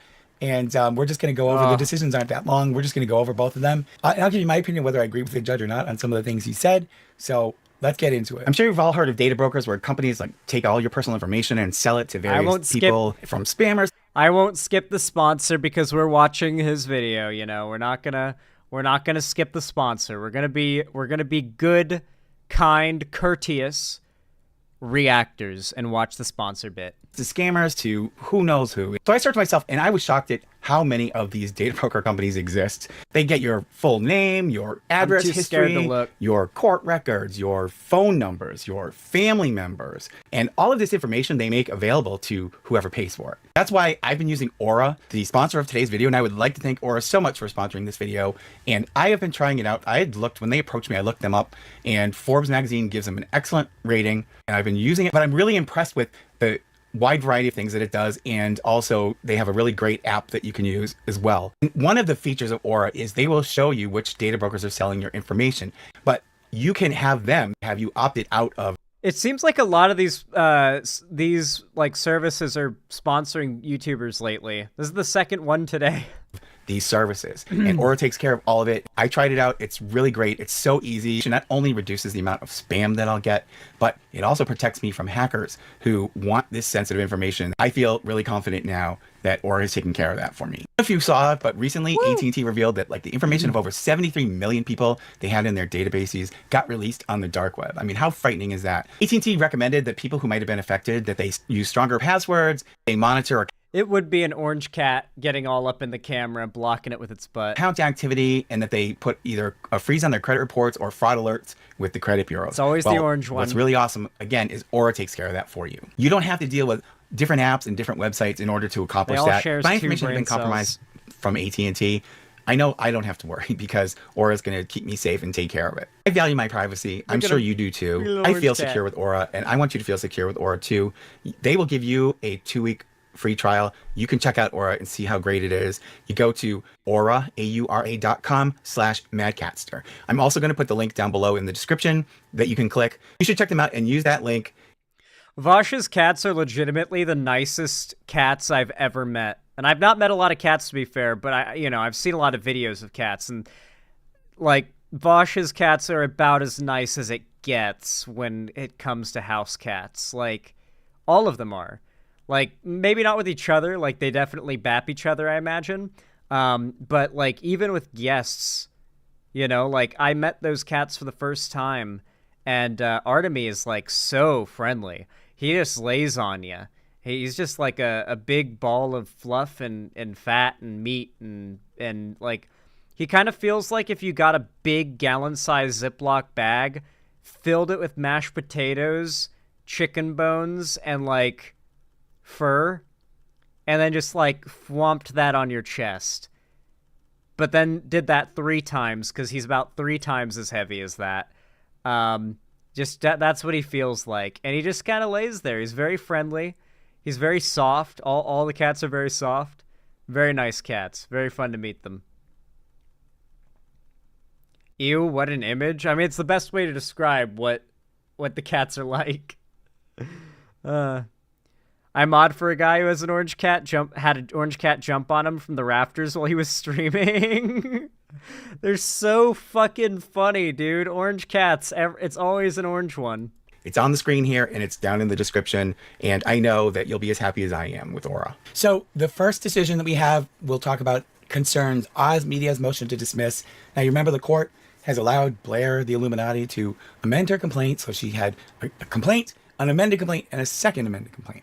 Something else comes up in this that really irks me. We'll talk about it in a minute. And then Oz basically had to do 2 motions to dismiss because once she got permission to amend her complaint, again, that motion that he first filed was no longer relevant. So let's take a look first at this Oz Media motion to dismiss decision. And it's, Pyramid Entertainment versus Oz Media, and there's the other defendants.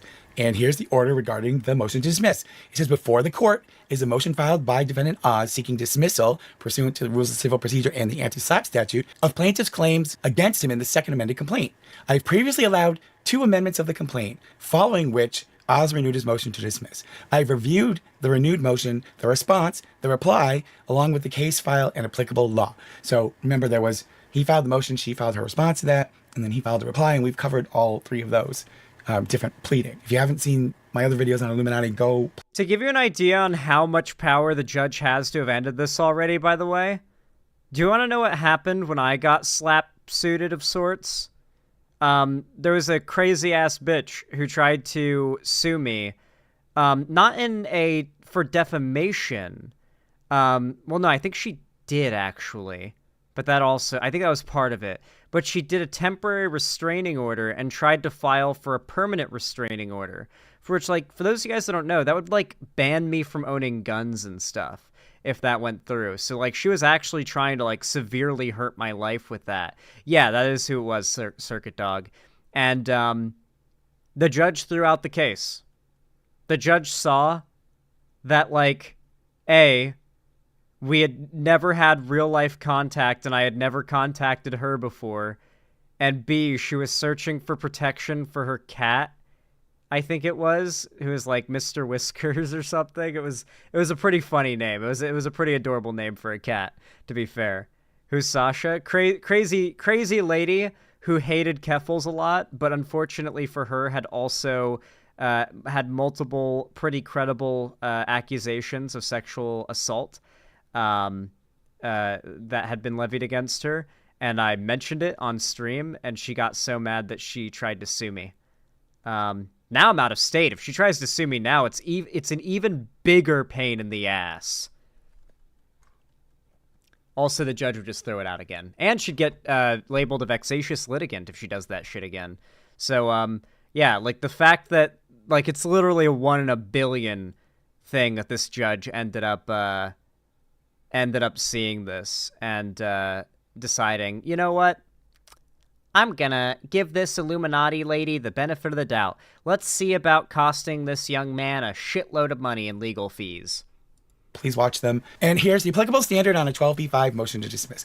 When considering a motion to dismiss for failure to state a claim, Colorado courts until recently applied the no set of facts standard, dismissing a complaint only if it appeared beyond a doubt that the plaintiff could prove no set of facts that would entitle him or her to relief. In 2016, the Colorado Supreme Court modified that standard by adding the requirement that the complaint state a plausible claim for relief. The court went from this rigid, absolute, you can't prove anything, to you can't prove a plausible claim. So I think it's a little bit more favorable standard for the defendant. Under the Warren standard, the trial court still accepts all allegations in the complaint as true and views them in the light most favorable. The fact is, by the word of the law, Oz Media is in the right. It's just a matter of how long is this boomer fucking judge going to let Illuminaughtii drain Oz before, just dismissing this so Illuminaughtii can start a new lawsuit to get that dismissed and then hopefully be labeled a vexatious litigant and be blocked from suing Oz again. Something about the American legal system you guys have to know is anyone can sue anyone else for anything. And in many cases, if you don't show up in court and defend yourself, you lose by default. So, yeah.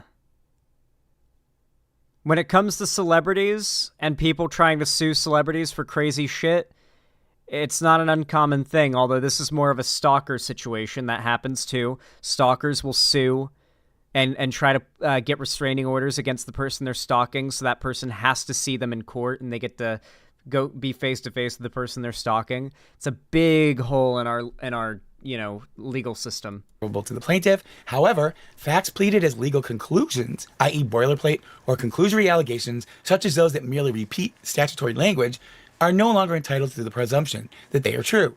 They must be supported by specific factual allegations sufficient to raise the right to relief above the speculative level. So there has to be some, at least kernel of possibility that the claims are entitled to relief by the court. The courts are fairly liberal in giving leeway to the plaintiffs when considering a motion to dismiss, because they don't want to just dismiss it out of hand if there's any chance, no matter how remote, that maybe some of it is true and can be proven. They want to see the evidence and not just go on the pleadings. So keep in mind now, as we go over these, that just because the judge might say something that's favorable to Blair and unfavorable to Oz or Felix the Kit Kat does not mean that the court thinks that she's right or that what she's saying is true. The court is merely saying that it's enough in the court's opinion to move on toward the discovery phase and eventually to trial, so that the evidence can come into play more to show whether it's just such bullshit that this would even have to go to trial. It should have been thrown out. It should be thrown out before discovery. This judge is a fucking boomer. I guarantee you this judge is a fucking boomer. Or not she's right, and whether or not what she says is true. So just keep that in mind. What we're going to read here in no way means that the judge believes Iiluminaughtii over the defendants. That's not what it means, okay? Simply asserting a legal conclusion bereft of any supporting factual allegations does not state a plausible claim for relief. A motion to dismiss or failure to state a claim is a challenge to the facial sufficiency of the complaint. It is directed at the four corners of the complaint, and accordingly, a court generally may consider only those matters stated in the complaint. However, Rule 12b provides that if additional matters outside the complaint are presented, the court has discretion to take those matters into consideration and convert the motion to a motion for summary judgment. So a motion for summary judgment is basically you're saying to the court has all the evidence and proof it needs. There's no need to go any further with this, judge. So basically they're saying, judge, we want the court to rule right now, based on everything that's been presented, that there's no merit to these claims at all. It's not necessary to go to trial. And I told you guys before too that it's very slim odds that the court is going to grant a motion for summary judgment unless it's really, really clear that this is a dog of a case and there's no way that the plaintiffs ever. If you're wondering why it's probably like being given the benefit of the doubt by the judge, it's probably that Iiluminaughtii has such strong evidence of harm to her income from this. Because that's one of the 3 factors needed to confirm defamation or libel. And because one of those 3 is there's such strong evidence with her massive fall off and the amount of money she's lost from it, that's probably given the judge some pause to actually like give her a bit to like give her case, which fucking sucks. But that like getting consequences on YouTube for being a piece of shit means that in court a judge is like, oh yeah, it does look like you're maybe entitled to some damages. We're going to prove what they're stating in the complaint. After giving all parties reasonable opportunity to present material that would be relevant on a summary judgment motion, he's saying, I elect not to do so as the motion has not been fully briefed in that posture. So basically the judge is saying he doesn't believe that the motion to dismiss has enough material or enough evidence or enough information in it for him to be able to rule as a motion for summary judgment. And he goes on to say, if matters outside the complaint are submitted to the court but not considered, it is within the court's discretion whether or not to convert the motion to dismiss into one for summary judgment. So he goes on to say that in 2019, Colorado enacted the anti-SLAPP statute to address lawsuits aimed at stifling or punishing the right to free speech, commonly known as strategic lawsuit against public participation, and to provide a procedural mechanism for the early consideration and dismissal of such lawsuits. I don't think she lives in Colorado, though, anymore, right? I think she did at one point, but not anymore. So does Oz live in Colorado? Colorado's anti-SLAPP statute is directly modeled after California's statute and also codifies pre-existing Colorado case law. The anti-SLAPP statute provides in pertinent part as follows. A cause of action against a person arising from any act of that person in furtherance of the person's right of petition or free speech under the United States Constitution or the state constitution in connection with a public issue is subject to a special motion to dismiss unless the court determines that the plaintiff has established that there is a reasonable likelihood that the plaintiff will prevail on the claim. Colorado follows California's 2-step process for considering the special motion to dismiss under the anti-SLAPP statute. And Colorado's courts look to California cases for guidance on how to apply the statute. And we talked about this too, not only in the Iiluminaughtii case, but in the Janet and Lauren the Mortician case against the girlies, that they've also raised anti-SLAPP. And Georgia... Listen, Biden has the opportunity to guarantee his victory in 2024 if he uses the presidential cancer ray in the best way possible, okay? Like, a guaranteed W. Also is one of the states that looks to California for guidance, to see how California interprets the law and to get guidance from that. First, the court determines whether the defendant has made a threshold showing that the conduct underlying the plaintiff's claim falls within the scope of the anti-SLAPP statute. That is, that the claim arises from an act in furtherance of the defendant's right of petition or free speech in connection with a public issue. An act in furtherance of a person's right of petition or free speech in connection with a public issue is defined to include 4 specific types of acts, of which the third is relevant here. Any written or oral statement or writing made in a place open to the public or a public forum in connection with an issue of public interest. If the trial court finds that the claim falls within the statute's scope, it then proceeds to the second step. It reviews the pleadings and affidavits and determines whether the plaintiff has established a reasonable likelihood of prevailing on the claim. If the court determines that there is not... I feel like I should be wearing reading glasses, a robe, and, like, sipping on tea while I listen to this, honestly. Basically, to translate this into non-legalese, into normal English, it basically means that... They're going to be looking... the anti-SLAPP laws that exist, they can't determine whether those apply until more evidence has been seen, is probably the claim.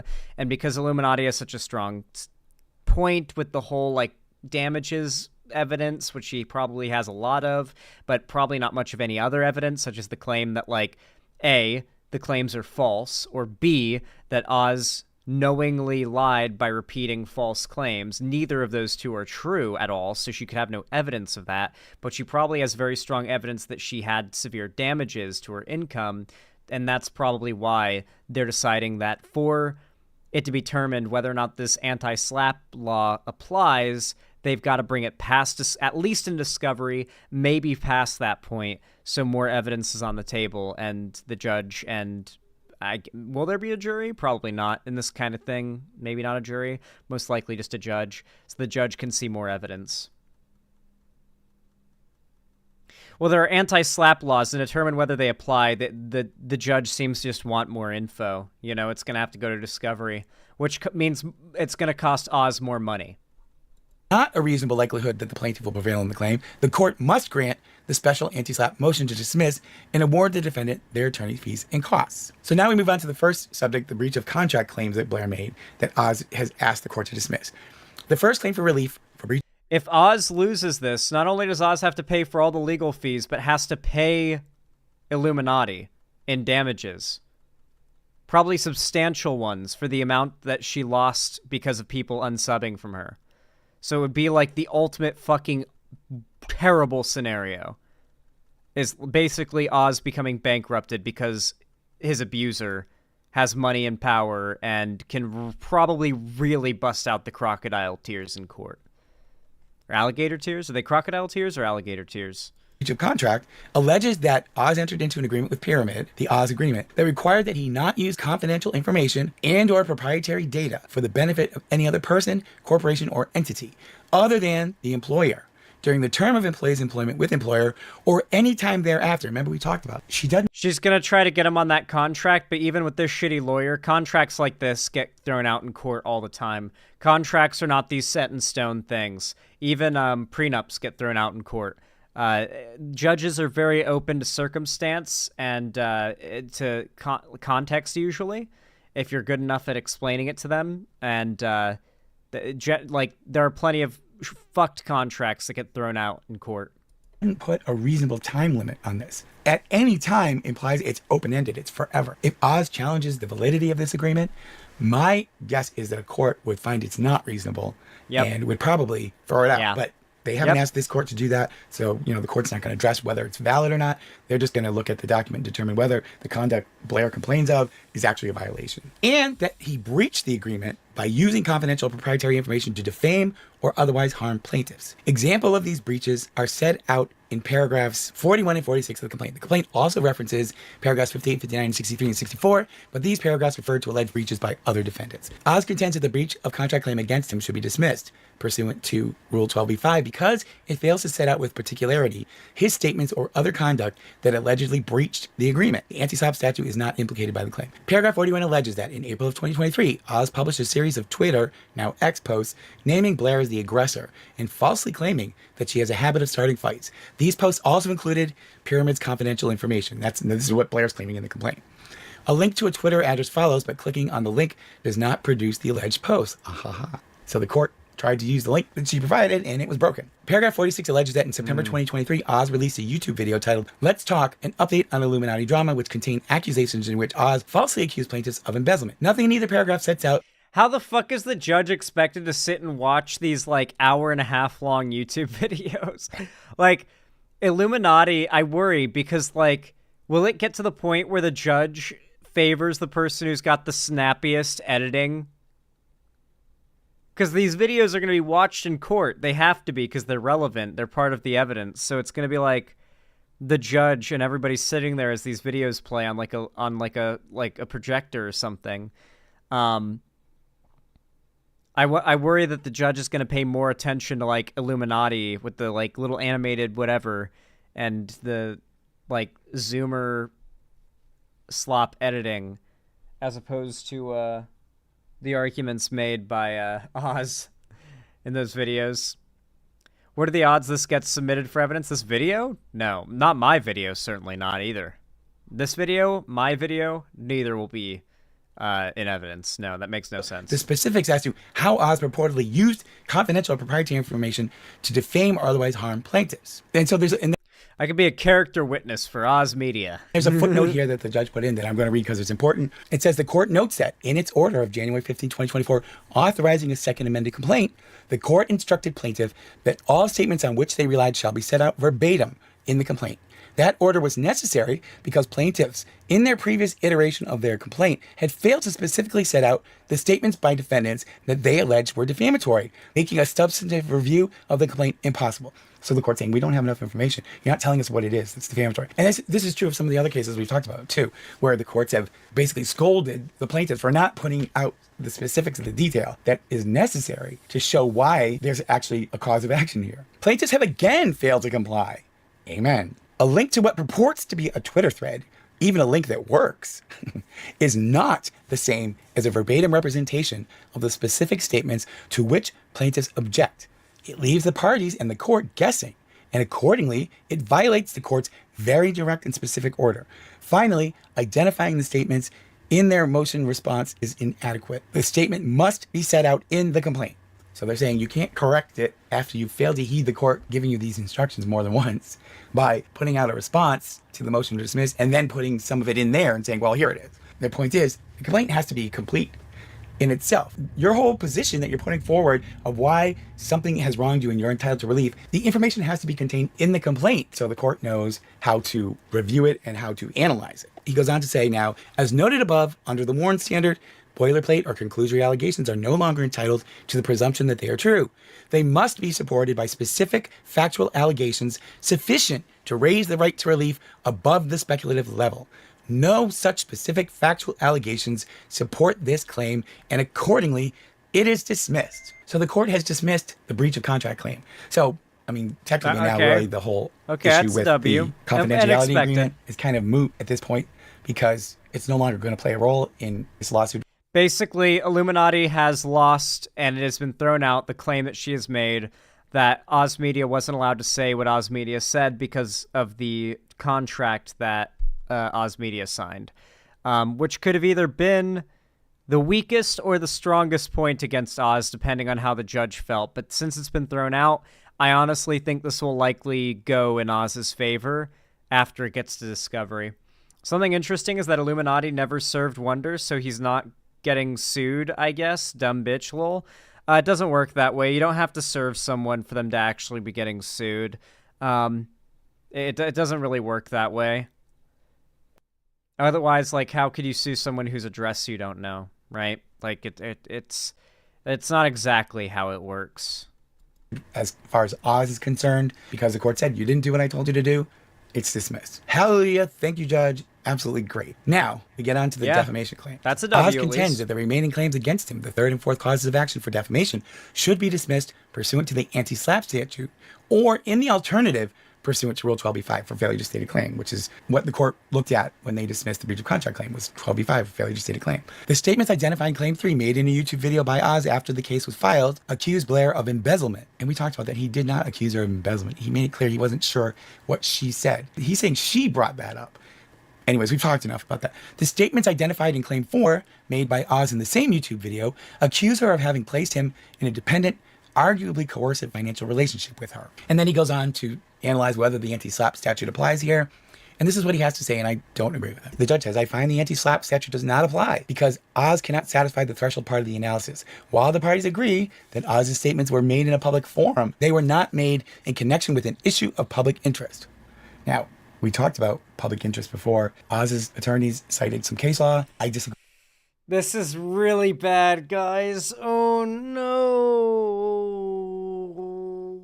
Oh no.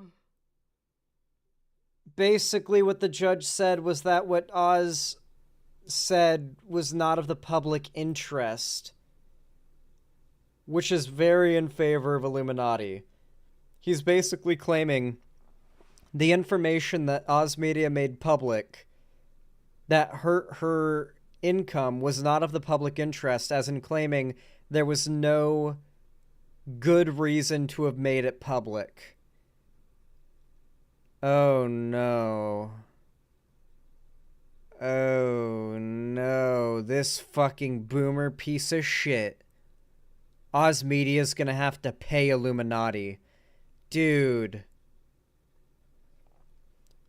Oh, God. The world is not a fair place, guys. Let that be a reminder. The world is a very unfair place. Ugh. Agree with the judge here. I think it is a matter of public interest, and I'll talk a little bit more about it, but let's just continue and finish reading this, and then I'll talk about it. Neither of the statements identified in Claims 3 or 4 were made in connection with an issue of public interest.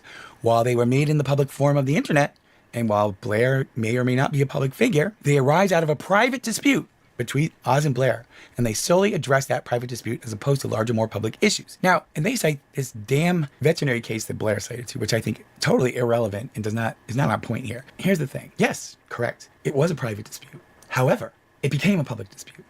Both parties made it a public dispute when they went into excruciating detail on both sides, whether what they allege is true or not, about these issues and put it out there in a public forum. So, yes, it may be a private dispute, but it isn't anymore. It's now in the public. And the public is obviously very interested. I don't think the case law supports that conclusion, if that's what the judge is trying to say here. And I think for the reason I just stated that, yes, it may.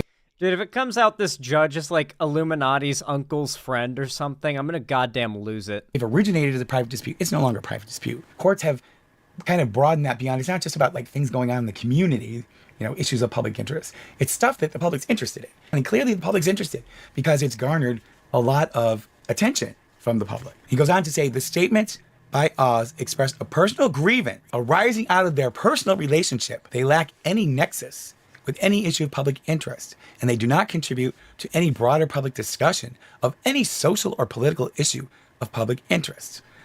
Actual boomer. Actual boomer doesn't understand the internet. Fucking hell.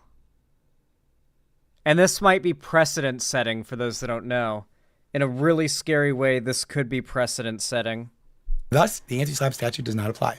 I don't agree with you, Judge. Again, that doesn't mean the judge is siding with Blair or thinks that she's right. He doesn't think that he has grounds to dismiss this count. It needs to proceed on the trial track. So he's not going to just toss it out at this stage. And so he goes on to analyze this. Because the anti-SLAPP statute does not apply, the court must assess whether the claims against Oz satisfy the Warren standard. So whether it can be dismissed for failure to state a claim instead of for anti-SLAPP. The traditional elements of defamation are a defamatory statement concerning another published to a third party with fault amounting to at least negligence on the part of the publisher, and either actionability of the statement irrespective of special damages, or the existence of special damages to the plaintiff caused by the publication. Oz contends that plaintiffs must meet the enhanced actual malice standard set out in New York Times v. Sullivan because the challenge statements relate to a public figure.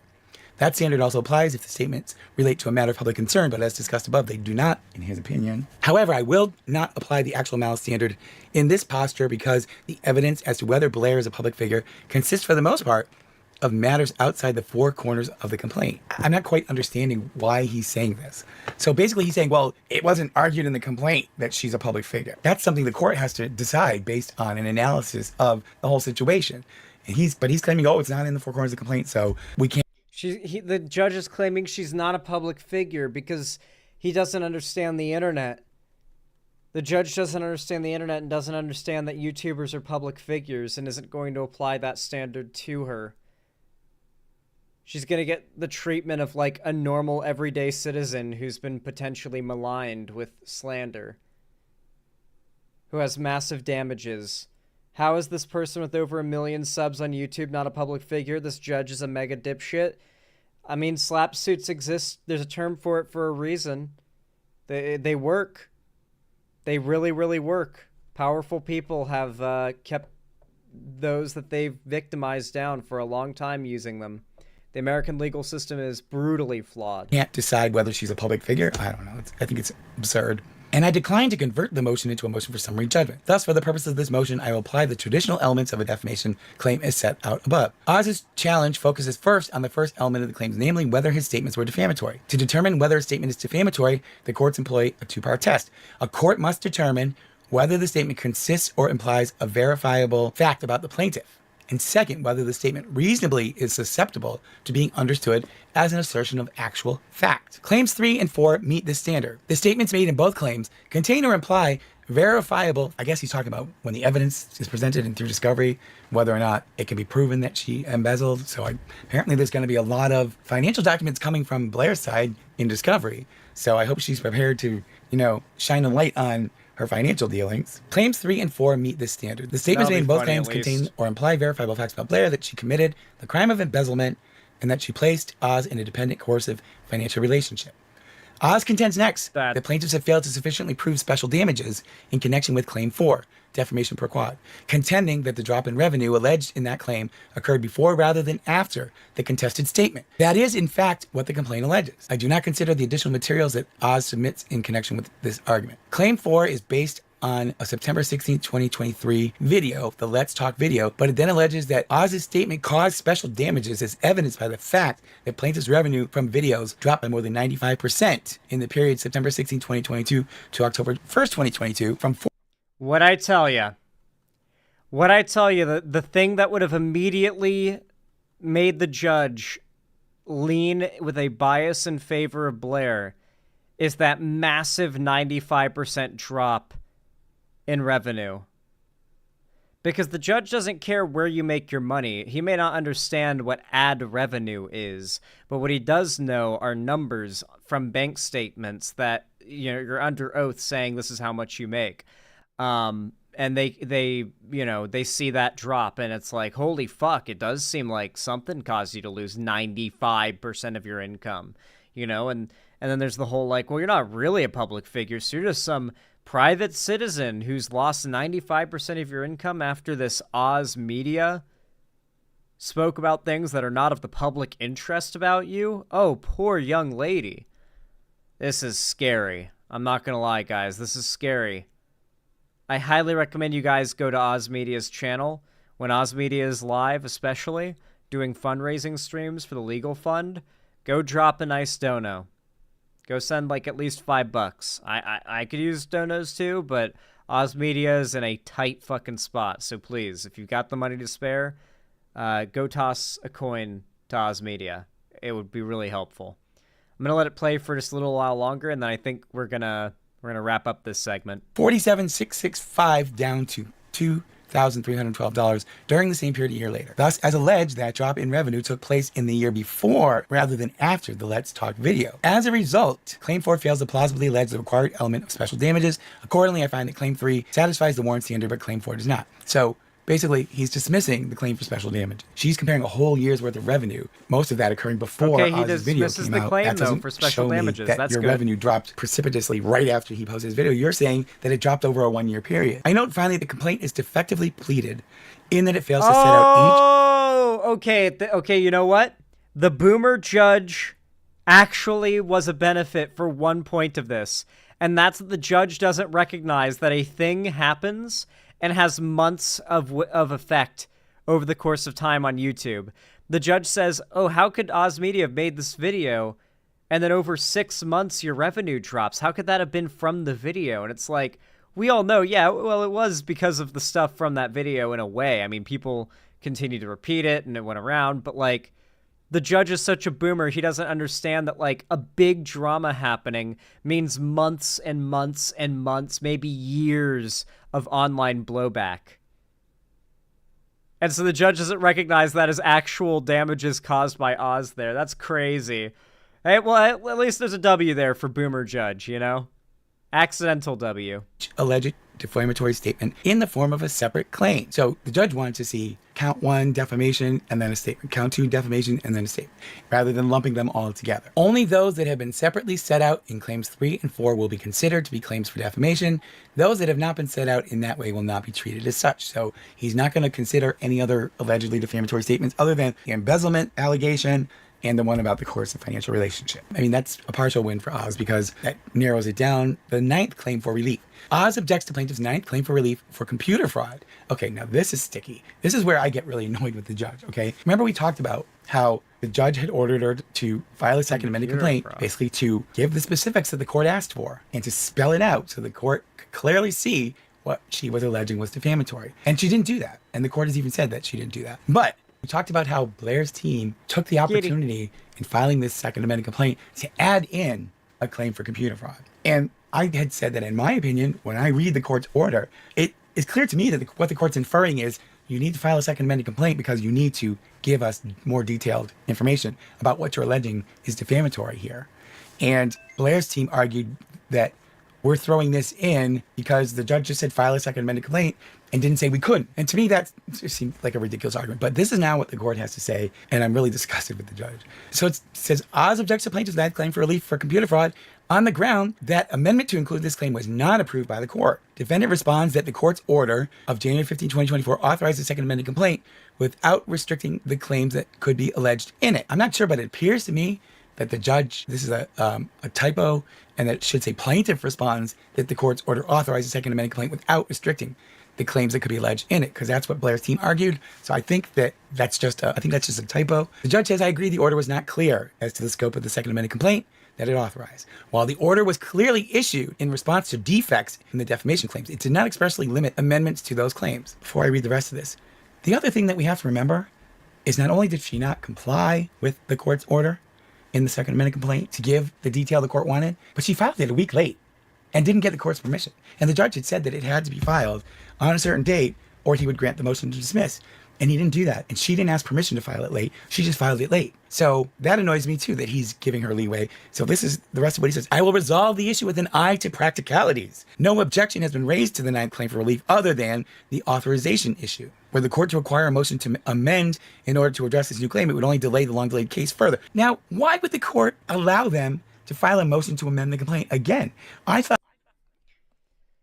Oh, guys, I don't know about this. This is looking bad. This is looking bad. There are like 5 billion videos on this topic, not a public interest. Lol. Can you guys see why I was so tilted when I found this out? I get it, Warpaint, I get why you sent it. I'm worried, guys. Please, go support Oz Media. Links to both this channel and Oz Media down below in the description. Assuming my editor did that. Hopefully Ethan gets that done. But hey, if you enjoyed this video despite the grim subject matter, please consider dropping a like and commenting down below, subscribing, and ringing the bell icon. All these things boost my channel and the algorithm a lot, and for those that don't know, my channel's been growing a lot lately, so thank you to those of you guys who have been doing that, because it really is having an effect. So keep it up. I really appreciate it, guys. Thank you for the likes, the comments, the subs, all that good stuff. I really do appreciate it. Follow my social medias, link down below. Join my free fan Discord server, which I mentioned it's free because people ask if it costs money. My Discord server down below. It is the main hub of my fan base. We do watch parties, call-in streams, game events, all sorts of cool stuff there, including a watch party right after this very stream, after this segment. And if you want to support me directly, financially, consider donating, subscribing, or gifting a sub on my website, xanderhall.com/live, or supporting me through YouTube, Twitch, Streamlabs, Stream Elements, Patreon, or buying my merch, the Streamlabs link down below. With all that said, thank you so much for watching, and have a good one. God. I shaved my face, and I feel like I might have inhaled a couple of hairs, and, like, feel them in my throat. It's not great. Not great. Not a fun time. Not a great day. Oof, been there? Yeah. Awful feeling. Anyway, I am going to start up our watch party, guys. Are you guys ready for a watch party? We're going to be watching Rings of Power. I hope you guys are prepared. Hop in to the Xander's Theater chat in my Discord server. I'm starting the stage now.